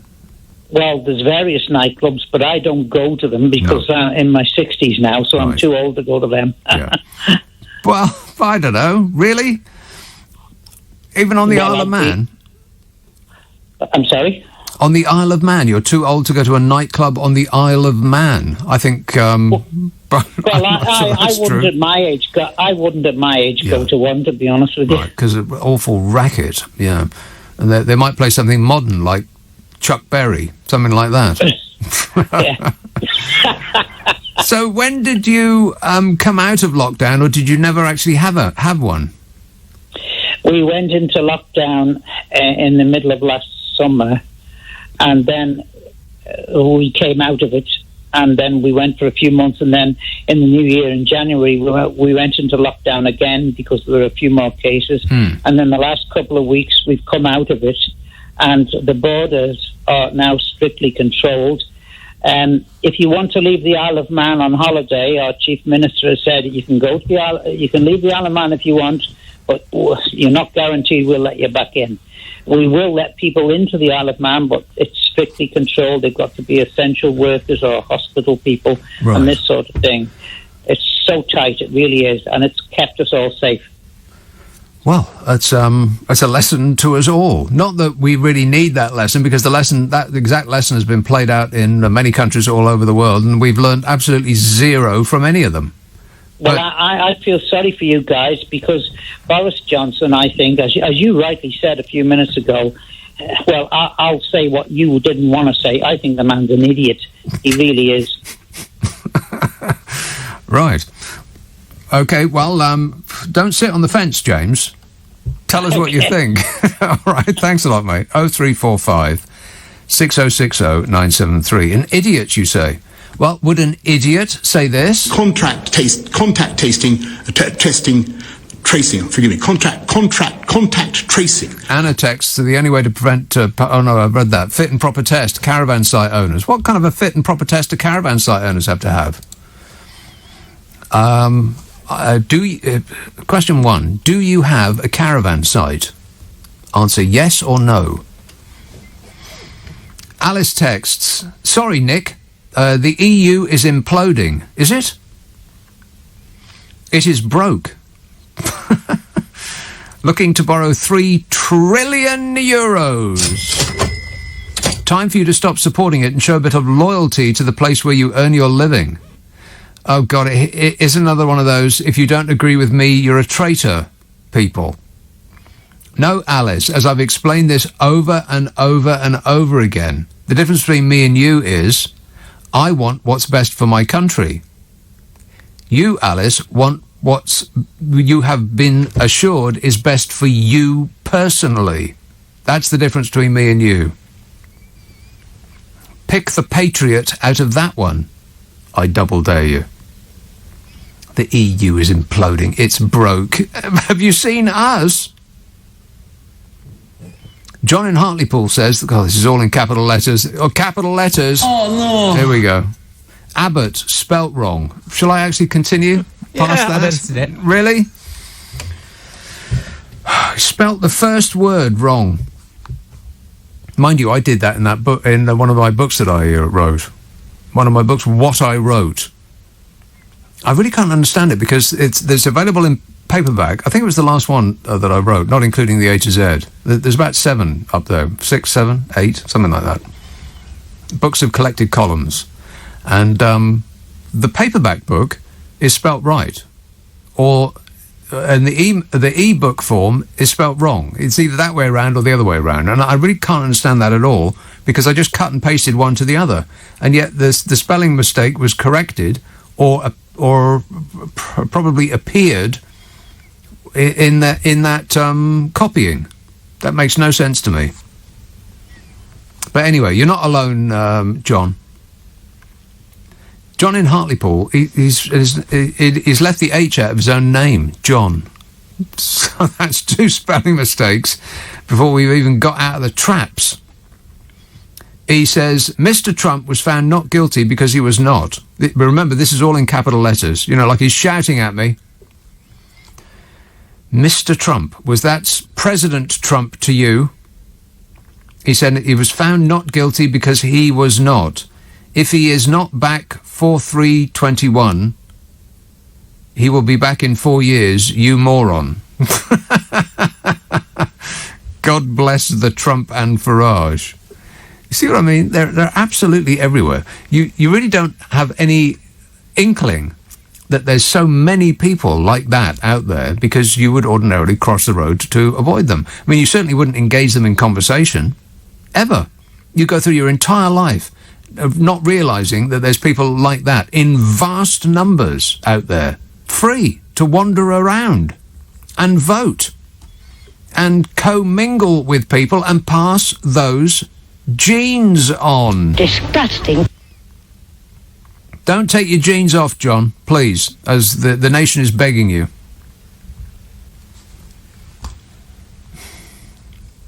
It's only when you do something like this that you realise how many people like that are out there. I mean, I guess if you do this and other sort of public-facing jobs, like if you work in a shop, you can remember working in shops, can't you? No. Yeah, there used to be a thing called shops. People used to stand behind the counter. Yes, can I help you? You know, like that, all day long. And people like John would come up and bellow that, I bought this watch yesterday, and I ran it over with my car, and now it doesn't work. I demand to see the manager. People like that. People who because shops are shut, are getting their stuff off the internet. It doesn't matter what it is. Regardless of what the actual product is, just look at the reviews on the internet. And it'll be full of people who say, I bought this phone yesterday and I placed it in a bucket of water and then set fire to it. And now it doesn't work. 1 star. People like that. They're everywhere. It's amazing.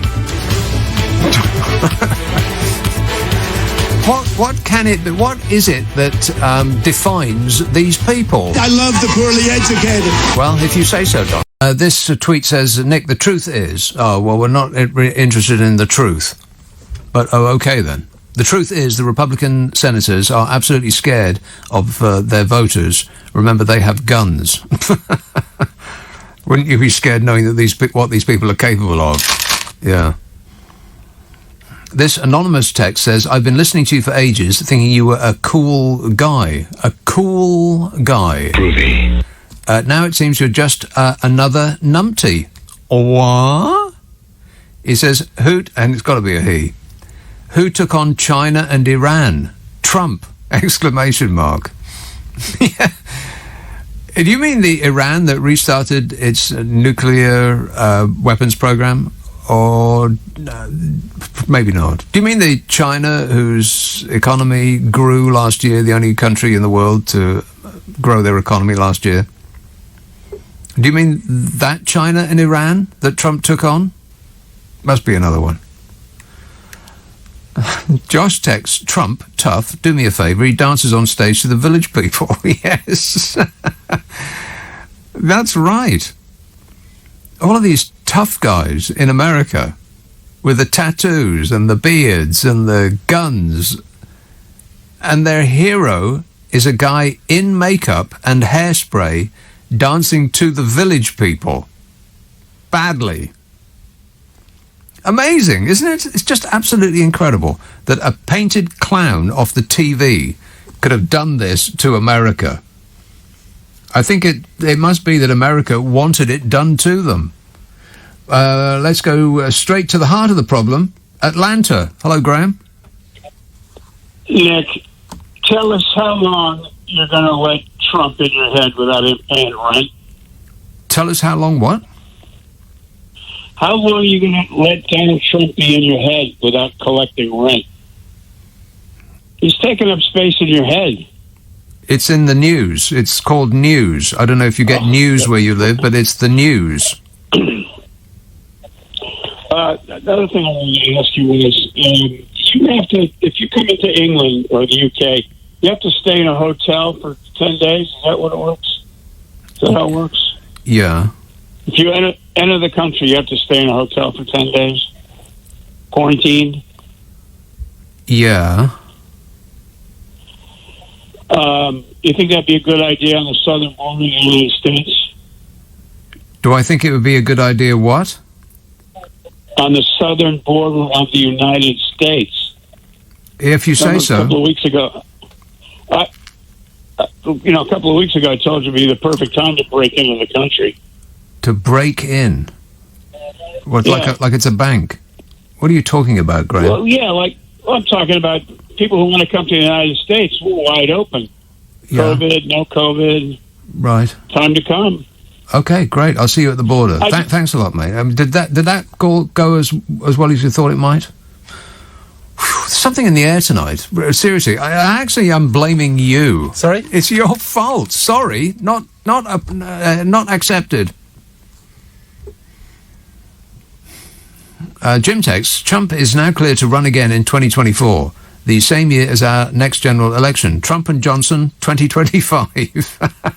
Get me a badge made. I want a poster in my window right now with a big line through it. Let's have Southampton. Simon. Good evening, Nick. Simon. I've got 3 points. Couple of 3 points. Yeah. So, first of all, I'm going to start with a thank you. You made a statement that people that vote should have to take a test. Yes. And with the standard of a lot of calls that LBC gets in general, I can quite understand why you would say that. Yes. And the reason I'm saying thank you is because before I started listening to LBC, 2015, I would have been one of those people. I was horrible. I was right wing. I was nasty. Yeah. I was just horrible. So what turned your life around, Simon? Because as just like with Brexit, right, where I did vote to leave and regretted it very, very soon afterwards. Yeah. Because I've been able to listen to balanced opinion. James O'Brien. Yeah, which you got yourself, James O'Brien. Now you've got Natasha Devon, David Lammy, but then you've also got the others. And because of listening to that pretty much 12 to 16 hours a day, because I don't listen to music. I'm not really interested in music. What? It made me learn about who I am and my values. And the truth of the matter is, if you'd have said to me that there was a dinghy coming across the channel 6, 7, 8 years ago, yes, I would have been the one. I would have been the one. I would have been the one to say drown them. And I'm so ashamed of that. And it's only because I didn't have anybody to guide me to find my principles. And I didn't think beyond the problem. So, for example, you get these people that say there shouldn't be any immigrants in this country because there's not enough council houses for our own people, right? When really and truly, the problem is that your problem isn't with the immigrants. Your problem is with governments who haven't funded. Yeah, I think what you're referring to is that is that people have a set belief about many things, which is, particularly in these days of the internet, is, well, before the internet, really, it didn't make any difference. You choose your friends based on mostly that they agree with you about most things. So you don't really get into a blazing row with people, and nor are your misperceptions corrected, and you don't get an opposite view. But listening to this radio station, you get opposite views all the time. And I could have gone either way, Nick. I could have gone either way, but it just so happens that I have a heart, a good heart, an intelligent brain. Right, you could have gone to the dark side. Well, this is the other thing, right? Left wing and right wing, okay? I don't think they mean what they've always meant anymore. I think they mean right and wrong. Because if you're, let's say you got these people, like, for example, the people that have sent you in messages tonight about Trump, right? Back in Trump. Now, you'd have to have a head made of concrete not to realise and understand that man is everything that is wrong and everything that is bad. And it got to the point for me towards the election where, and I might have told you this, I certainly spoke to Clive Bull about it, right? I was actually going to hang up listening to the radio because of the callers that call in, because it's become more than entertaining. It's become worrying that the human race, or in this side of the world anyway, is actually not very nice, and I was losing faith. And I don't doubt that if it wasn't for the pandemic, that man would have got another 4 years. And God help us. But you can't. If you can sit there and say that you agree with his policies and with who he is morally, then we're in a terrible, terrible state. I completely agree. Yes, it is absolutely remarkable how many people out there seem to be wrong-headed. Well, my next point is there's been a bit of a blinder played by Nancy Pelosi. I'm watching CNN. I've had it on all day, and I've had it on since the. I just don't know what it is. I've just become extremely political. When bearing in mind, I was somebody that used to proudly say I don't vote, because my vote is I don't want any of them. Right? That's how narrow-minded I was. Right. In fact, I even told you that once. None of the above. Yeah. Right. But now I'm all over politics, and I'm quite into it. Now, here's the game. Right. Here's the game. The stage after the impeachment trial, the impeachment trial would have been if Trump had been voted against or convicted, then that would have put a stain on the Republican Party with their voters, right? Now, what's happened is they were, I'm pretty sure of this, they were relying on the fact that they could say not guilty, which would then force Nancy Pelosi to censure him, have a censure vote, right? Which would have meant that the Democrats would have been the bad guys, because, oh, look, what the Democrats have done. We had a fair trial, and we decided that he wasn't guilty by majority, and now the Democrats have just undermined that and censured him. So, but she's come out tonight on CNN and said that she's not going to, because she doesn't want to play into the hands of the GOP. which I think is if there is a plan, and I very much doubt it, but if there is a plan, it might be that the Republican Party now are quite possibly going to be split down the middle. And if not split down the middle, they're going to take a wing away, so that all of that 70-odd million people aren't going to be voting Republican next time. They're going to be split. Some will vote Republican, some will vote for the Donald Trump party, and some will vote for another split Republican group. Perfect. Who are the not Donald Trump party, and by that method the Democrats have a shot at getting in again. Perfect.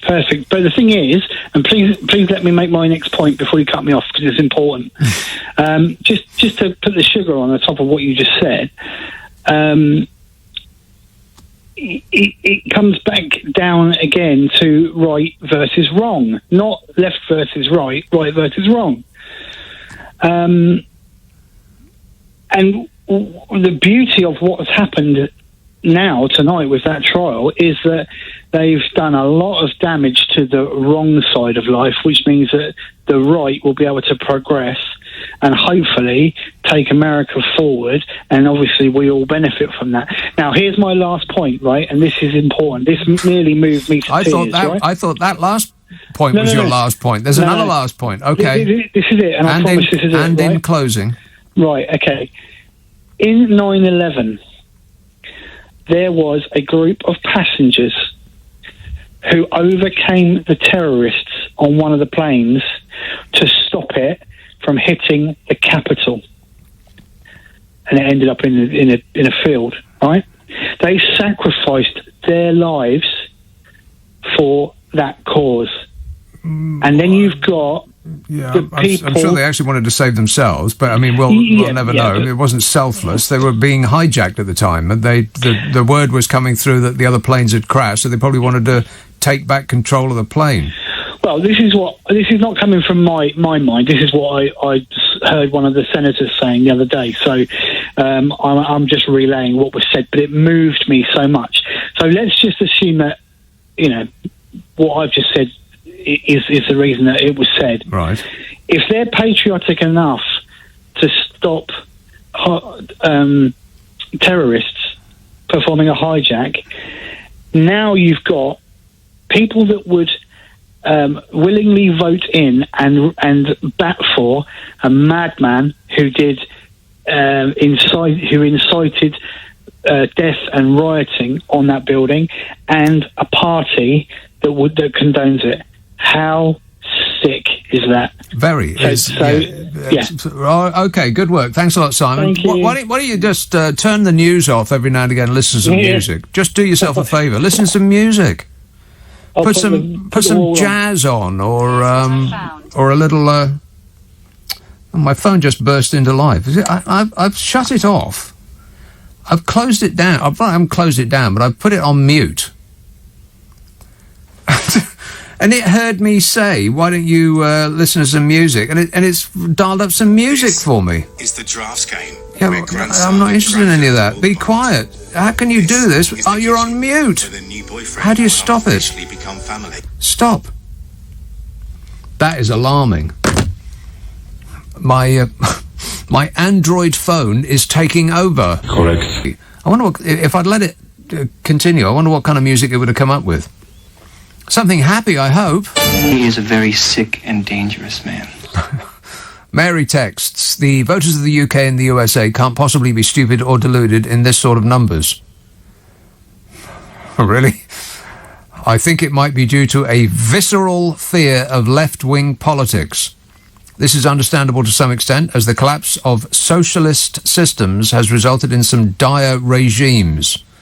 I've been a Labour supporter for decades, and I really am despairing. Well, don't despair, Mary. Get organised. What are you despairing about?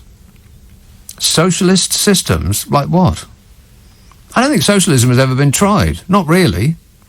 It's been they've called regimes that are supposedly socialist, some regimes have been called socialist, but they aren't. They're more like oligarchies or kleptocracies, or they're never actually spreading the wealth around the people. That never actually happens. And yeah, they can be deluded. They can be. The voters of the UK and the USA can't possibly be stupid or deluded in these sort of numbers. Well, they are, though. And this visceral fear of left-wing politics is put in their minds by billionaire media barons who are concerned at the disintegration of their power base. You know, the reason that Jeremy Corbyn got it in the neck so much from the offshore billionaire media barons is that he specifically said at one point that he would look into the ownership of numerous news titles by a very few number of people. And there was a sharp intake of breath on a couple of yachts, and that was it for him. They never stopped pummeling him for year after year after year, levelling their guns at him, just to make sure that that scenario that he described never happened. I mean, it's not a coincidence. Let's have Woodford. John. Hello, Nick. John. What a strange breed of cattle human beings are. Yeah. Now, I'm going to do something. I'm going to ask something here. I need a question. I'm going to ask you a question before I give my 100 points. No, but I'm only going to give 1 point. But I want to ask one question, which has bothered me now for weeks and weeks listening to LBC, and it's not just your programme. You have a particular advert. I'm not sure if we should talk about it. But well, no, hang on a minute. We can't talk about the adverts, I'm afraid. No, it's what he said that I don't understand. I'm not condemning the advert. It's a brilliant advert. It's about giving blood. Yeah. But he says in it, we can't tripe you or write songs about you. But what is he saying? I don't understand that advert. It's actually bothered me. I've looked online and everything. No, really, I'm serious. If you listen to that advert, you will not see what he's saying. We don't tripe for you, and we don't write songs about you, but when you give blood, it's a brilliant advert about giving blood. And it really bothered me. Right, my 1 point, there's only 1 point. Why, if we have video evidence of what Donald Trump said, and if you're a lip reader, you could read it, and if you hear it, because it's recorded, yeah.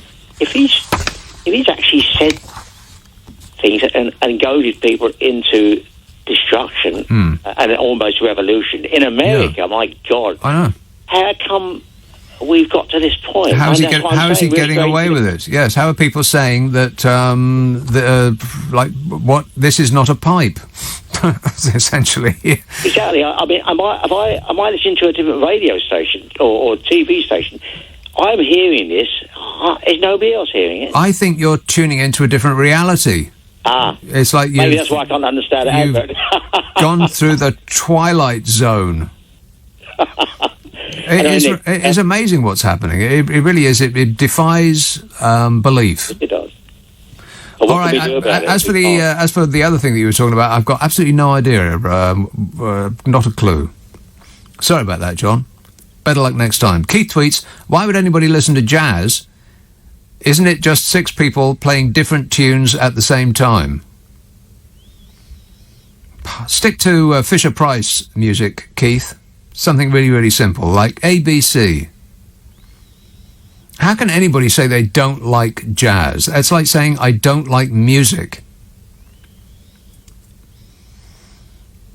All jazz isn't free form.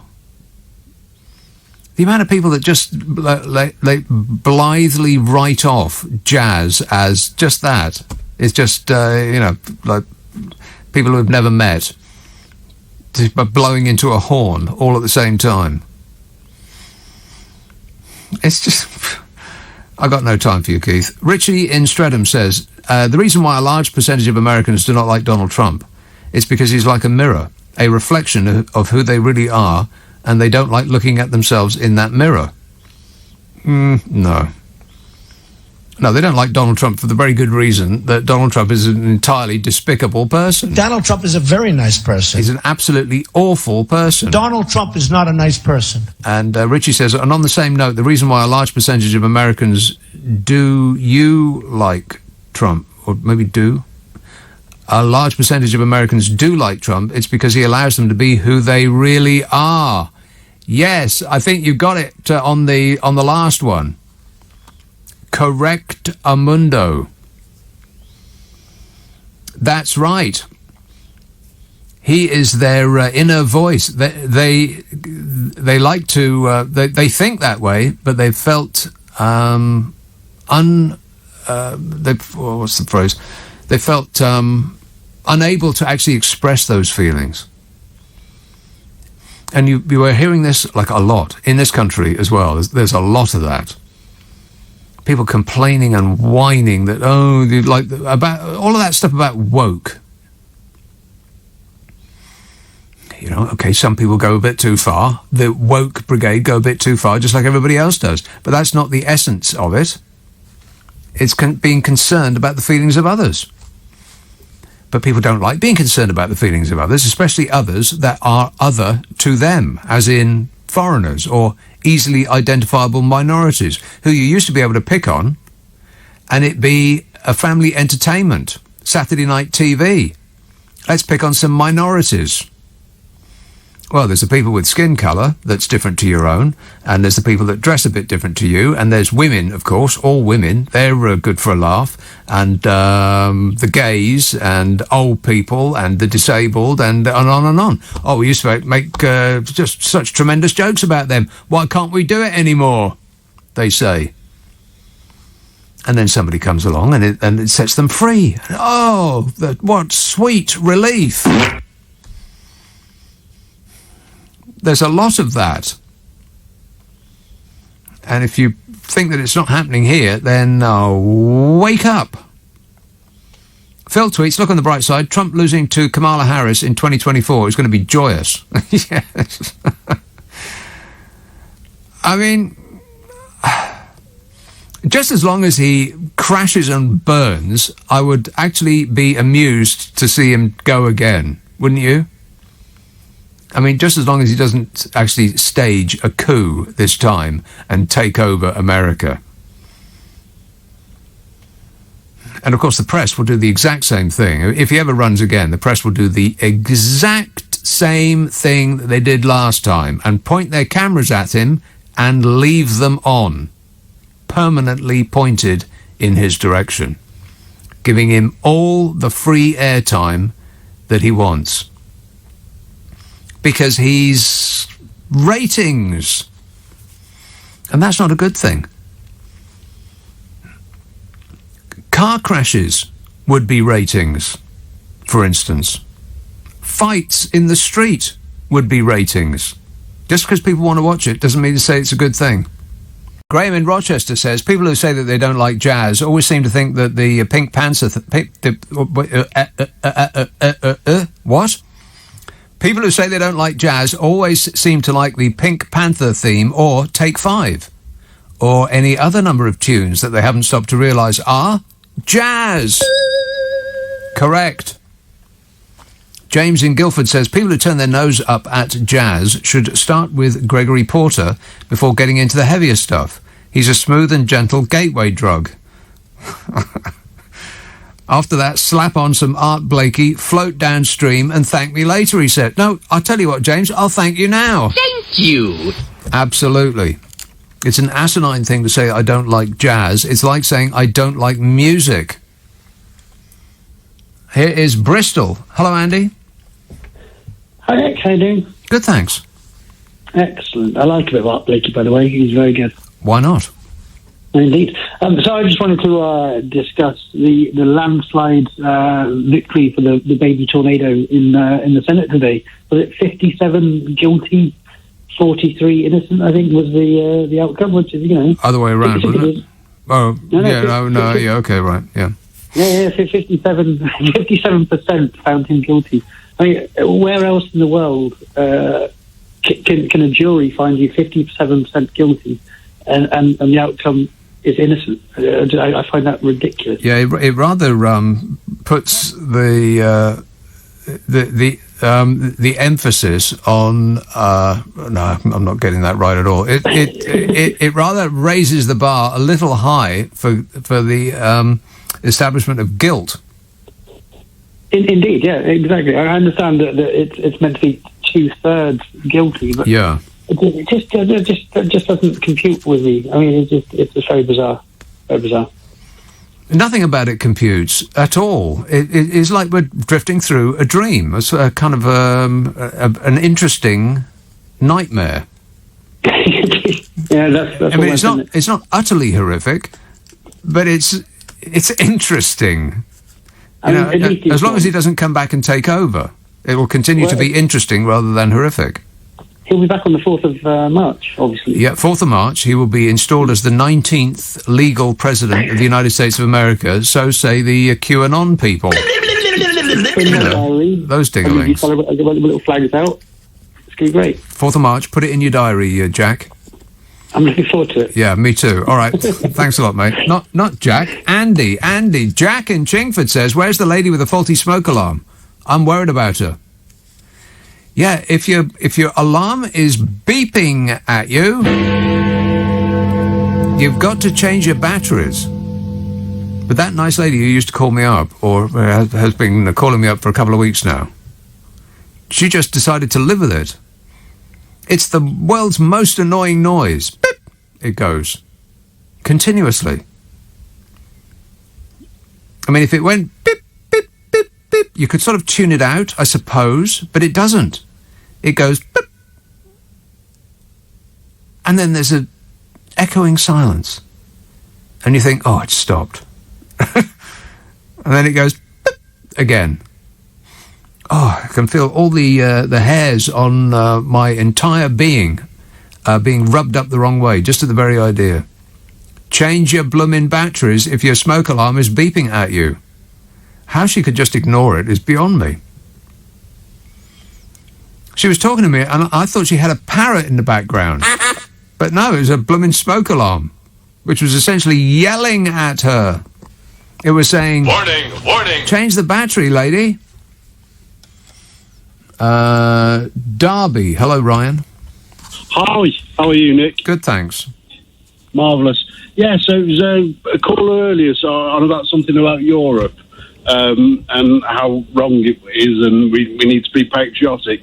Now, I'm quite British, I'm quite essential, but I'm also European. You're quite essential?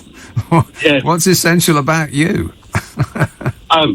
Because it's me. Well, that's right. Of course. Yes. There we go. No, and it was more to do with the fact that I'm also a seasonaire as well. So I work in the French Alps. I work in other parts of Europe. You're a seasonaire? Yeah, it's what we call a seasonaire. So it's people that work winter seasons in the French Alps, in the Swiss Alps, or you could go and work in the summer. You go work Greece, South France, and all that. But it's what we call seasonaires. Is it? I've never heard that phrase before. What does a seasonaire actually do? Everything. So we're the they can be like the chalet managers, the chalet operators, the people that pick you up from the airport, somebody like myself, sports therapist. But we go and work and we look after not only the Brits but other people, just doing hospitality. Right.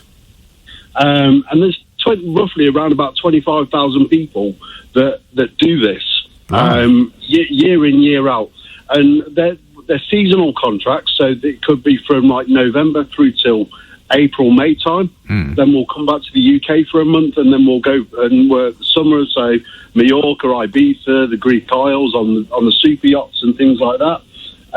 So really, it's an all year round contract, but broken down into winter, summer.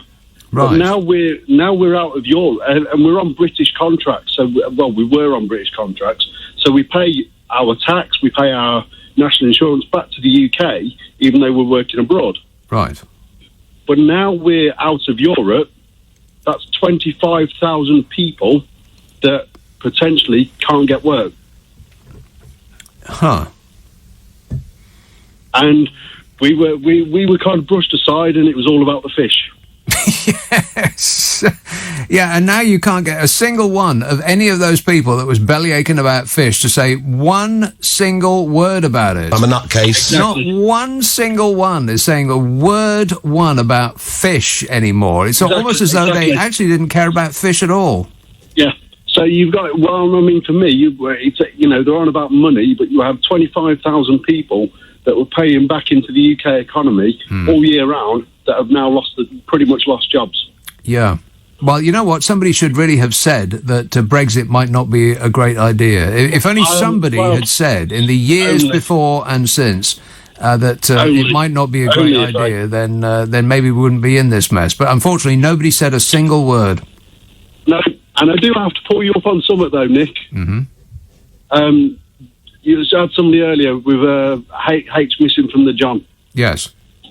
I'm also missing the H from the John. Well, I hope that you find it as soon as possible. I'll blame my mother for that. Right. Yeah, me. Yeah, I blame the parents as well. Always blame the parents. Blame the parents. Right. Anyway, that's pretty much all I wanted to rant about anyway. So, well, let me just ask before you go. You mentioned super yachts. Now, there was this thing on the telly a little while ago about how it seems like it would be a glamorous and wonderful life to be one of like a skipper or it's tough. A boat person on a super yacht. But what's it actually like? It's tough. You take the good with the bad, and people with the money, they tell you what to do. You go, it's a yes sir, no sir sort of situation. But no, it's different, but it's worth it if you can get the work now. Right, but you can't. Well, if you know the right people, then you might have a chance. But unfortunately, I've got to go now find work here, back in the UK. Well, so it's my part of that. My career is now over. Yeah. Well, but on the flip side to that, I have come home and I'm doing like the COVID testing, but I'm also going into doing the vaccinations as well. So things are looking up. Right. Okay. Well, good for you. I hope it works out. Thanks a lot, Ryan. 0345 6060 973. Yeah. Who could have predicted that Brexit wouldn't work out really, really well? If only there had been a sign. Somebody should really have said something. Marietta texts, people who don't like jazz should spend an evening listening to Miles Davis and John Coltrane. Heaven, she says. Well, Miles Davis may be. I think John Coltrane might be a step too far for a newbie. But seriously, how could anybody listen to Kind of Blue? I mean, I know it's almost a cliche to say it. It's the most famous of all jazz albums. But it's the jazz album that even people who say they don't like jazz like. It's impossible in my mind that anybody could sit down and put on Kinda Blue by Miles Davis and end by saying they didn't like it. How is that possible? So trust me when I tell you, you will be completely satisfied or your money back if you buy Kinda Blue by Miles Davis, and you will like it, believe me. The money back offer, by the way, is not available. This text says, this has nothing, in capital letters, nothing to do with influential corporations. Does that make sense so far? So I just charge through it and see if there's any sense at the end. Well, at the end, we'll convene and see if it's made any sense when we get there. All right. Okay, here we go. Buckle up. It's going to be a bumpy ride. This has nothing to do with influential corporations. This is all about people choosing a decent, traditional, wholesome, God-fearing society over liberalism. Anything? Do you think that person is actually listening to this show, or maybe they shout random phrases at the radio and then put them into tweet form? This has nothing to do with influential corporations. What has nothing to do with influential corporations? Who was talking about influential corporations? This is all about people choosing a decent, traditional, wholesome, God-fearing society over liberalism.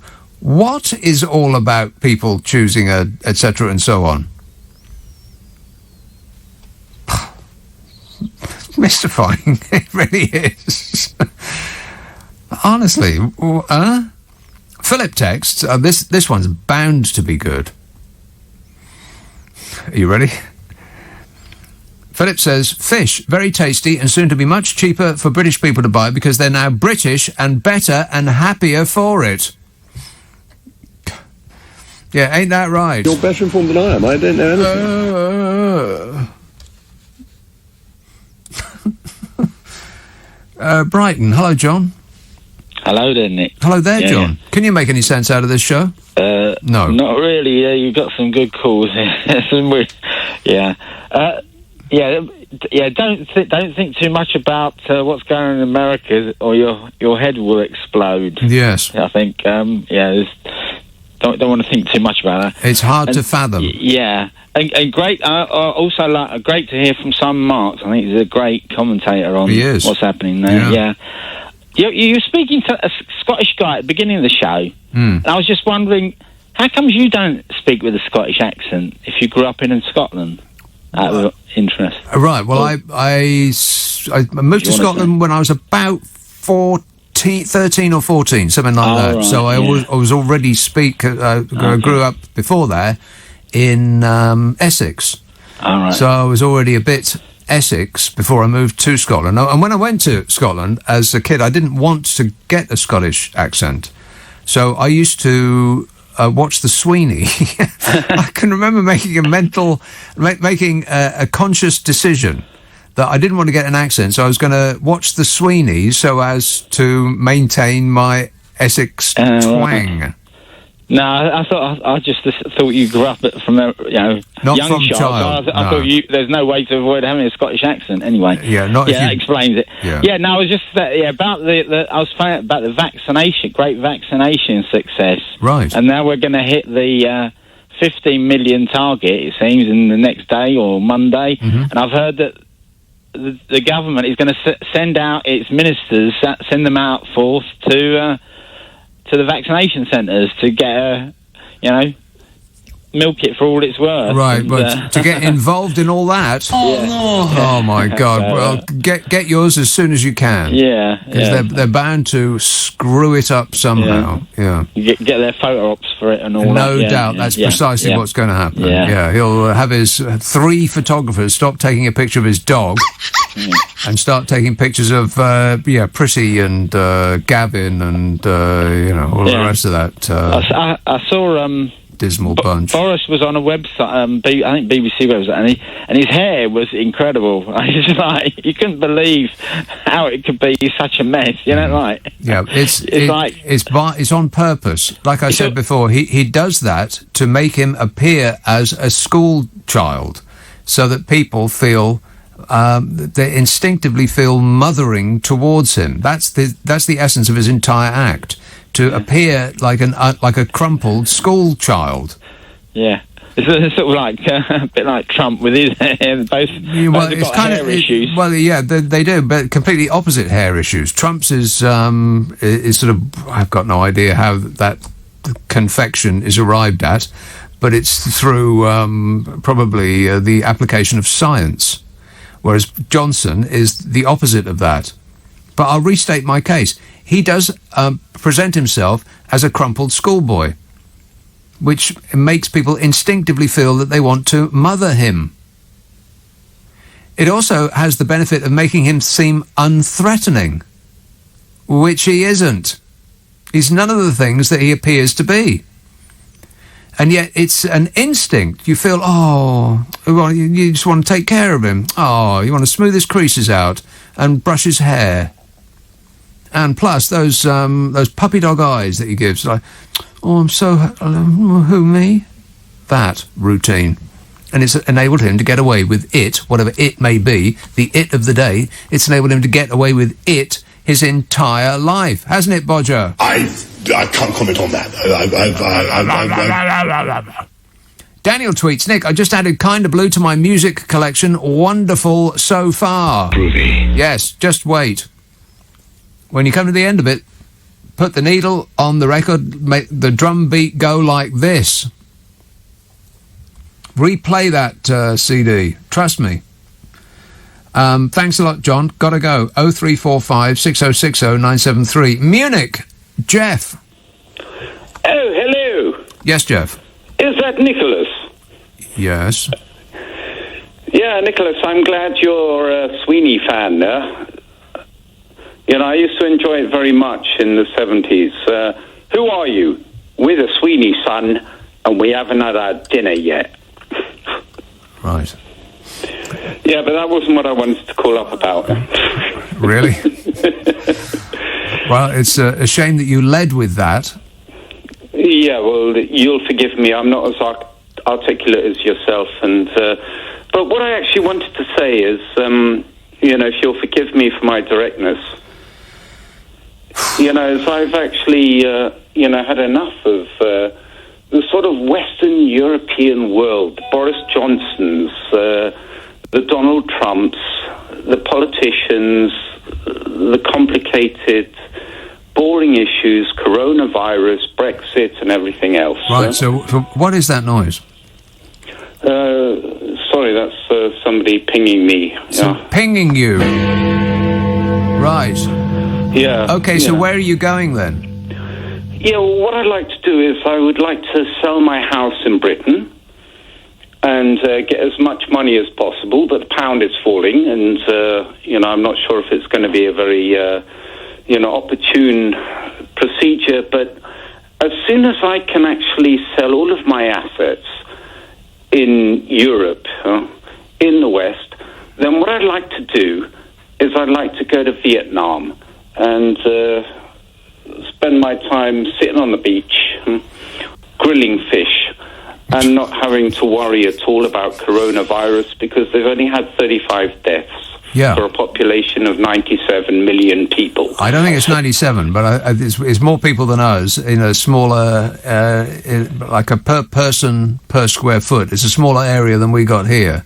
So that whole thing about, it's only very, very small countries with very spread out people that have done better than us is an absolute complete confection. It's untrue. Other countries that are similar in every way to us have done much, much better. You'd have to go hunting really hard, high and low, to find a country that's done worse than we have. It's virtually impossible. You'd have to split up the death rate and the economic hit. Because if you take them both together, no country on earth has done worse than we have. Amazing, really, that we put up with it. And nothing sticks to you-know-who. Absolutely zero. In fact, people say, don't pick on Boris. He's doing his best. As though he's been tasked as a child to tidy his room. Oh, he's done his best. He's a grown-up. I know he makes his appearance to resemble a child, but he's not a child. But people can't help but treat him as one. Keep forgiving him. It's amazing. It's just the modern world is blowing my mind. I just don't think I can take it anymore. John says, this is all in capital letters as well. Oh, God, here we go. No, not this late in the game. I'm not reading another all caps tweet. I just won't. Gloucestershire. Hello, Owen. Oh, Owen. Oh, hi, Nick. Yes, Owen. Hi there. Yeah, I think I'm just disappointed that as a Brit like yourself, we as a nation are effectively, our leader is someone who looks, well, I'm not to be too comical about it, but his hair has been combed with a toffee apple. He couldn't give a toss in PMQs. And, basically he's lazy. And that's what people believe in. Well, it's not what they believe in, it's what they want. They have declared quite clearly that it's still a minority, but it's enough of a minority in our screwed up political system to win what in his words is a stonking majority. The majority of the people of this country did not want him to be our Prime Minister. They didn't want a Conservative government. The majority of the people in this country didn't want that, but they got it anyway because of the screwed up political system that we have. So let's be absolutely clear about that. The majority of the people in this country don't want him. They want him to go. Here we go. Okay. Yeah, that would be okay for the majority of the people. But enough of a minority gifted him a great success. And then he gifted us this. Thanks. You get what you deserve. Thank you.